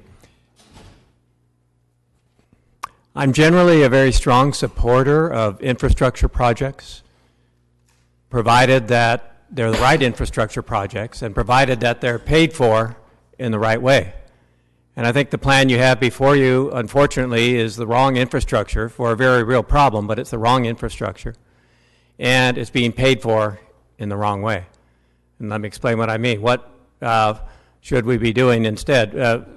Some speakers have already mentioned that this snow supply in the Sierra is going to be very unreliable in future years, projected to be 20% of average this year, and quite possibly going to be in that range for many, many years into the future, maybe 10, 20, 30 years into the future. We're going to be looking at well below average snowpack. Now, of course, that will vary from year to year, but this plan doesn't take that into account. You're building a water treatment plant to use that runoff from the mountains that might not be there, and we'll be looking at a plant sitting idle because you don't have a supply for it. What should you be doing instead in terms of infrastructure? Well, reclaimed water. Reclaimed water is the wave of the future. That's what you should be looking at. Eventually, most places in California are going to have to be doing that. There isn't going to be new water for us. We're going to have to reuse the same water we're already using and use it over and over and over again in various forms. So we need to recycle water, we need gray water, we need rainwater catchment, all of those kinds of things. I see virtually none of that in this plan. When it shows the sources of water for the future in this plan, it doesn't mention reclaimed water or gray water or any of those things. Those things are left out of this plan. Now, as to how to pay for it, the people there's a mention in the plan here about these rates are equitable. Well, Tommy Escueda is defining the word equity in a way that is convenient for his purposes, but there are many ways to look at what would be equitable. The reason we have to build such large infrastructure is because of the people who are overusing water. We have to build large infrastructure to take care of urban sprawl and large areas of landscaping and people with large lawns and so on. And also to pay for new development or to provide water for new development. That's why we need this huge infrastructure that is being proposed. Well, if that's the case, then let's have it paid for by much higher development fees for the new development and by much higher rates for those who overuse their water because of over landscaping and all of those things. So a tiered water rate, if we have to wait a year to institute tiered water rates to get that study done, then that's a reason for delaying. Thank you. Thank you. Steve Waite, and then Dave Herb.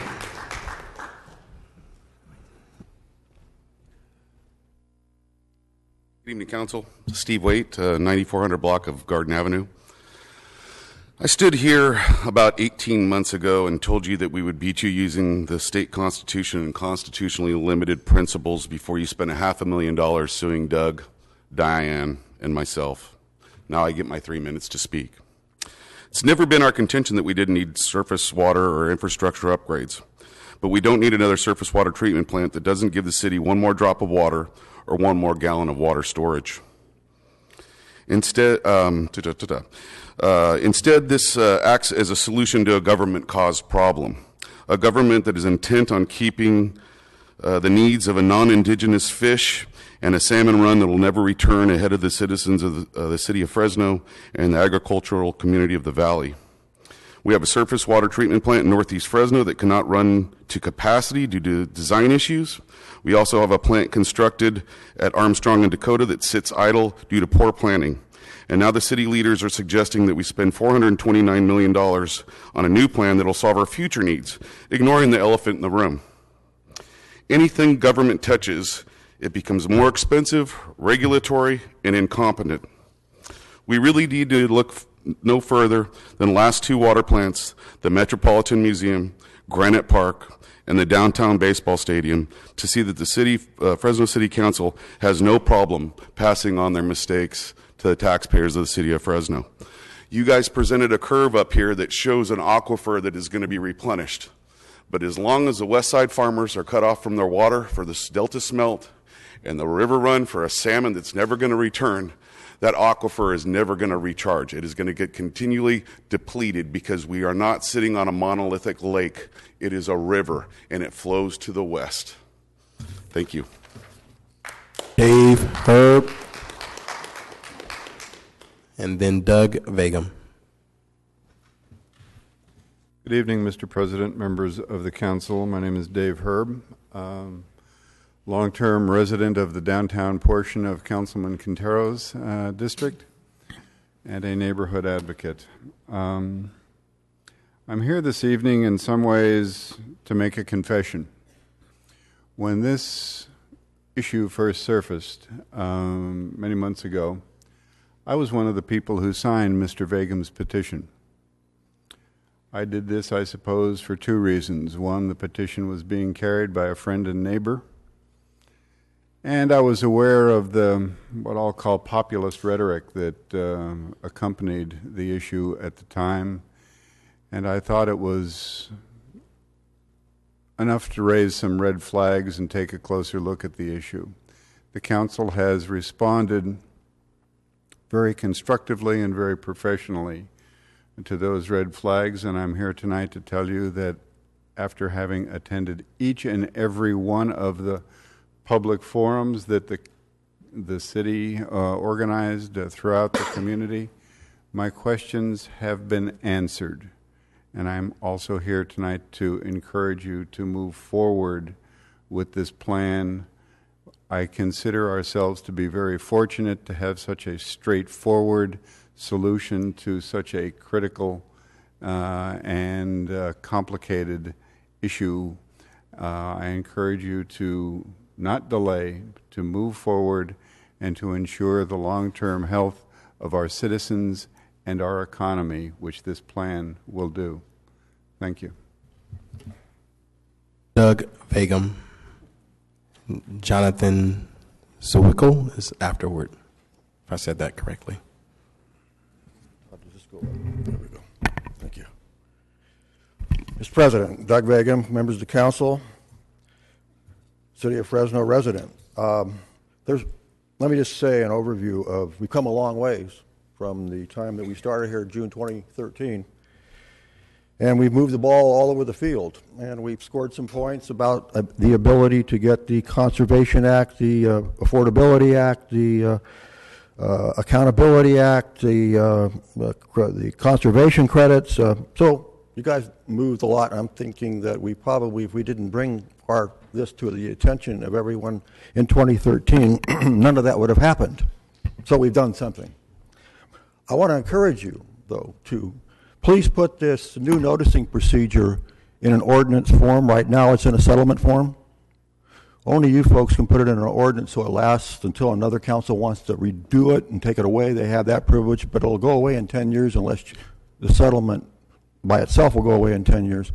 You can put it in an ordinance and put it in perpetuity, and I'd like you to do that and recommend you to do that because I think it worked. I mean, we got 50,000 households that returned and filtered out down to 40,000. I'm proud of that.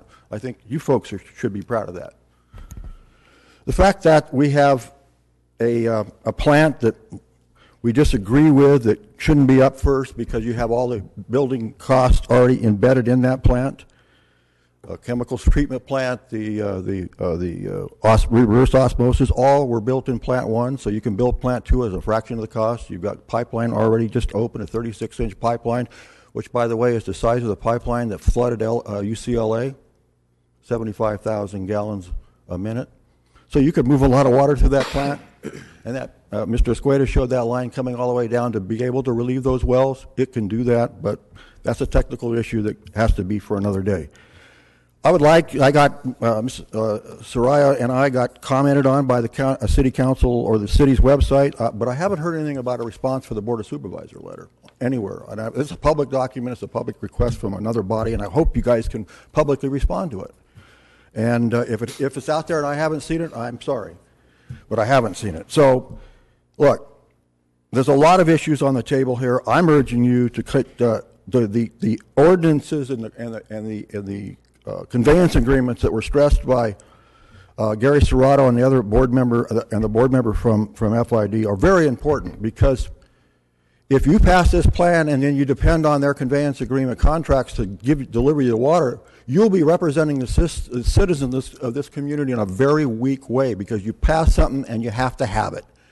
Then you will be putting the weight on their shoulders to say, well, if you got to have it, here's what you're going to pay. Why not wait to see when that thing is in place, and then you'll be able to be speaking from strength, not from weakness. You're representing the people from strength, and I hope you continue to do that. Thank you very much. Jonathan Sawickel and Rebecca Van Stocken. Okay. Thank you very much for the time to speak here today. I, too, am a resident of Fresno on a fixed income, and I'm trying to be as frugal as most, just so I can cover my expenses. But I have a couple of concerns with this plan as I've heard it. I attended 3 out of 4 of the water forums, and thank you to Councilmember Brandow, who discussed a lot of these things with us. I think I know a little bit about it. My concern is that in order to make this more affordable, a lot of the things that should be done have been eliminated to try to cut down on the expenses. And as someone who at one point in my career started and ran a factory, the one thing I discovered is that cheaping out, saving money on things is the most expensive thing in the world, because now you've got a lot of things that you've got that don't run as well as they should, and a lot of things that you've got to replace in addition to the lost production time. So when I've heard people talking, folks talking about the fact that the Southeast plant was originally supposed to be one size, and then it was reduced so that you can make it, more production later, that's just going to cost more money down the road. I've heard a lot of people talk about, let's postpone this and discuss this and discuss that. And yet, from all the things that I've heard, this has been postponed for 20 or 30 years. And there's only a limit to how long this can be postponed. Every year that it's postponed, from what I understand, it costs another $8 million in increased costs. That just makes things more expensive down the road. Some things that I've heard, talking about conservation, I don't know how many years it's been since we've had low-flow shower heads and low-flow toilets and people doing all sorts of things to reduce water consumption. So even though there's a lot more that can be done, there's a lot, we're limited to a certain extent. One thing that I've heard from several people is that 80% of our water is used by farming. Well, everybody knows that farming uses a lot of water, but how much water is being used for environmental purposes, for the delta smelt and water running down the river for the salmon, which are not there, and other things like that. So that 80% number is not quite true. Thank you very much. Rebecca Van Stockham and Lauren Harding. Hi, 4235 North Thorn. First of all, I just want to highlight or say thank you to City of Fresno staff. I had a chance to do some research in which I interviewed staff, and they were incredible. They blew me away. So there's staff people here that could write a textbook about geographical information systems, the same ones that are used to assess these sorts of projects. There's a guy here that wrote an interface for management of systems. Incredible. So I wanted to start off with that. About the water rate plan, though I'm sad that there are not tiered rates that are included, and this plan doesn't have everything that everyone would want, but I'd like to just make 2 points. One is that sometimes I think, as important as our man-made systems are, sometimes they keep us from thinking about the nature that's right under us. And then second, I want to suggest that a water rate is really sort of communication about value between citizens, between participants in a public setting, right? So as we all know, Fresno has exceptional environmental conditions in many ways, and especially in terms of water. Its aquifer is, it's basically an alluvial fan that's made out of small pebbles and things that support it, so that not like a river. I'll take issue with that. An aquifer that has limits, resilient in some ways, but it reaches a point where it won't come back, right? The Kings and the San Joaquin rivers, both in quantity and quality, are exceptional sources of water. And for these reasons, Fresno has been able to keep its prices low for years. But water management in the whole state is changing, and it's changing towards sustainability, now defined in a way that is pretty clear. So in my last minute here, I'd like to just say that communication about conservation has to do with water rates. The way we communicate about value in our culture is through water rates, or value of water, because we assess the price, we assess how much it means to us. And studies have shown that conservation, the biggest impact on conservation comes from an adequate rate that reflects both maintenance and supply. So I think staff and the mayor and the city council have done the work that it has taken to care for the natural systems that are irreplaceable. And I think you guys have made that possible. And I hope you'll vote yes. Thank you. Lauren Harding, and then Howard Watkins. Yeah, I'm Lauren Harding from Northwest Fresno. I hear a lot about, we look back 30 years, the mayor said that on TV, saw it today at the noon news. So we look back 30, 40 years, we see all this water, that's good average water. We'll have plenty of water. Well, I've sent you ad infinitum now 4 important studies that have come out recently by climate experts, towering experts, saying we're going to have less water coming out of the Sierra. Noah Diffenbaugh in 2012, less snowpack. Los Alamos National Lab, they came out with a study about a month ago confirming that. Less snowpack. And most scary, NASA put out a report called Megadroughts. NASA, if you Google NASA Megadroughts, they're saying we're in now for droughts lasting 20, 30, 40 years. We haven't seen that since the year 1100 or 1300. But that's what we're in for, from North Dakota to Texas, Arizona, New Mexico, Arizona, and into California. And their map shows the central San Joaquin Valley involved in mega droughts lasting up to 40 years. Today, KCBS reported that Lawrence Livermore National Lab is saying today, they're going to put it in the journal Nature, they've proven in the field that CO2 leads to climate change. This has been a lab study up to now, but now they've proven in the field that human-caused greenhouse gas emissions is responsible for climate change. So there's 4 reports. So looking back 30 years, you're looking in the rearview mirror. You should be looking forward. Mr. Escada says 173 KAS available on average. In the past, we'll use 110. Well, this year we got what? 60 from Friant, 0 from Millerton Lake, and 60 out of Friant.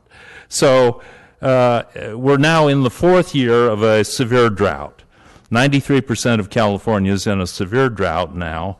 I've told you my 6-step plan. We're not saying do nothing. We're saying double the Northeast plant, replace leaking water mains, build 200 acres of ponding basins, cut landscape watering from 12 hours a week, adopt a low-growth policy on population, and enter into regional water budgets. If you do that, you see, we have a plan, and it'll cost 1/2 of the mayor's plan. Now, all I heard about up at Stanford in October for 4 days at my reunion was climate change. Unfortunately, the mayor wasn't there because she didn't go to Stanford. I wish she had, because that campus is just embroiled in the topic of climate change. Leading experts there. That's all I heard about. Okay, thank you very much. Howard Watkins. Then we will have Carol Mall. Howard Watkins, longtime resident of Fresno. Thank you, Mr. President. I want to thank Mr. Vagum for his op-ed, Councilmember Soroyas for her, and the mayor and administrations for the responses to Doug's op-ed. I also want to thank members of the council that responded and provided me additional information. That answered a lot of my questions. Being here tonight, taking photos, but seeing the presentation, a few more questions have come up for me, which I'm hoping Mr. Esqueda or other members of staff can answer before you take a vote. On the 5-year rate, does it level off at 5 years, or what happens at 6 to 10 years? If it's going to go up more, or could the rates be spread out over a longer period of time so it's not as big an impact at 5 years? A major concern with the FID is the city have any right to water, or is it just the good graces of FID? I do not know. I would assume the farmers have priority, and when you have reduced water availability, does FID may want to give the city access to water, but may not be legally able to do that. I don't know, but I think that should be addressed. And from reading the chart that was handed out, it looks like this past year the city accessed 70,000 acre-feet approximately of surface water. I realize the goal over the last many years is much higher, and the expectation is to reduce it down to 110,000. But if it's 70,000, that may be the best year for the next 20 years. Climate change is a reality, the drought's a reality, and it comes from climate change. If it's around 70,000, and that's the reality, if FID is not required to provide water to the city, what's the plan then? And I'm hoping these can be answered tonight. My concern is, if it's approved now, is that it only takes, 4,000 people to put this to an election, spending another $1 million and going through a lot of rigmarole. The more questions that get answered before you vote, if it's approval, because it's clear we need to do something. Not doing anything is a disaster. It's just going to happen faster. But I think the questions I've raised and some of the others, if there's a way to answer them tonight, that would be really good. On a policy level, given the drought and the impact it has in the Central Valley, I hope the council, not necessarily tonight, but would adopt a resolution urging the members of Congress from the Central Valley to support legislation addressing climate change. It's man-caused primarily, and if we don't take the steps, it's not just the valley that hurts, it's international. Thank you. Carol Mall. And then Susan Coberly. Good evening. My name is Carol Mall. We own three pieces of property in Fresno. We live on Bullard. We have a 9-unit apartment building out by Fresno State, and we have a 4-unit apartment building down at First and Belmont. Yesterday, I got my water bill. I gotta quit calling it water bill too. But attending these meetings and reading things in the newspapers, I think a whole lot of people are confused. So I brought my utility bill, and I want to tell you what is in there. The total utility bill is $212.84. That's for our 9-unit apartment. Then you have to add to that $45 for trash pickup. So that comes out to $258 for 1 month's utilities. Our water bill is $42. That's for 9 units, about 17 people. You divide that out, and it's $2.50 a month for each person. I spend $2.65 for a glass of tea at Starbucks. This is for a person to live for a month. We have not required them to shut off the water. We did send a very sternly written note to all of our tenants, and my husband is president of the Homeowners Association. Everyone in our association got a letter saying that there will be no outdoor watering on your own. The only watering is community watering. There will be no washing of cars. There will be no hosing down of sidewalks. And please try to conserve water. So we were in San Diego last year, and our phone started ringing. We were at a conference, and my husband's phone was buzzing because we had a malfunctioning water meter or water sprinkler head. And we got all these calls from people. People are conserving, folks. And what my concern is that we have to provide water for our tenants. If these wells go dry, I want to know what your plan is for providing water to the people of that area if the wells go dry. Secondly, we're members of the Apartment Association, and they called today, and the Apartment Association is supporting this. They think it's way past time to vote on this, and we would encourage a yes vote. As you know, I was on the Utility Advisory Committee. Thank you. Susan Coberly and Stephanie Frederick is next. Mr. President and members of the council, I come to you today. The last time I stood up and spoke, I said I like to turn on the water and get a glass of water in the morning. I still like that. I spoke to my son today. He has a house here in Fresno. I think it's in Ms. Soria's district. And he said, are you at home? And I said, no, I'm going to go to the city council today to speak about water rates. And he says, what's that all about? I don't know. He's 45 years old. He should know what it's all about. But I said, well, the water rates have to be raised so that we have water available. He says, how much is that going to be?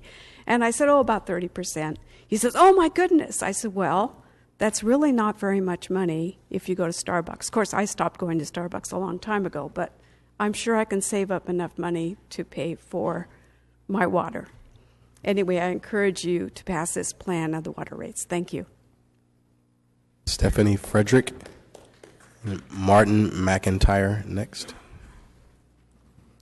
Mr. President, members of the City Council, Stephanie Frederick, 2658 East Alluvial in District 6. I support the water plan. Just a brief comment about the mega drought. If we are facing a mega drought and not another drop of water or a snowflake falls in the Sierras, we are sunk no matter what scenario the council proceeds with, because all of the water comes from the Sierras. We have no choice but to gamble on future precipitation, even under the do little or nothing scenarios, including uber conservation. I believe that Recharge Fresno gives us the highest odds of having water for the future because it's the only strategy that allows our aquifer to recover, and it does that because it gives us a shot at mountain water. We are playing the odds, that's true, but we're playing the odds with a smart plan. It would be a shame to back away from it now.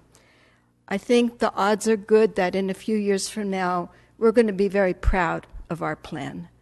Thank you very much for everything you've done, and I hope that you will vote for the water plan tonight. Thank you.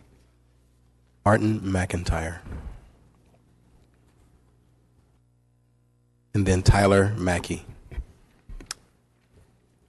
Good evening, Martin McIntyre, 3244 West Fremont, Fresno, California. I'm here this evening to speak in support of Recharge Fresno. I will allow, though, yesterday when I decided to change my travel plans in order to attend this evening, I realized that there's little to no chance I'm going to change anyone's vote on the dais this evening. But nonetheless, I thought it was important to get a couple things on the record. First, despite all of the record, or rhetoric, I should say, that you have heard over the past 6 months, there is no basis to question the technical, financial, or hydrologic basis of this plan.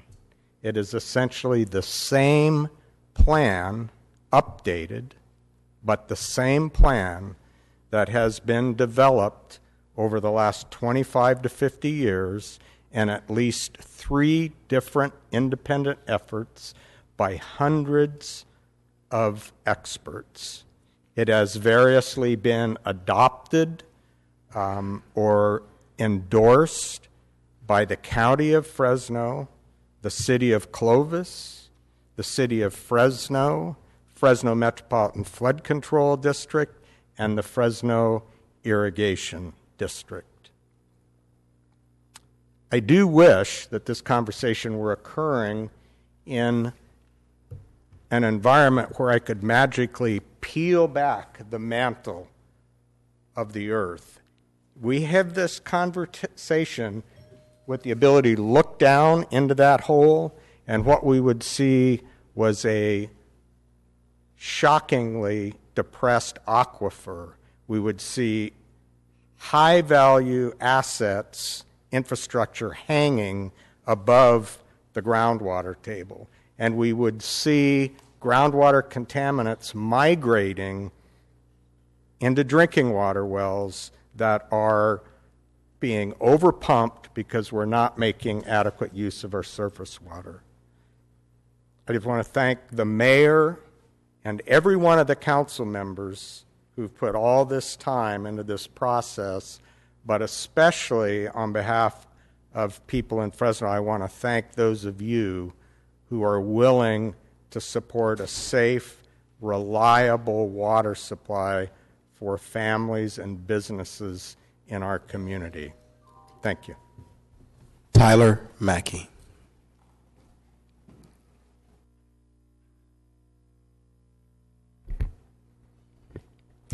I thank the council for its time. I'm a District 4 voter and a ratepayer. I recognize that our problem must be fixed. Again, I appear before you to petition you into consideration that this water rate increase and infrastructure project still failed to provide for adequate general public oversight and tune out the voices of over 40,000 households who voiced opposition during the 218 protest process. Earlier today, this body had the chance to quell these concerns of members of the public who are distrustful of this body's ability to properly manage our tax dollars. Though the Enterprise Capital Management and Citizens Oversight Act was passed, the concerns of multiple members of council, the mayor, and all public attendees were ignored when they asked that the 9-man oversight committee include at least 1 or 2 members of the general public. Councilmember Brand stated with great hubris that this act was not about making the public feel good. Listening to the speakers tonight, I think it should. Cutting the vast majority of households out of the public review process by disqualifying them from board service hardly sets the tone that you are serious about your commitment to public inclusiveness or that you have respect for public input. We are told that we can come to the meetings and speak our 3-minute piece. I'm not convinced, as every speaker this morning was asked for general public inclusion and in turn were lectured to on why it was a bad idea, told we did not have the skills, and our petition was ignored, even though many members of the council sympathized and made similar requests for an amendment. So instead of including 1 or 2 highly engaged, intelligent, impartial citizens with the diligence to honestly review projects and provide you feedback and public perspective, the proposal called for an exclusive board of builders, contractors, and architects to review what regular citizens were deemed incapable of understanding. We are to trust that these hand-picked contractors, architects, and engineers will make sure our money is spent wisely and that the water project is completed on time and on budget. But who's looking out for the average Joe and his wallet? This body has a bad reputation for ignoring public input and petition. It will be 133,000 average households that will foot this $500 million bill. It will be $30,000 wage earners that see a 1% increase in their total tax obligation while being cut out of the oversight process. Voters should not support this water rate increase without public inclusion. A vote on this project's oversight committee.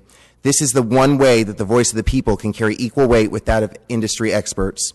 Those of you who believe in fair democratic process, public oversight, transparency, and the need to restore the public trust and confidence must continue to seek general public inclusion in the oversight of this project. You have to get this right and restore public confidence. Do not let us down. Postpone the vote if you need to, but the people want and deserve inclusive government, not more exclusive government. Jerry Prieto. Jerry Prieto.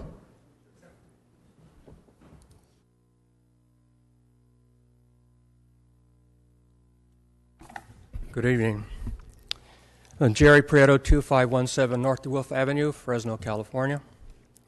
I come up here to thank Martin for the history lesson, my good friend Martin. But I want to make it very clear. I am a member of the Irrigation District Board, FID Board, in Division 1. And the current board has not taken a position on this project. He mentioned that FID had endorsed it previously, and I want you to know that this current project and this current board, we have not taken a position on it.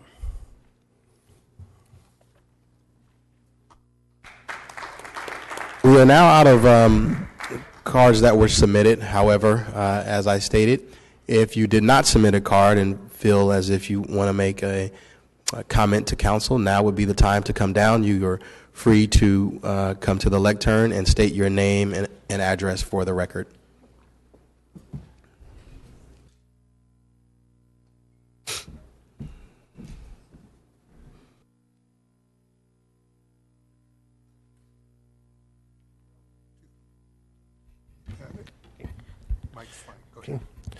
Councilmember Baines, member of council, good evening. My name is Charles L. Krugman. I reside at 1237 P Street in the city of Fresno. I was not planning to speak on this issue this evening. However, while listening to the meeting on the internet, I felt compelled to come and give testimony. This is the advantage of living a block away. I've heard and read much about all the concerns for the residential owners that may need compensation for their rate increases. What I have not heard in this process is concern about the number of renters in Fresno who are affected by this. While renters may not directly pay water bills, as a result of increased rates, their rents will undoubtedly be increased by the property management companies and their owners. Having previously done property management, when the cost of services goes up, I know that there is no other alternative. My questions that I have is that why is the brunt of this increase, which the infrastructure repairs are definitely needed, why is this not falling on the hands of future developers and the current development that is going on the fringes of the city? I believe that if we are going to continue to allow large-scale projects to be built in Fresno and large-scale development to continue, they need to pay their share of the costs of this development. So I believe that this current proposal with the rate structure needs to be voted down, and other ways need to be explored to make the needed infrastructure repairs and cut corners when necessary. Mr. Vagum and other people have presented various options that would probably be more prudent than spending large amounts of money on this proposal with few guarantees of ongoing water supply. Thank you very much.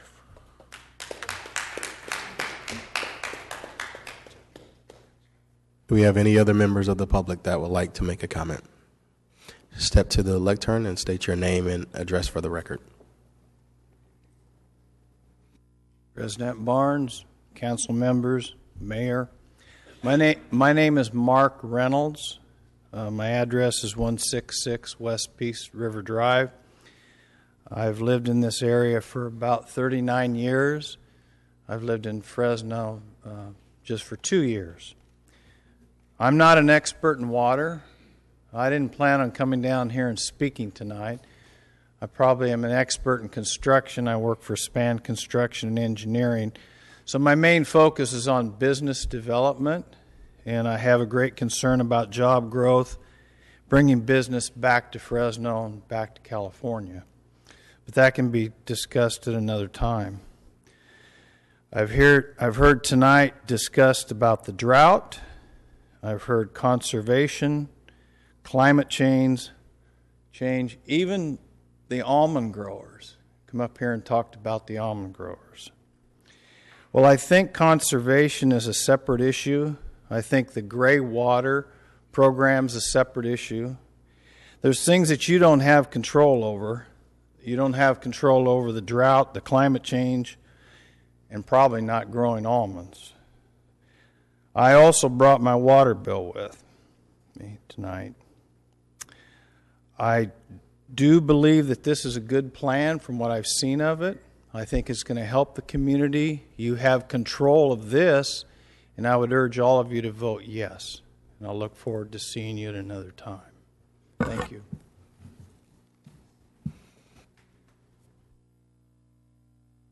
Anyone else that would like to address the public? Address the council.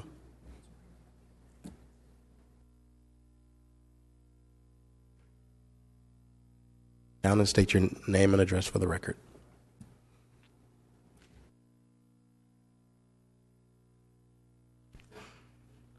Good evening, council. My name is Richard B. Renteria. I live in District 3, President Baines District. I'm here to talk about the proposed rate plan. I'm on Doug Vagum's side on this one. I don't have the name recognition of a Perea, a Vagum, a Swearingen, or anybody else in this room. But I do know that I've been attending these meetings either in person or on Comcast 96. It seems that we've lost track of really what's the general issue of what we got going. We're having a special meeting because of a water rate plan we want to change. We had a special meeting when it was a Measure G plan. We had a special meeting when it was let's revitalize downtown. We had a special meeting when it's FPOA needed to talk about the union and how we can cut down on the police force. We need to talk about Fresno Fire Department, their plans of how we can better serve our public, Fresno, but at the same time our hands are tied. We need to talk about how our 2008 mayor had promised jobs, in the meantime sold out the commercial garbage of our city, which was making money. Measure G and any other thing that was thrown in front of us was a result of poor government, bad leadership, people concerned about their own political ventures. If you do not like your job and you don't want to represent your district or your city, and you sit up here and eat chips and drink coffee and look at your internet on your e-phone or your mail, instead of giving it undivided attention, then you're not representing the city of Fresno. That's my concern. The water rate is an issue we can get around. We have bus transportation problems. We got roads that need development. We'll be so behind that it's embarrassing to say that we're worried about the water. We're going to get by one more year. An election's coming up in 2016, but the new mayor will be in 2017. Sometimes things don't work out the way they're supposed to. Big deal. Let's get on. Fresno, we're better than this. Everybody represent. We're all on the same. We're all on the same page. I mean, we live in the same city. Let's get on the same page. Quit bickering and fighting. Let's figure this water rate thing out. We should have done this in 2008 when the mayor was elected. Not now. We're 8 years behind the schedule, and we're going to keep doing this, prolonging it. Your time's I'm sorry. expired. No problem. I apologize. Thank you. No problem. Do we have any other members of the public that will like to address the council? All right, seeing none, I will close the public comment. Bring it back to the dais. We have several council members that are anxious to obviously respond, so we will start with Council Member Brandau. Is that good for you? That worked. Okay, let's see if...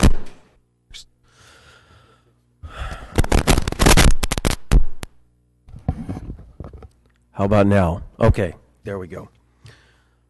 All right, I think, it's this process has gone on for so long, and Tommy, I really appreciate how many times I've sat through your presentation. That's what I appreciate. But you've done great, and you convey that message well. And a lot of others have been and heard this now a whole bunch of times. I appreciate everybody. I know several of you mentioned that you came to multiple of the water informational meetings, and I thank every citizen who did everything that they could do. The other day I was on the radio, and Doug, I got asked the question, can you tell us one positive thing that Doug Vagum did for this, in your opinion, Councilman Brandau? Because I had made it clear I was going to vote yes on the recharge situation. And, it took me a minute. I came up with something. On the radio, but it really wasn't the best thing. So the best thing that I could say is your efforts led to time where the city of Fresno improved the situation. Okay? And I'm being serious. And I bet you a bunch of people don't want me to say that, but probably true. However, here we are tonight. We have improved the situation. Now, knowing that, we just can't sit and sit and sit and sit and sit and sit. We'll become guilty of what has put us here in this position. We've been put in this position. Let me tell you, probably every single council member knows what it's going to feel like in a few minutes to vote on raising rates. It's no fun, and I don't think that anybody knows it more than I do. So it's very difficult. So I've already heard from a lot of people that have told me that they're gonna, if you vote for this, we're gonna challenge you and all that kind of stuff.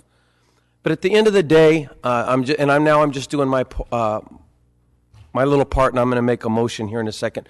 But at the end of the day, it doesn't matter whether somebody wants to challenge me in 2 years or get mad at me or yell at me. I have to do what I think is right. Okay? And I have listened to this information over and over and over again, like many of you. And I agree with lots of points. This project is so complex that you can dissect it from any angle, and you're going to come up with a lot of good ideas. And multiple people have different sides of that story. So I appreciate everybody's participation. I have to do, though, what I feel is the best thing to do, irregardless if it costs me personally. And I don't think I could live with myself if I become somebody that kicks the can down the road. I've complained about that for so long in my life that now I'm here, I just can't do it. So I'm going to be supportive of this project, and I'm going to not make a lot more comments. I've talked about it. I think everybody, I recognize most of you, So you've been here with us many evenings talking about water. So I'm going to talk about, just want to thank our, before I make my motion, I want to thank our experts, some of them that came from Sacramento to be with us tonight.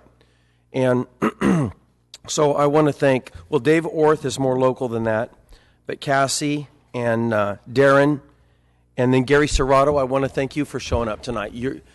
I think you'll probably have some questions from some of my fellow council members, but I do appreciate that you're here tonight. A couple of weeks ago, I was in North Fresno at a Save Mart. I had a little table set up, and I had a little sign that said, "Come by and meet your councilman and ask me questions and talk about." And I had a little sign that said water and high-speed rail and crime and some of the issues that I hear a lot about in North Fresno. So I just wanted people to talk. And a lot of people came up and said, Councilman, I know that we need this infrastructure, but it's also very expensive.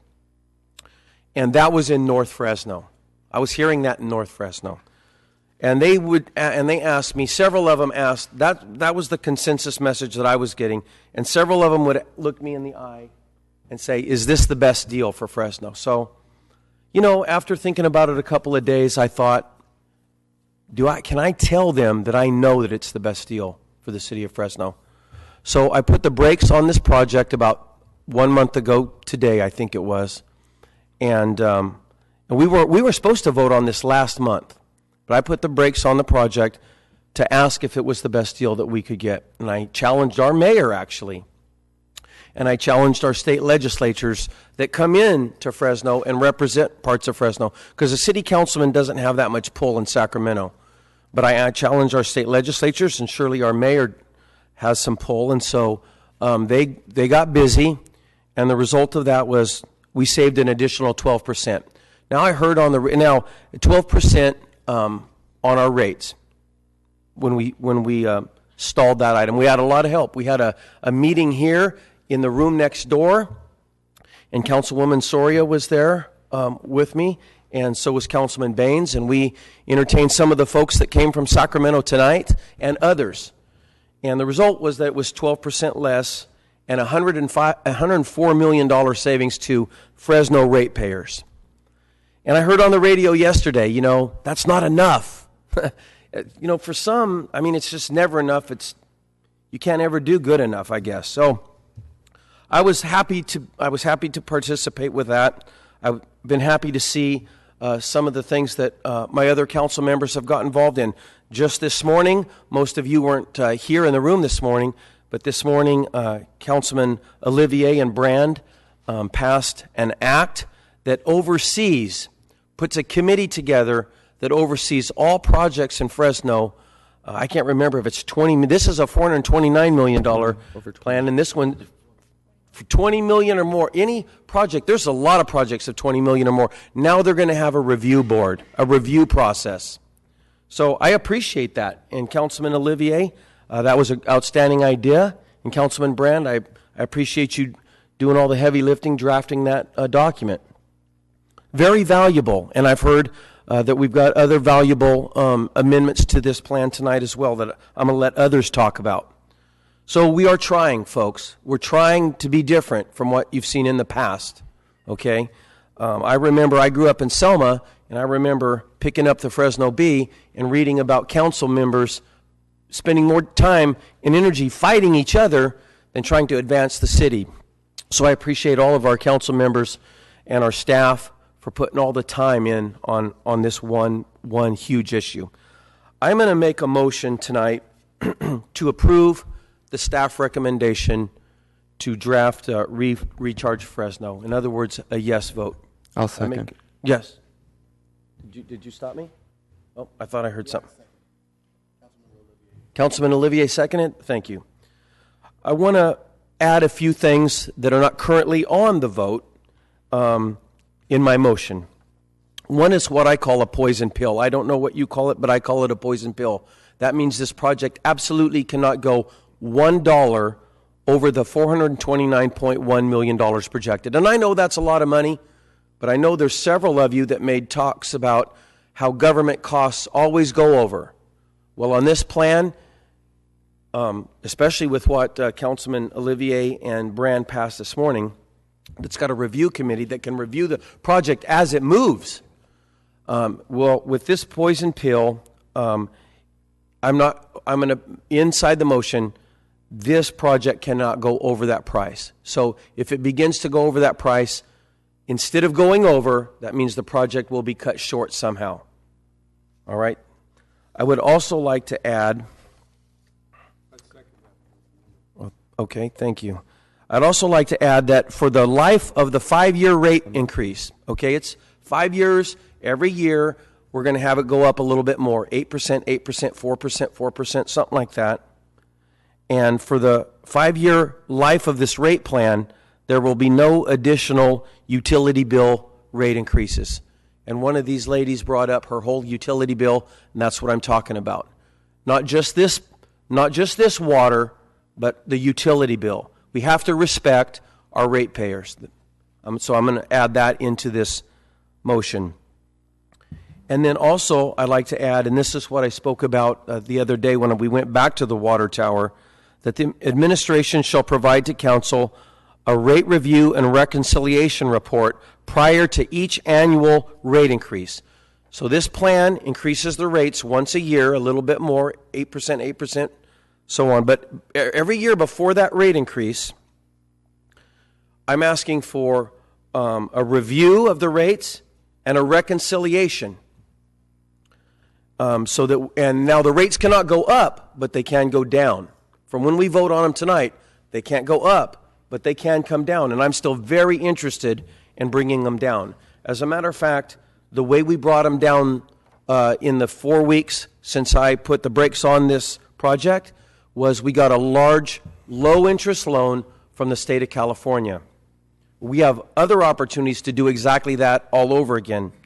As a matter of fact, that low-interest loan was for the surface water treatment plant itself.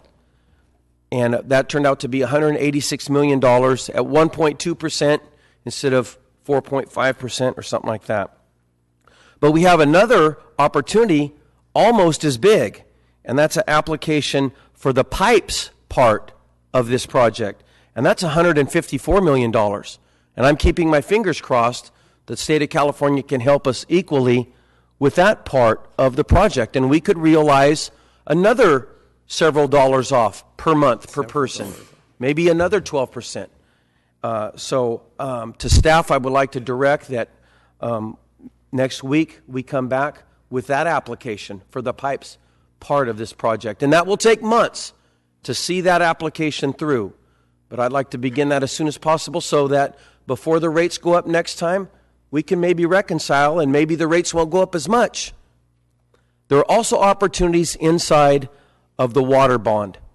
And the water bond, the state of California is just in the infancy of rolling out the water bond to cities like Fresno and cities and counties all around California. So, as the water bond gets rolled out, there are many folders that indicate opportunities for the city of Fresno to reduce rates even more. This is what I'm talking about, reducing rates, and we will have an annual rate review and reconciliation. To Tommy, we've met a bunch of times. For as many times as I've heard your pitch publicly, we've met another time or two privately and talked about how we can make this plan the best as possible. And I appreciate all of the hours you put into this. You and I talked about an area that we haven't talked a lot about up here at the dais, which is the ongoing operations of the plant. This is not the new construction. This is the price we pay for chemicals, the price we pay for different things that we need on a day-to-day basis. And I'm asking you to squeeze those prices as well, because maybe we can get $1 or $2 out of those prices as well. So those are directions to staff. But my motion is to pass the rate increase and for Recharge Fresno, but to add these three things: the poison pill not to exceed the $429 million price tag, and no new rate increases to the utility bill for the life of this rate plan, and annual rate review and reconciliation. And that's my motion. Clint, did you second all of that stuff? Yes. All right. And I'm done. Thank you. Thank you, Councilmember Brandow. Councilmember Olivier. Thank you, Council President. I also will be brief. I first wanted to thank our... What? I'm always brief. I have this reputation for talking too long. I don't think they thought Councilmember Brandow was brief. Oh. I didn't think he was too bad tonight. Well, I will start off by thanking our staff, of course, the Department of Public Utilities staff, all the city staff that have put so many hours into figuring this out. I also wanted to thank the people in the Public Relations Department of our city for doing such an excellent job taking the Recharge show on the road, actually engaging the public, soliciting public comment, public education.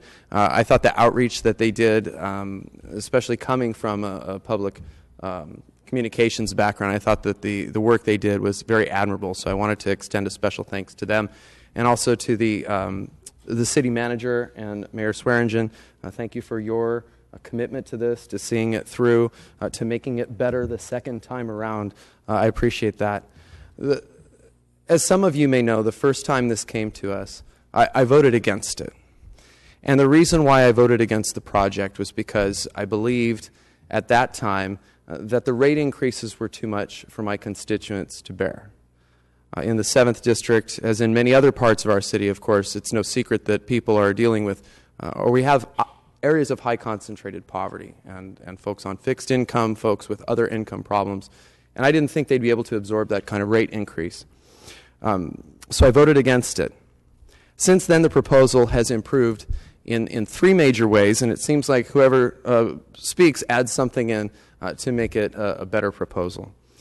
Number 1, the assistance program was created, and I believe it's a creative way to help people who are on fixed incomes and have problems with their utility bills. The water affordability credit, I think, is a great way to go, and I think it will end up working, and I think it will end up being very helpful to many, many, not just folks in my district, but across our city.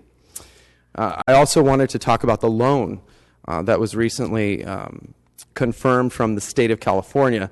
This is going to bring significant savings to ratepayers, and we just heard from Councilmember Brandow.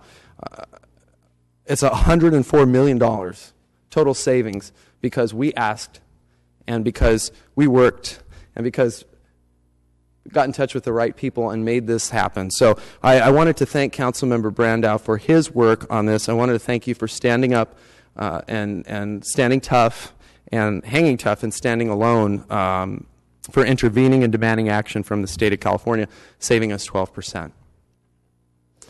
I wanted to also cite as the third reason how this program has improved over the past months as the Enterprise Accountability and Oversight Act.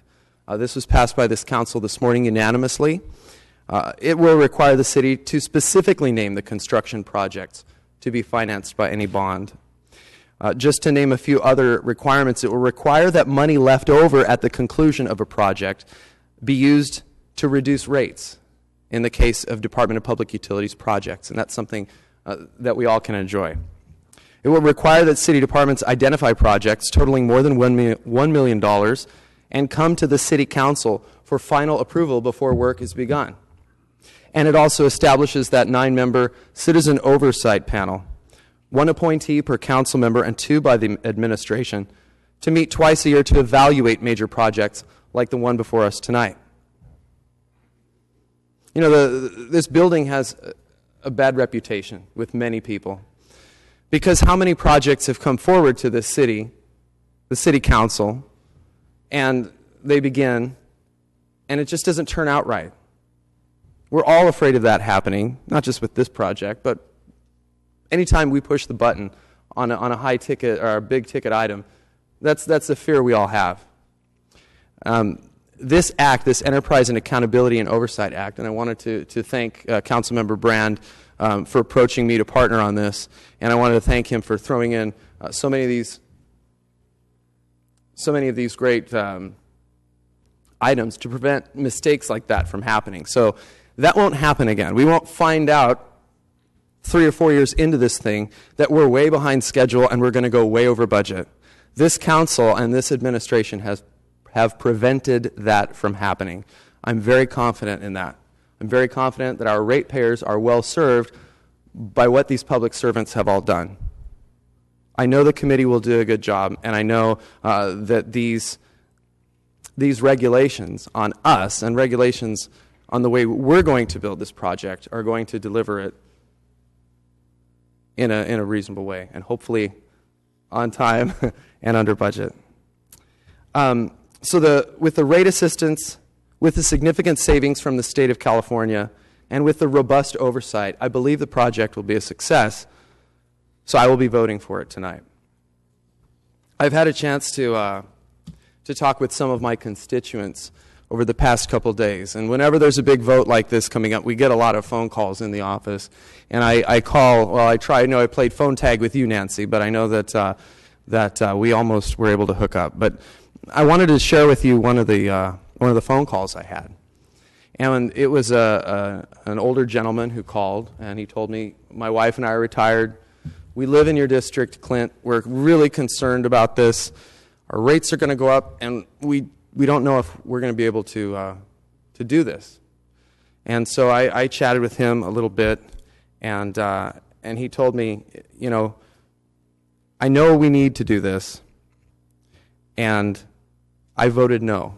This constituent who I spoke to on the phone told me that he checked off the no box and mailed it in, so he was one of the no votes that we received. And then he said, Clint, I voted no, and I don't know if we can afford it, but I know we need it. And then he said something that was really quite humbling, and I'll share it with you. He said, Clint, I trust you. He said, Clint, I trust you because you were elected to do the research and do the reading and make sure that these kinds of things don't go south for us. You are our advocate, and I trust you. And really, just as an ordinary guy, that's a very humbling and emotional thing to have someone else say to you.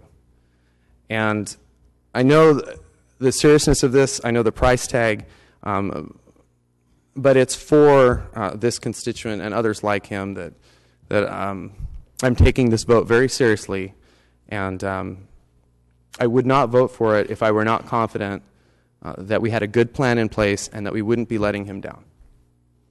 So with that, I will cast a yes vote tonight. Thank you, Council President. Councilmember Brand. Thank you, Council President. I will be long. I'll shorten it up. I want to, again, start out and recognize the people that have put a lot of work, really over 2 years, starting with Tommy Escueda and all the staff, in the Department of Public Utilities, from the clerks to the middle managers to the department head. Everybody put a lot of effort in this. And some of the comments that have been made over the last couple of years are really very disparaging of city workers. And I've been here over 6 years, and I can say honestly, from all levels of city workers to the top in different departments, almost the vast majority of people I encounter are dedicated, talented, hardworking people that make a major contribution to this city. I want to thank our mayor, who's done an outstanding job, consummate job of selling and promoting and doing the right thing, having the political courage to go and tackle something that you have a bright future, that you're willing to do what's right for Fresno. And to my fellow council members, Member Baines as the council president and his leadership, my colleague Paul Capriolio, what we did last fall in the Water Conservation Act, Steve Brandow on working with the state and trying to find the most money we can have to reduce the rates. Member Quintero, who's been a champion for his district, an advocate for trying to find a way to push the city to lower the rates.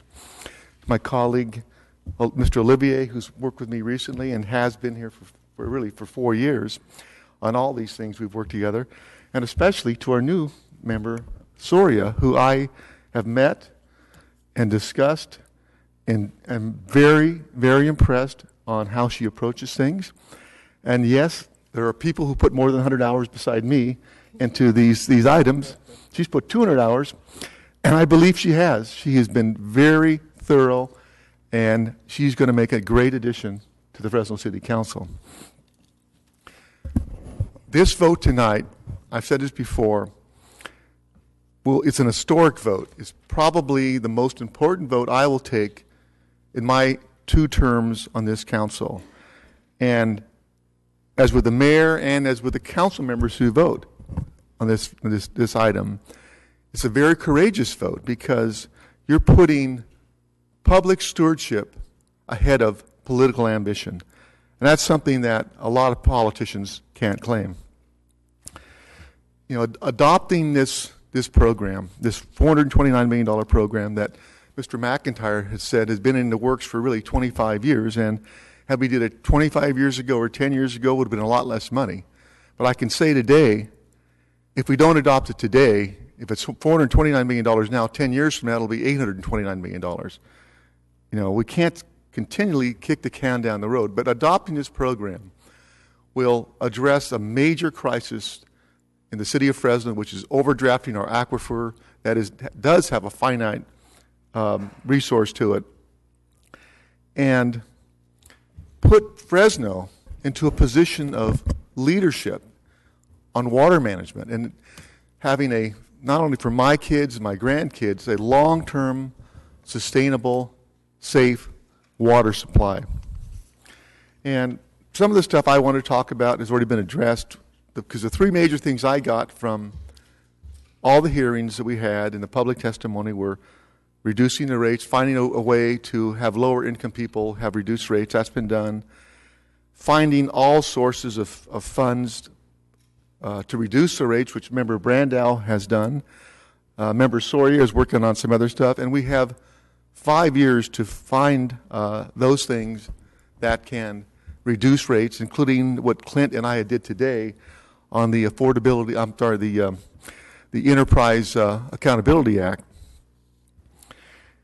And the third thing was this inherent distrust for the city. And the city has demonstrated in the past failure on fiscal management. And I want to say tonight and make it clear that in 2009, there was a demarcation in terms of a new administration coming in and new council members coming in. And this is not the council of 2000, not the council of 1980. This council has made major changes since 2009.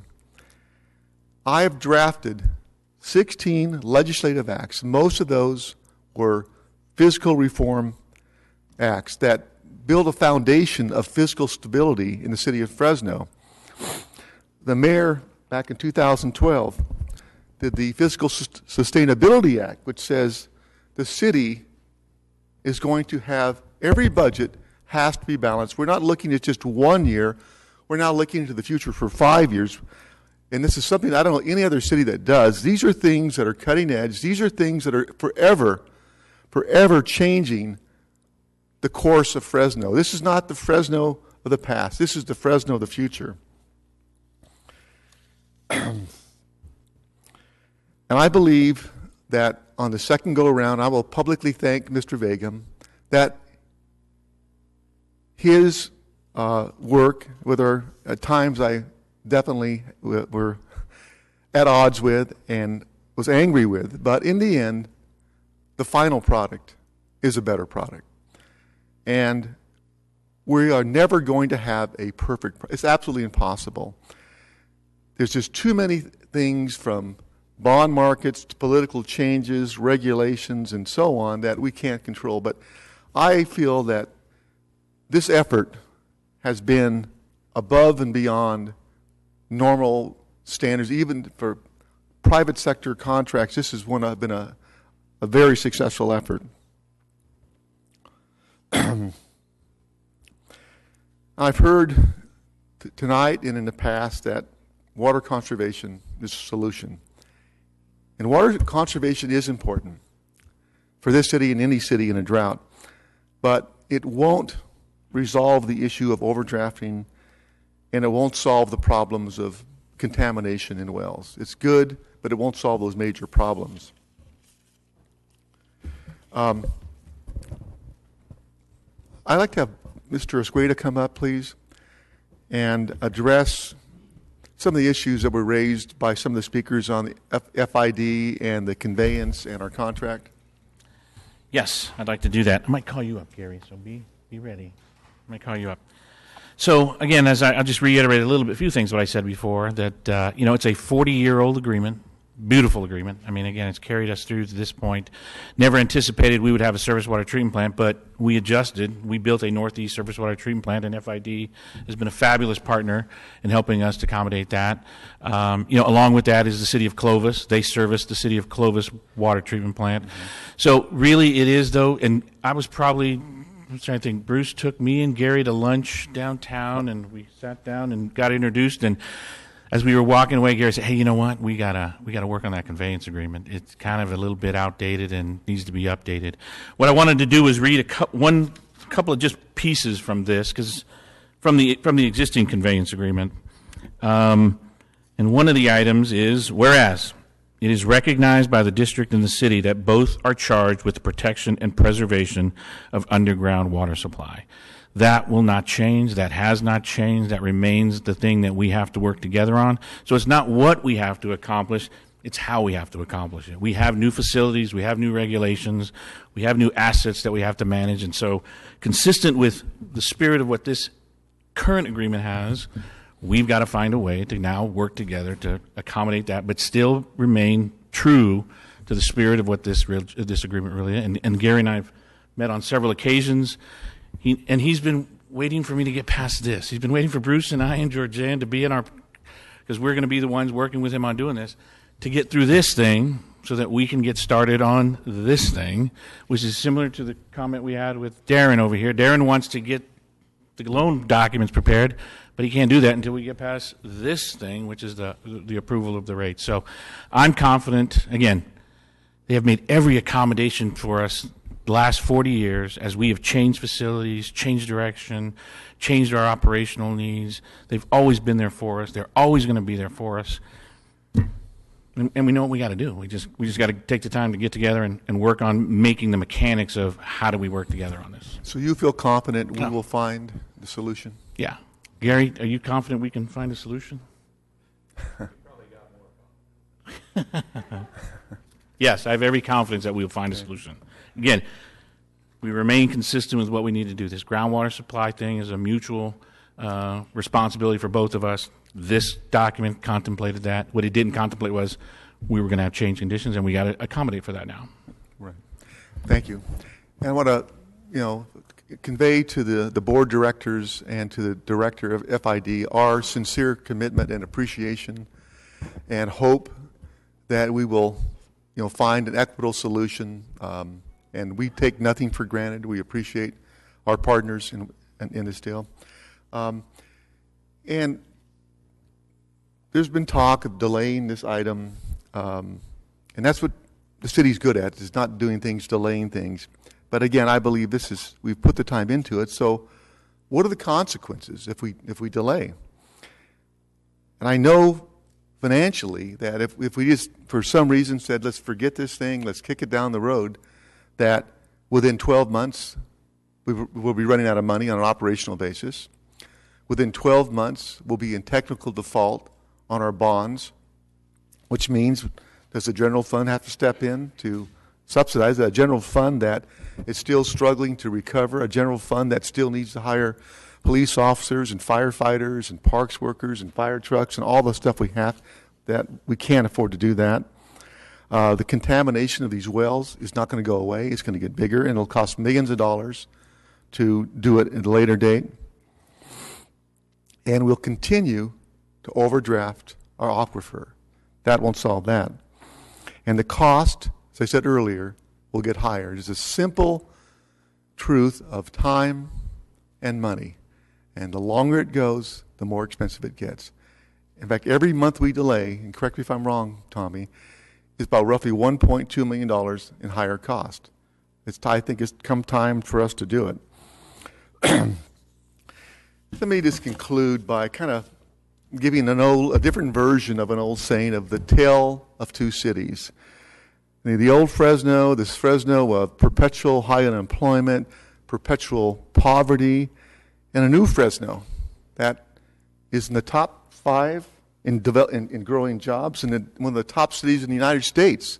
That's the first time I've heard that in probably 50 years. We're making progress in Fresno. The old Fresno of bad fiscal decisions by the council. And I said earlier, in the past 6+ years, we've passed several major fiscal reform policies, including the one that was passed today on a 7-0 vote. And we went to the charter on these items. The charter has been changed to make sure these changes are permanent and will encumber future councils. And an old Fresno had a decaying, neglected downtown for a number of years.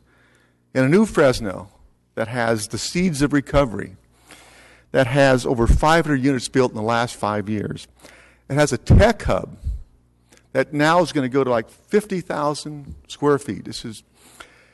That we're finally making progress on our downtown, the core of our city, of an old Fresno of unrestrained growth and urban sprawl, and a new Fresno that has passed a general plan that provides for balanced growth and infill that has not, for the first time, I believe in 50 years, expanded the sphere of influence in the city of Fresno. We are committed for good planning in the future.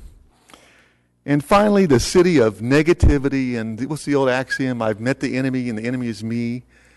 This is a city of hope, a city of resolve, and a city that's willing to embrace a prosperous future. So I fully and wholeheartedly endorse this plan and encourage my colleagues to do so. Thank you. Councilmember Soria. Thank you, President Baines. So I believe that each and every one of us in this room are here today for the same reason. We know that our city faces a number of challenges regarding our water. We know that we have a need to continue to provide clean, safe, and affordable water to the city of Fresno and to Fresnans here in our community, both city and those that live in the county. I do want to thank all of you that are here and those of you that have taken an interest over the last 2 years. I know that as a new council person, I've been much more directly involved over the last few months. But I know that I have been very diligently in the last couple months since been elected, researching and doing my homework to make sure that the decision that I make tonight is the best informed decision and that I truly represent and make the best decision for my constituents. I do want to thank the staff because you guys have made yourself available. I've gone out to the to the treatment plants to do tours. You guys have responded to the concerns and questions that I've raised over the last few months. I have, like I said, carefully studied this project and understand the current and the future needs that the city of Fresno has for water. I know that many of you guys read my concerns that I outlined on the Fresno Bee. They were posted yesterday and published today in the paper. And I want to actually bring up Mr. Serrato to ask him a couple questions because there are still a number of those concerns that I would like clarifications.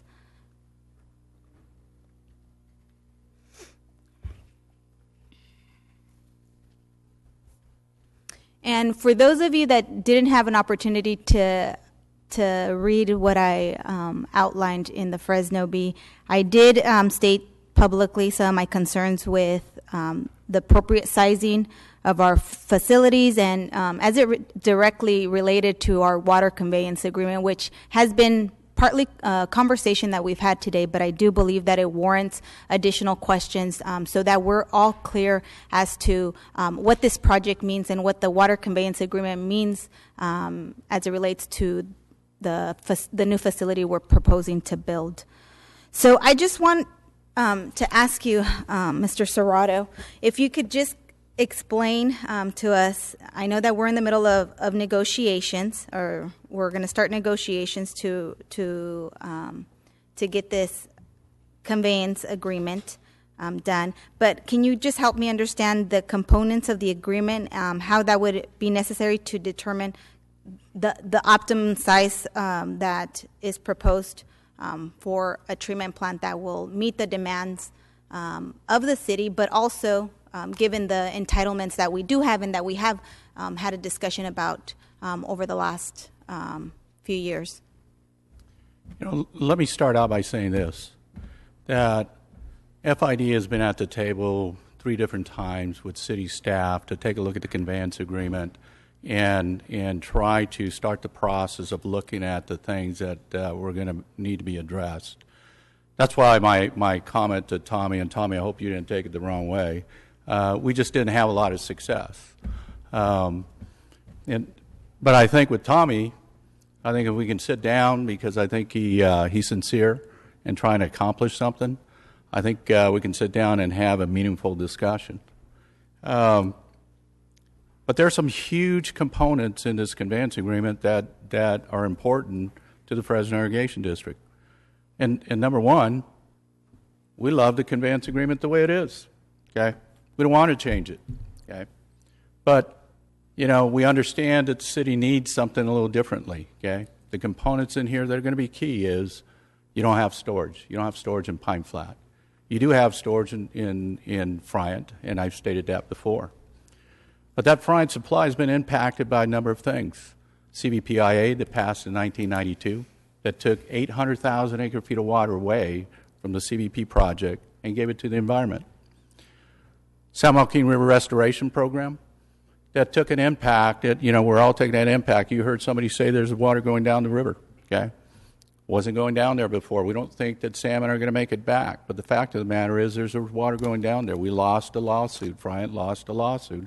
Or let's just say this, Friant settled a lawsuit. And so there's an impact. When surface water, the snowpack in inflows at Friant Dam reach over 40 or 400,000 acre feet, the next 70,000 acre feet become available to San Joaquin River Restoration. So we're going to have impacts on those. So those are things that we're going to need to take a look at, which are going to impact what's happening at Pine Flat Dam, and we're going to have to manage that water supply. You can't have 2 people managing that water supply. You can't have the city managing it and FID not knowing what's going on, and you can't have FID and the city doing 2 different things. So we're going to need to come together. We're going to need to figure out how we're going to manage that water supply. Those things are key components to this. And then the other thing is that I believe probably the biggest thing in trying to renegotiate the conveyance agreement, we just got to have trust in each other that we're going to be able to accomplish that and get there. I'll be frank with you. We just did not have it with your previous staff.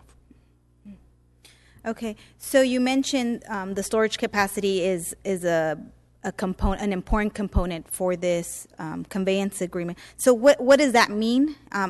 And I just would like to maybe get like a 101 on the entitlement. We know we have an entitlement and then we're having allocation. So what does that mean for us in terms of having the ability to build a treatment plant that we're proposing? Right. Well, there have been some words that have been stated here. Number one is entitlement, water rights, and I read the water codes that says that you don't have that. Those water rights lie within the Fresno Irrigation District. It's the Fresno Irrigation District whose name is on the licenses at the State Water Resources Control Board. So, but what happens here essentially is that with the conveyance agreement, it allows the city through the section of the water code to go out and collect the assessments of the lands that are within the city. Then what the city does is it collects the assessments, and those assessments are the assessments that we apply. And what they do is a pass-through. And so FID receives those assessments through the city. And what that does is allow the city to receive the water that would go to those lands, okay? The The issue here is because there is no storage component that comes with it, and it's written within the conveyance agreement, is that, and it's very clear in the conveyance agreement, is you run your water, the city runs the water the same time that the farmers or the FID board decides to run that water. It doesn't allow for anything on the outside. Okay, so if we ran for 6 months or we ran for 2 months, the conveyance agreement calls that you run within that period as well too. So that's another issue that we're going to need to deal with. And the conveyance agreement is very clear that if the city of Fresno does not utilize that water, that we take that water, deliver it to our farmers. Again, they shut off their pumps. Groundwater aquifer comes up because they're not competing for the same aquifer or the same water that the city is competing with or for. So will we have water delivered on a year-round basis, given what you just stated in terms of, because we have to take the water when you deliver in terms of the schedule that you guys have with the farmers right now, because we have no conveyance agreement. When you take a look at the FID entitlement and when we receive it, there's 2 months, October and November, when there is no water entitlement that FID receives. So is that going to be 2 months that the city of Fresno is going to shut down their surface water treatment plant because we're not gaining it? And again, I'm giving you the 101 based on what the conveyance agreement actually says. Okay. Have we done other things before in the past? We have. Okay. The other thing is that there could be months when FID only gains an entitlement of 100 CSF, 100 cubic feet per second. And if you apply the 25% on that, you've got 25 CSF. That's not even going to, half of it, you'll lose half of it in conveyance before it makes it down to the plant. And so once this conveyance, how long will it take about an estimate of getting this conveyance agreement finalized? It really all depends. I mean, if we all come together and agree on some deal points, and Tommy and I have worked on this, and we've got some deal points done, but I still believe the more difficult points are going to be those issues that we go from this day forward. And so those are complicated. It's going to require attorneys' eyes on it. And so I believe that we're probably at least 8 to a year away, 8 months to a year away. I think that's 8 months to a year.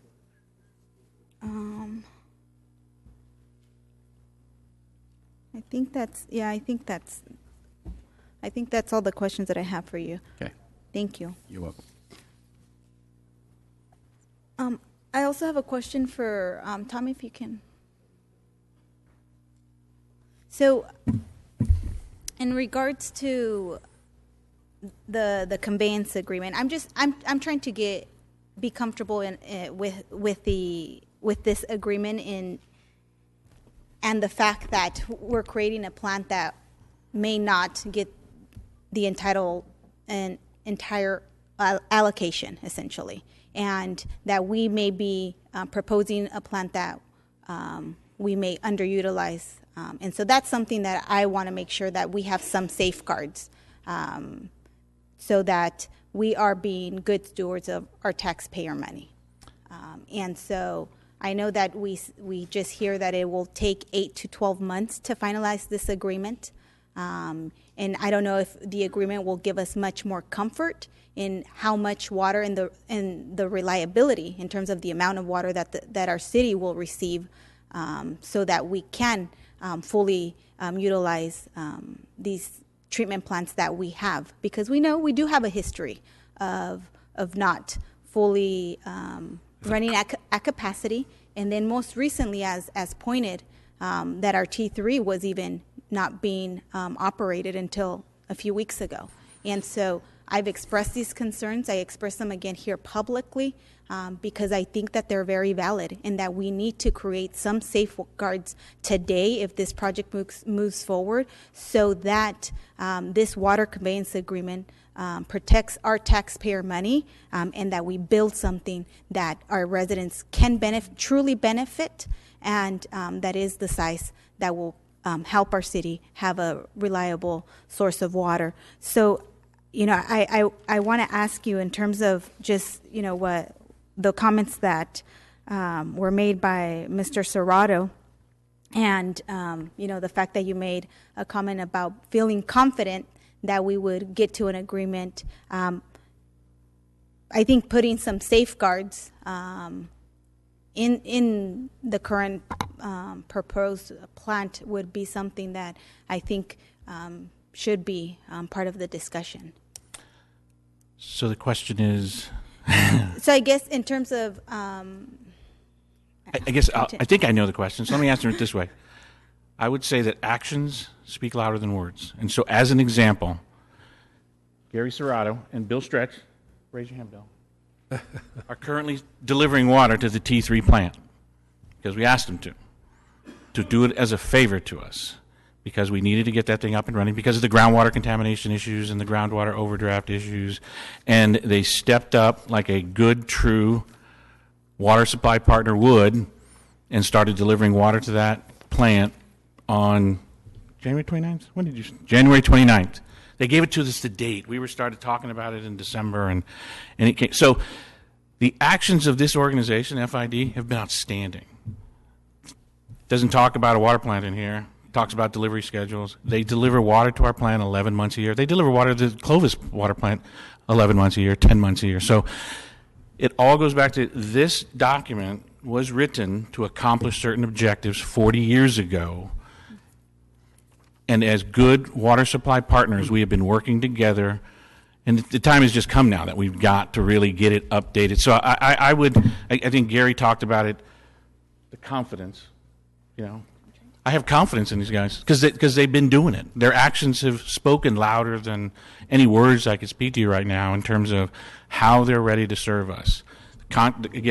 He is serving our Northeast water treatment plant outside of what this allows for because it is the right thing to do. And again, it's more consistent with whereas it is recognized by the district and the city that both are charged with the protection and preservation of the underground water supply. That is what is dictating the actions they have taken to this point. This is why they've been helping us.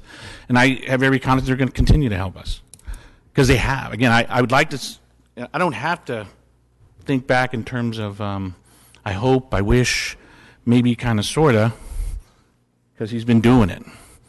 He's been doing it since we've had the water plants in place, and he's doing it when we added the new water plant. Those are the things that I have brings the confidence to me that we're going to get this done.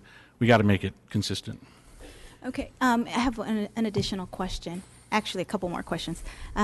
When exactly are we proposing to see the Southeast treatment plan come online? So the current schedule is advertised in June, July, award construction contract in November, and have it up and running September 2018. So 2018. And the construction? Construction would be between November of this year and September 2018. So about 3 years. 15, 16, 17, 18, yeah. 3 years. Okay, so if construction starts by November of this month, and so we're thinking there's about 8 to 12 month period to finalize this agreement, right? I'd just be interested in putting some safeguard to ensure that this agreement will support the plant that we are proposing in terms of the amount of water that we are going to get. I'm so sorry. I'm wondering. So if we start building the plant without an agreement, are there any repercussions, or what will happen? So I guess I'm trying to figure out how much water will we get if we don't have this agreement in Gary, place. Carrie, if you can help collect it. We're not talking about the total allocation. You're talking about the delivery and the availability of that water as it occurs during the year. So we have a certain amount of entitlement, hundreds of thousand acre feet. The timing of how we receive that is where we have to kind of work through the mechanics of can you give me 12 months a year? Can you give me 10 months a year? That. I just want to clarify that. Yeah, I mean, obviously that's all based on the Right. That's number one. Okay. But yeah, we're talking about the Tommy. We're talking about that, which is an important issue, and we're talking about other things within the convention to make it happen. And one of the things that I was just reminded of. Remember, I got to take it back to my board. Yeah. Just as Tommy needs to take it back. So I just need to weigh in just real quick because Tommy raised a point, and I think it's important because I absolutely agree with Tommy, and in that I too am confident that we can reach an agreement with FID. The fact that you've got the mayor's chief of staff and the city manager sitting at the table with the director should be a clear signal to FID that it's a different conversation, it's a different day with regards to these negotiations. And I am also confident that Tommy, that we will work something out because apparently and obviously we were able to work, or FID was able to work out something with Clovis, who built a surface water treatment plant 10 years ago and has an allocation of 20,000 acre feet. If they were able to do it, we're able to do it because, as the old adage goes, failure is not an option. So you have my commitment, and I think the mayor's commitment by the fact that she's asked her chief of staff, her city manager, and her director to sit with you, and we will deliver a new conveyance agreement that meets the expectations of all of our stakeholders.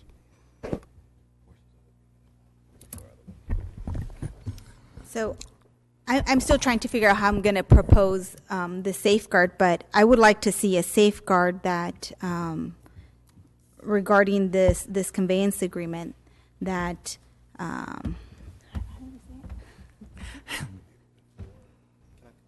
ahead. Let me. So here's the issue that I think Councilmember Story is struggling with.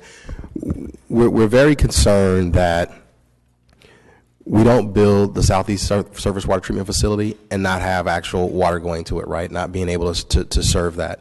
So we don't want to overbuild, and it's a concern that we want to protect the ratepayer. So we understand that this conveyance agreement, as the FID general manager and multiple board members have now stated, is a pretty complex thing, and it sounds to me that it has more complexity than just the Southeast Surface Water Treatment Facility that we're talking about. Oh yeah, because we have the recycled water stuff to talk about. Right. It sounds like recharge basins to talk about. So what we're trying to figure out is, obviously tonight we are not as concerned with the entire conveyance agreement. More so, we're much more concerned with some pretty specific aspects of it. And is it reasonable for us to? Is there a reasonable expectation that we can say we would like to have this portion of the agreement in place concerning the Southeast Surface Water Treatment Facility by the end of this year before we start construction? That would be a that would be a reasonable, because that would be the control you would have. Right. You have to award the construction contract. Right. I think that's the safeguard that. Council President, may I jump in on that? I think an appropriate safeguard would be that before re-rating to the plant's full capacity, we have confirmation that the conveyance agreement is in place and would support the full re-rating of the plant. Again, I look back over history. I look at the access to water the city of Fresno has had. I think putting such a stringent timeline on in the next 4 to 5 months. No, the end of the year. But, well, okay. I mean, knowing for certain that we can get to an agreement that works for all stakeholders in the next 2 to 3 years, no problem. Can we get there by November? I don't know. We might be we might have worked to 100 things and we've got one thing left and it's January 1st, right? I mean, I don't want to put the staff in a position of not taking the time needed to get this document right. And there are a lot of stakeholders. There are other board members at FID that need to be thoroughly involved. And so I would suggest that a safeguard is a very smart policy intervention, but B, perhaps the timing could be different than your original suggestion. So I think what we were trying to accomplish is a carve out to not require the entire agreement to be done to have our comfort. I think that was what and if I didn't say it right. But you know what? I think it becomes extremely difficult for the staff and the technical people who are negotiating agreements if they're being directed which parts to pull out. All of this is connected, and I don't want to put our technical staff in a box that probably is going to actually make it harder to get where we need to go. I think we're close. Yeah. So I think the idea of I think we're close, and I understand what Councilmember Soria is trying to do, and I think we're there. We don't want to have a facility, quite frankly, that we've overbuilt. So I want to say your names will all be on that on the plaque, and that'll be. May I ask? Given the history of access to water supply in the city of Fresno, can you react to that? What is the danger or the risk level that you see that we might get to 2018 and not have access to water supply for 54 MGD? Can you address that point on? Right, and again, I can only go by the outstanding performance of FID. What have they done to serve the city of Fresno? And so the limitation Tommy, what have they done for not just the city of Fresno? But for Clovis, you've been doing it for Clovis. So was there a new conveyance agreement, a trigger when Clovis built their surface water treatment plant, or was it just they built it?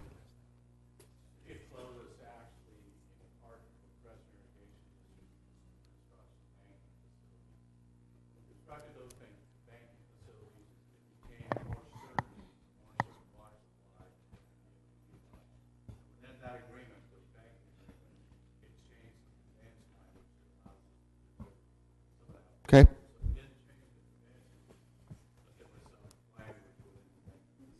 Okay.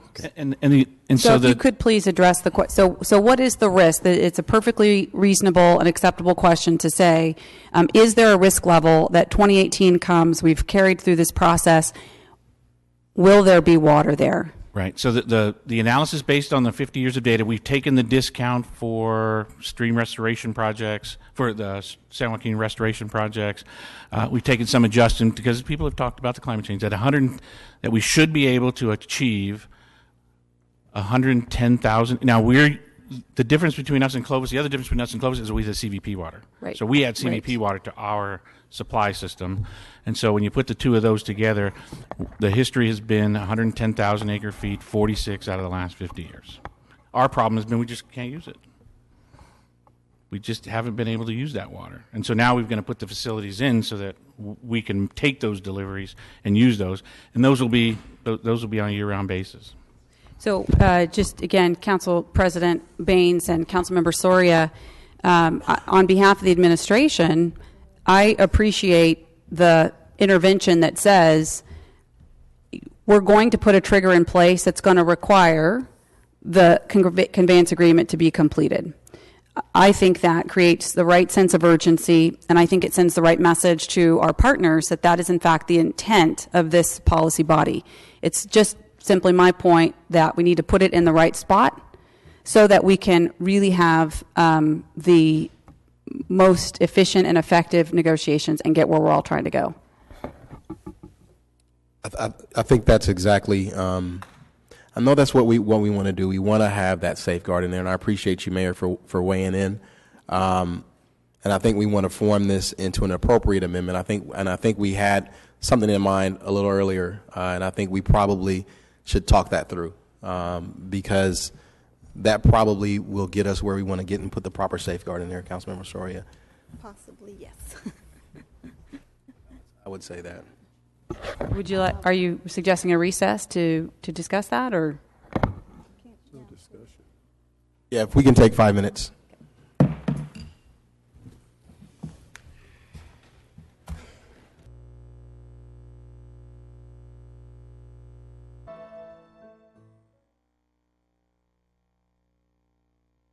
Council members, back to the dais. We're calling the meeting back to order. Council members Brandow and Brand and Olivier.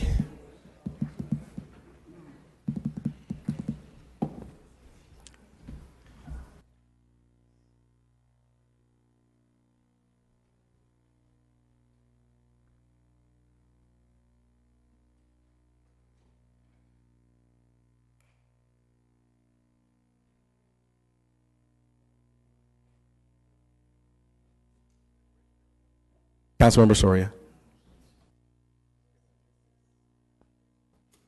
For the safeguard that I was speaking to regarding the conveyance agreement and the southeast treatment plant, I would like to make the motion that would state the city will not proceed with a re-rating from 54 MGD to 80 MGD until there is confirmation that the conveyance agreement will support the re-rating, and there is demonstration that we will receive the water for the re-rate. Asking me to do that? You asking me to add that? Yes. Yeah, I will add that to my motion. Councilman Olivier, will you add it to your second? Okay, we're good. And I also wanted to make an additional motion. I know that there's been a lot of conversation about the affordability in our community, and we know that we saw the graph that showed our rates lower than a number of other cities, but we also realize that the median household income here in our community is much less than San Francisco and other big metros.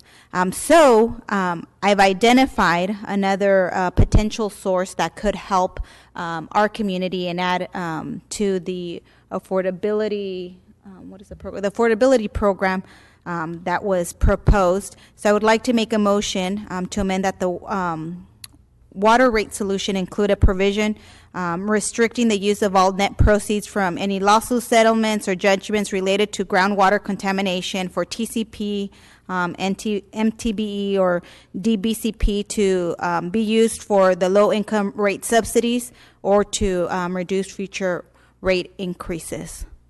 I do strongly believe that this could help us and will help many families here in the city of Fresno bear the burden of an increased water rate. Would you be willing to add the? Yeah, so if I understand your amendment correctly, on any settlements from the pumps that are in suit, when there's a settlement there, any proceeds would go to rate reduction or the low-income subsidy program? Okay. Yeah, I'll add that to my motion. Absolutely. Reducing rates even more. And then the only other thing that I would like to add in terms of really trying to get to reducing the rate, that the staff continue to work as diligently in seeking grants. I did identify additional source through the cap and trade auction proceeds, which I did mention in my op-ed. There is a water diversion program that could help our community if we are eligible for it. So I would continue to encourage the staff to go after water bond monies and other sources of funding that could help not go into loans but be free money for our community. Thank you, Councilmember Soria. Councilmember Capriolio. Finally, thank you. Tommy, I had a question for you. A lot of the comments from the people that were not necessarily in support of this project had to do with conservation and the rate that people pay. Is there a correlation, or how does the conservation affect the rate that low, medium, and high-income people with their water situation? So the rate plan that we put forward. So I'll start this way. That in 2003, average single-family residential was 2,400 cubic feet a month. 2014, it was 21.7, and our rate plan anticipates that at the end of the rate plan that average water consumption of single-family residential will be 16.500 cubic feet. So we're looking for another 25% reduction. Part of that will be just our marketing and outreach efforts to promote that, education, and part of that will be directed toward just the way we've done the pricing structure is that we put more control of the bill in the citizens' hands by putting more of the cost in the consumption chart, so people can actually change their water bill cost by saving, being more efficient with water use. So the more people conserve, the lower their water bill will be.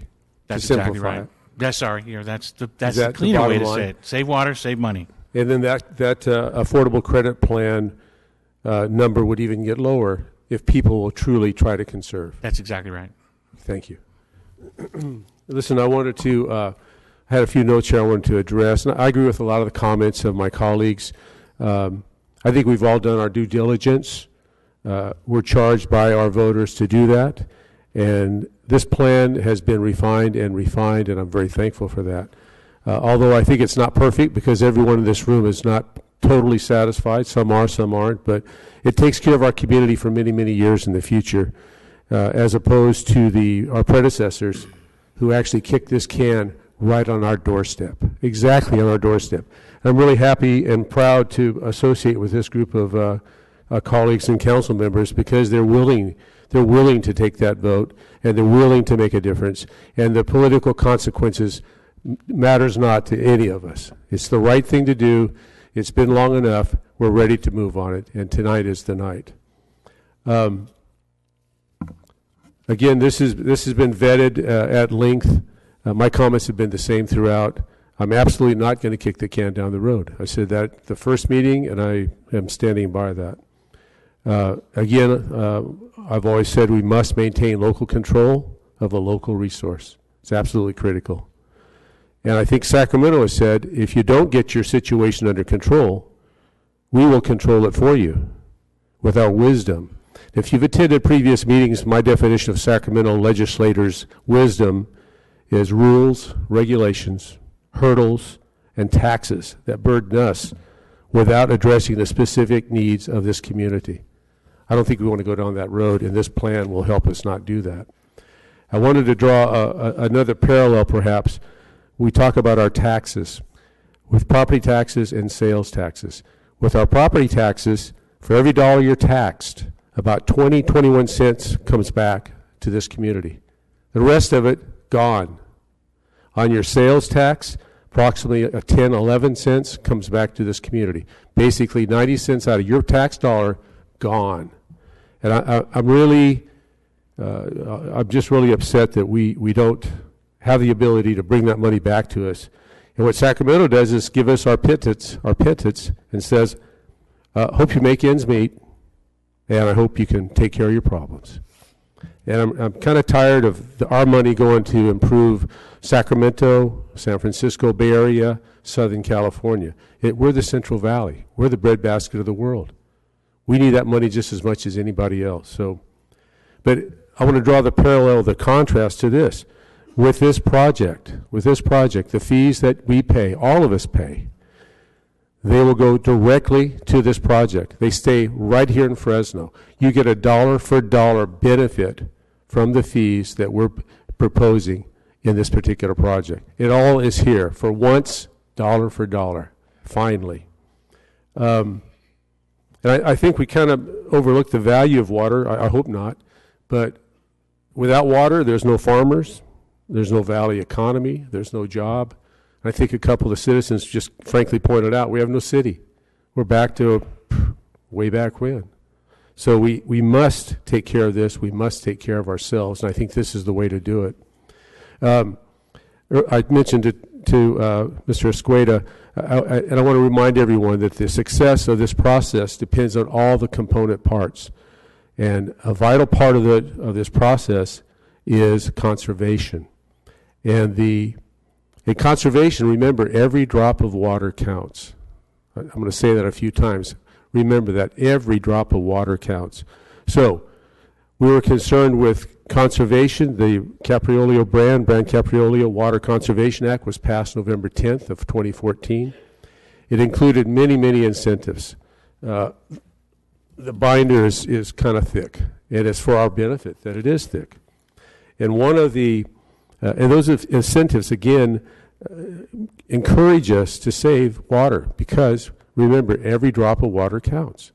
So part of that process is rebates. An instance that comes to me, and I mentioned it to the League of Women Voters we spoke with earlier today and had a great conversation with y'all. Right now, you can do a toilet replacement for under $40. I was at Costco. They have a low-flow, dual flush approved toilet for $87. With this rebate program through the Water Conservation Act, you will get $50. Net effect, $37. You got a low-flow toilet. That's pretty reasonable. Another conservation method through the city of Fresno is our water department. And the water department provided all of us with these bags of conservation ideas.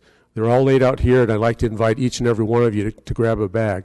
Maybe Oprah Winfrey's got nothing on us. We can't give away a car, but we can give away a conservation bag that has a low-flow shower head, faucet controls. It's got documentation, ways to improve your yards. The whole conservation concept is contained in that blue bag. And if we would all implement that, it would work to our advantage. So I want to encourage you to take that. Now, for me, they also provide a home inspection for free. Make an appointment. They'll come to your home. They'll evaluate it, and they'll give you not just the problems, but they'll give you the answers, the solutions. So they came to my home, and they did that, and I got my bag, and I implemented a lot of the things they told me. And so I have my water bill here tonight, and 2 points on that. My gross bill, we think our water bill, our gross bill for me was $74.58. I'm going, wow, if that doubles in 5 years, I'm not real happy about that. And then with the education of the administration and the water department, we broke that down. Solid waste is $25, I'm rounding off. Sanitation, $6. Sewer, non-metered, $25.81. And then I got to the key part of this bill. Please pay attention to your bills because all the bills are the same. My total water metered standby charge was $13.51. My consumption was $3.66. I have 2 teenage kids. And that, by implementing the things that we can do together as part of this whole process of conserving water, can result in that kind of bill. And I'm going to keep trying to do better and better. Got the bucket in the shower, all the things that you think about. We actually do that in my family. So I encourage all of you to conserve. It's absolutely critical for the total process that we're engaged in here. Please take a bag. I've sat here for 2 years, and if I had $1 for every time I've heard about the boondoggles, I'd be a millionaire. And I want to address the critics who say this project is like past failed boondoggles. I think I read in the paper. This project is like past failed boondoggles, like Chichonsi, Metropolitan Museum, the French restaurant, the taco factory, the turkey plant. It goes on and on. First, I want to say I don't think it's really fair and reasonable to hold this council, this responsible council, by virtue of all the acts that we've imposed and implemented over the last 2 years of my term and 4 and 6 years of my colleagues, to pin that on us. And I think the critics are wrong for doing that. And I think we all take our job very serious of protecting taxpayer dollars. And we're doing that tonight as well. I think it's critical that the public engage in this process that we have here tonight. I think it's critical that you elect officials that will make those tough calls, that will protect those tax dollars, that will not invest in these projects. And we're not doing that. We haven't done it. We're not going to do it. So please.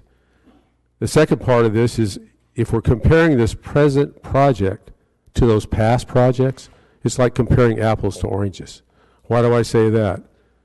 These projects in the past may have been, I don't know if it's a special project, a pet project, I don't know. You have Chichonsi Park. Who does that appeal to? Baseball fans, not the entire city of Fresno. We've got the Met Museum. Who does that appeal to? People that like to go to museums and enjoy arts, not 100% of the people in Fresno. So that's the apple. What's the orange? The orange is this project affects every single family in the city of Fresno. Every single person, 100%. So we're not going to compare boondoggles and apples to oranges. Stay focused, stay what this project is all about, and it affects every single person in our community. With that in mind, I'm going to support this project. I think it's the best thing for our community. I think it's the best thing for my children and my grandchildren when they come. I also wanted to say, and I don't think there's any dispute, but water is water, but it's not going to be good unless we do the pipes. And I don't think anybody disputes that, but I just want to confirm that the delivery system is critical. And I think that's an important part of this project. So let's not forget that aspect of it, and let's all participate in water conservation. Remember, every single drop of water counts. Thank you. Councilmember Quintero. Thank you, Mr. President. Well, first of all, I'd like to thank all of you that showed up this evening and shared your concerns. It's been a good learning process. It's been good to hear from the both sides of the issue, as well as hearing not only from our constituents in our districts, but folks throughout the city. And in particular, I'd like to thank the mayor's office and the chief of staff, Georgianne, making yourselves available to our office and answering any questions that we might have or clarifying them. And Tommy, thank you as well for the field trip. Appreciate it. Found out some things I didn't really care to know about, but that was something else. But I do have still questions, concerns, and I want to share with you a little bit of history that I'm somewhat familiar with. I remember I was listening to Ms. Jahan make her presentation, and we spoke during the break, was that in the mid-'90s, there was a 4-letter acronym that came into being, and it was called DBCP. And it was something really new to municipalities, and it was hard when this regulation came down that we had to clean up wells, and there was like 23 or 27 wells in southeast Fresno that needed to get cleaned up, and that it was even difficult at that time to find attorneys that were knowledgeable to deal with it, and so the city had to really dig in to find those attorneys. Then it just seemed that after that started happening to not only Fresno but other municipalities, is that the state started coming down with new regulations saying you got water contamination. Well, the water stayed the same. It tasted the same, and there really was no change. But yet, it was what Sacramento was saying. These are the new regulations, and this is what you have to comply with. And Ms. Jahan, you mentioned that there might be some new ones coming up.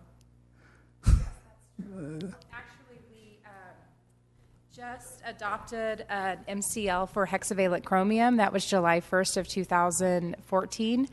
And so there's going to be systems that are out of compliance with the hex chrome regulation. The next one that's kind of on the radar is the 123 TCP that we've talked about. And there will be systems, exactly like you said, they're in compliance one day, that regulation's adopted, they do the monitoring, and they're out of compliance. I guess it's job security to some degree, but some of it's driven by EPA, and then yes, we have to follow suit. Some understood. of them are California-specific regulations. Oh, I understand. Okay, right. Thank you for clarifying that. So that's just another layer that we're going to have, that the city's going to have to deal with and come up with the funds to do that type of cleanup. So there's really those things that you just have to keep on your radar that you're going to be forced to come up with the funds to do that. Tommy, I want to ask you a couple questions. One is that the comment was made by one of the council members earlier, and I believe it was Councilmember Brandow, that they wanted the cost fixed, not spending a penny more. Okay, so 429 million. What's your contingency for that? What are we running right now in our contingencies? For cost overruns? No, we don't. You won't have cost overruns? We have contingencies for changing market conditions, but we don't have we're not assuming going into cost overruns. What are you running? Well, materials may go up. 25? 10 to 20%. And we've already included the cost escalators for materials. So that's labor. in the 429? 429 already has the cost escalators in it for labor, materials, those types of things. And then there's just stuff like we're building the tank downtown, the T4 tank. Mm-hmm. Found a buried storage tank that nobody knew about, wasn't documented. It's things like that are going to happen. So we have contingencies for those kinds of things. Okay. So costs may go up, but we're going to have the monies to cover the... We have a motion on the table to manage it to that degree, yes. Been here too long to believe that. But that's okay. It can be done. No, I understand. You make the best effort. That's the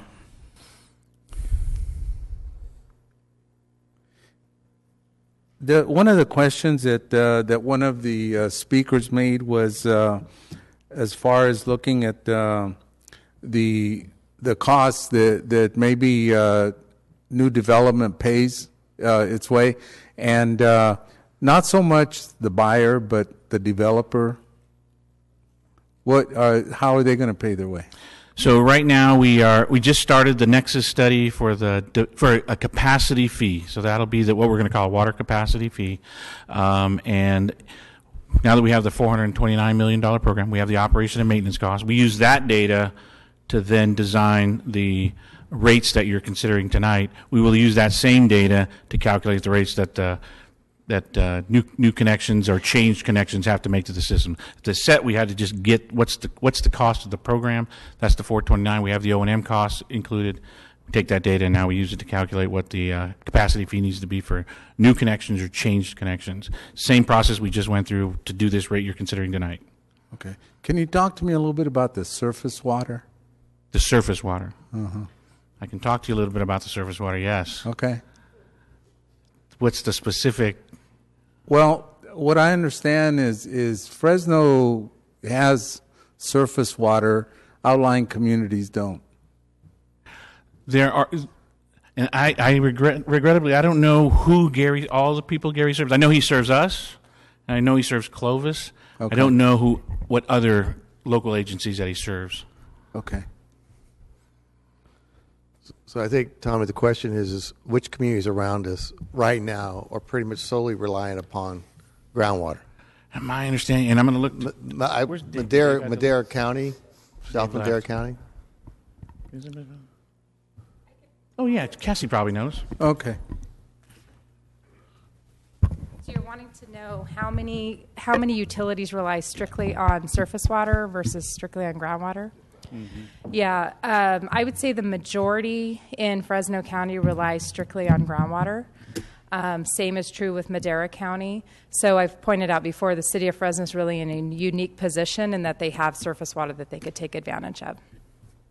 Okay, got it. And then one of the reasons I brought up the point about the costs going up is that you have a projected date. You said like maybe November 2015, and if you're not able to really get that date or whatever, your costs still continue to go up. So but that's in any type of development or construction. Right. So the contractors are going to factor into their bid prices the start date, and if we move the start date, they will factor in what the cost escalator will be. That's where you'll pick up that cost change, is when the contractors start preparing their bids. Okay. Thank you. Thank you. And Mr. Serrato, I want to thank you and your board members for being here today. a lot of the questions that or some of the questions I was going to ask you were asked by Council Member Soria. And, and again, looking at the cost, the question I have for you is, will there be additional cost regarding storage and conveyance for the water deliveries? Yeah, absolutely. That's going to be one of the discussions that we're going to have in terms of what it's going to cost to do that. Storage isn't free.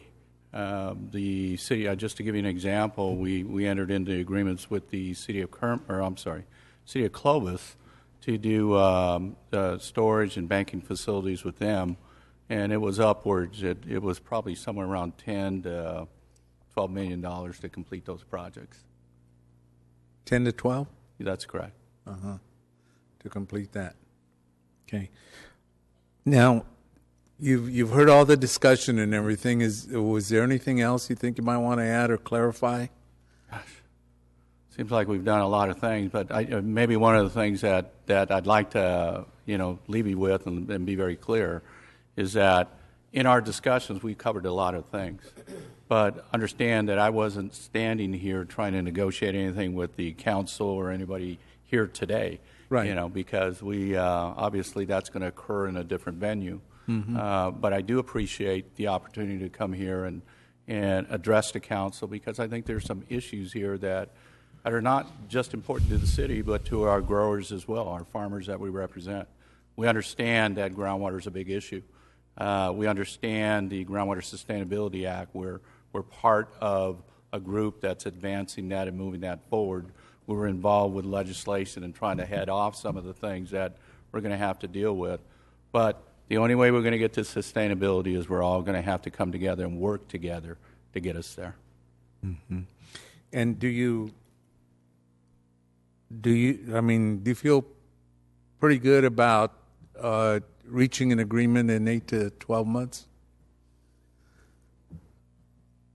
I mean, if the city said, yeah, just go do anything you want today, I think we could probably get that done, but I doubt that that's going to happen, okay? Okay. So and it's a very good question, but I think the bigger issues are the ones that we're gonna begin to negotiate. We've essentially picked the fruit off the lower edges, and so now the bigger issues are going to be the ones that we're going to have to address. So it's going to be a while. Okay. And hopefully we get there. Thank you. Yeah, a lot of having those to me an agreement in place is really it's important, if not critical. And if you're a business person, you try to get all your agreements in place, or if you're buying a house or a car, you try to get everything locked down before you put your name on the dotted line. And to me, the conveyance agreement, that's a big deal. It's a big one, and so okay. I really want to thank everybody. Really appreciate it, and thank you, Mr. President. Thank you, Member Quintero. The screen is clear, so it is probably my opportunity to make a few remarks. When Steve Brandow was council president, he always said that by the time it was time for him to speak, everything's been said, and that's very true. It's true. I seem to have very little substance to add to the conversation, and so it reminds me of the old adage that everything's already been said, but it hasn't been said by me. So I still reserve my right to make a few comments. And I've really gone back and forth on how I even wanted to address this issue tonight. And so I'm going to start with some thank yous, because I think it's appropriate, and you've heard my colleagues start by thanking our staff, and I think as we wind down this night, I certainly want to do the same thing. As I've said previous times before, this council has undergone some major issues in the last few months, and the burden of that although we do have to make the decisions, the burden of that is really on the staff to give us the information to make sure that we have enough information to make an appropriate decision, and we're not always easy to deal with. So I certainly want to thank staff. Tommy in your department, Bruce for sure, Renee of course. Really just thank you guys for putting all this together. This has been a very, very long, lengthy process. This has been a little over a couple of years we've been at this, and so I don't normally do this, but I think it's appropriate. I want to thank my colleagues. This is Councilmember Brand mentioned earlier tonight that this may in fact be one of the most important votes that he will have taken in the 6 years that he's been here, and I'll say that the 4 years I've been here, for sure, this is the most important vote that I've taken thus far. And it was a lot of work getting to this point on our part. There was, this was to get here tonight. This vote's going to go, in my opinion, overwhelmingly in support of the rate increase. But I'm going to tell you guys, this was a very difficult process for the policymakers, and my colleagues did an amazing job of rolling up their sleeves and all contributing something to make it better. I want to thank, obviously, Lee Brand and Clint Olivier for today bringing their oversight. I can't remember the mouthful it was, but your oversight committee that you brought, you guys, although it wasn't directly related to this project per se, we do know that this proposed project, will fall up under that oversight, and it's very timely, very appropriate. It's added value and comfort for me tonight to be able to be supportive of this. I want to thank my colleague, Councilmember Quintero, for months and over a year, for those of you, and a lot of you have been with us in this process, you've listened to Councilmember Quintero talk about the need to protect low-income and fixed-income persons in this city. And when we first started this conversation, and Bruce, you remember a couple years ago, the initial answer was we can't do anything because of the Prop 218 process. We started with we don't think we can do 18, we don't think we can do anything, but because of Councilmember Quintero constantly saying, we've got to find a way, there has to be a way. I don't know what the way is, but there has to be a way. We come to you today with a low-income rate. That's legal, and that will serve a lot of citizens. And it's because of the work of Councilmember Quintero still making that issue front and center. We had a couple weeks ago, about a month ago, and I got a new nickname from my friend Steve Brandow. He said he put the brakes on things about a month ago. So you are now Steve Brake Pads Brandow. Because he put the. Well, so we have Brake Pads Brandow over here that really that did a great job and saying, hold on, I'm listening to my constituents. I'm a steward, and I want to make sure that we're getting everything we can. So he stops the process in midstream and really challenges our state partners to bring some more money home for us here for our residents. Great work. And he mentioned that Councilmember Soria and I were in that meeting. Listen, we were glad to be there, but it was really your effort, Steve, that made that happen, and those were valuable. Somebody said 12% isn't a lot. I would beg to differ. It's a considerable amount of money. Councilmember Capriolo a moment ago reminded us, we've heard a lot about conservation. Well, it was Councilmember Capriolo and Brand that said we do need to conserve, right? It was their contribution to the entire water conversation. A lot of us forget that this water conversation isn't in a silo. It isn't this or that. Sometimes it sounds like that, and some of the comments today may make it appear that it's this or that, but Councilmember Capriolo reminded us that conservation is a part of the overall strategy. It's a part of that. And just tonight we had our newest Councilmember, Soria, who came in, hit the ground running, and said, listen,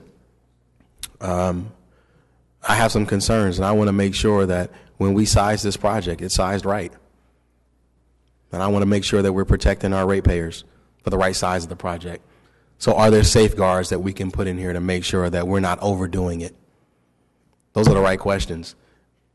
And and then there were actions taken in that way to secure that. So I say that because you don't see that all the time.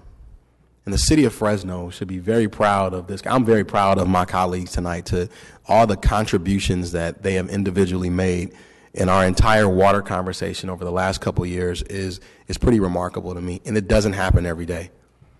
And I'm proud to serve with these guys. And madam.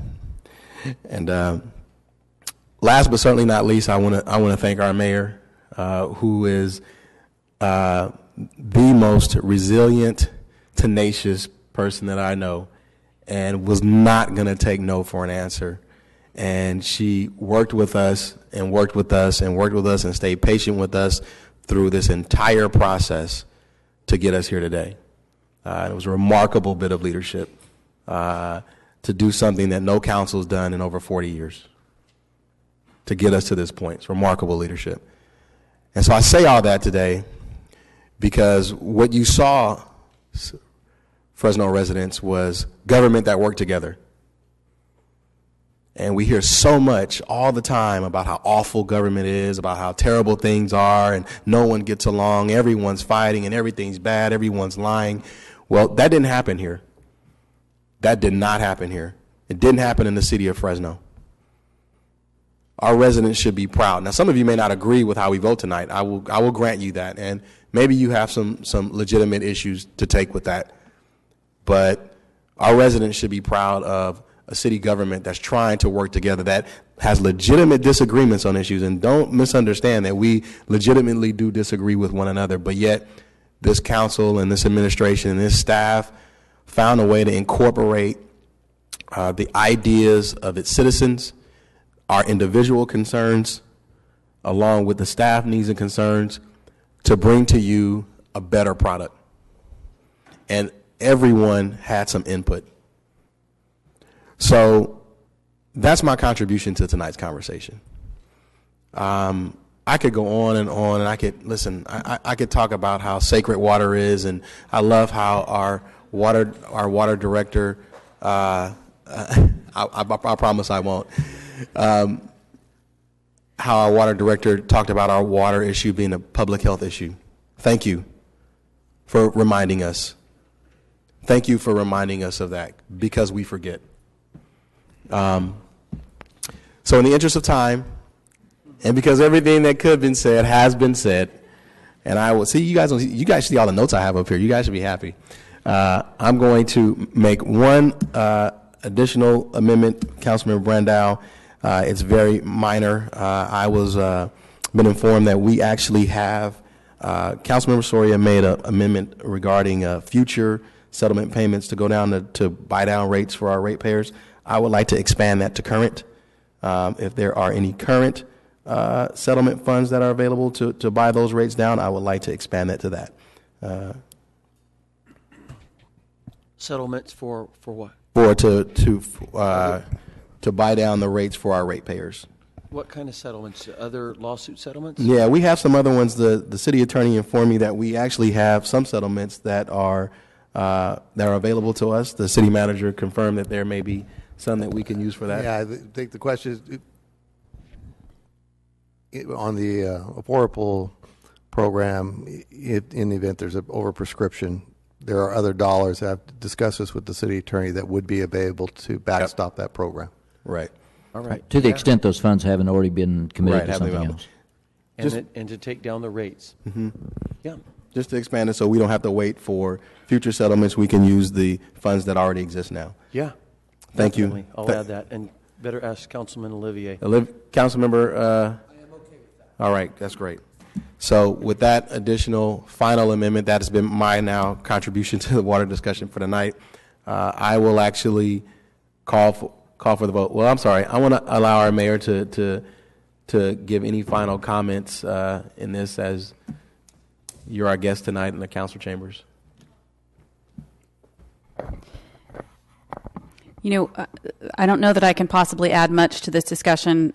For anyone who follows me on Twitter, you can see throughout the night I have been tweeting the comments that our council members have been making. And if you go and look at the sum total of what we've heard tonight, we've heard from Councilmember Brand that there's a new Fresno, and it's the Fresno that is turning the corner on bad fiscal management and moving towards hope and the prosperity of the residents who are here. We've heard from Councilmember Capriolio that he is not going to be the one to kick this can down the road further, not on his watch. I think most everyone has commented about their interest and willingness to put their own personal political careers on the line to do what's right for the people of Fresno. And I think it's a remarkable moment, and I think it's very noteworthy. And I think that the fact that this subject, water, has brought this form of leadership to the forefront is also significant. And I can think of no more precious resource that we should be hearing these very words from our elected leaders. We should be hearing these sorts of things, certainly when it comes to water. So I commend all of you and echo Council President Bain's comments that all the amendments that have been made have strengthened this initiative and strengthened this proposal. And I also recognize the opponents of this rate plan and how their insistence that we take more time, that we deliberate further. I concur that, in fact, the plan is better as a result of that. So in that spirit, I think it's time we move forward and put this particular issue in the rearview mirror, because there are still plenty of challenges for us to tackle as a community. But I'm confident, thanks to the leadership on this dais, that we're up for the challenge. And thank you, Madam Mayor. With that, we have a motion, we have a second, we have multiple amendments that I don't think I need to read, right, City Attorney? And so, all those in favor? Aye. All those opposed? No. Army of one. All right. Item passes 6-1. Thank you, guys.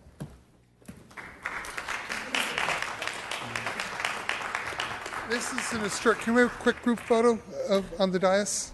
Quick group photo on the dais. It's an historic. If administration would join with the council, we have unity to a reasonable degree.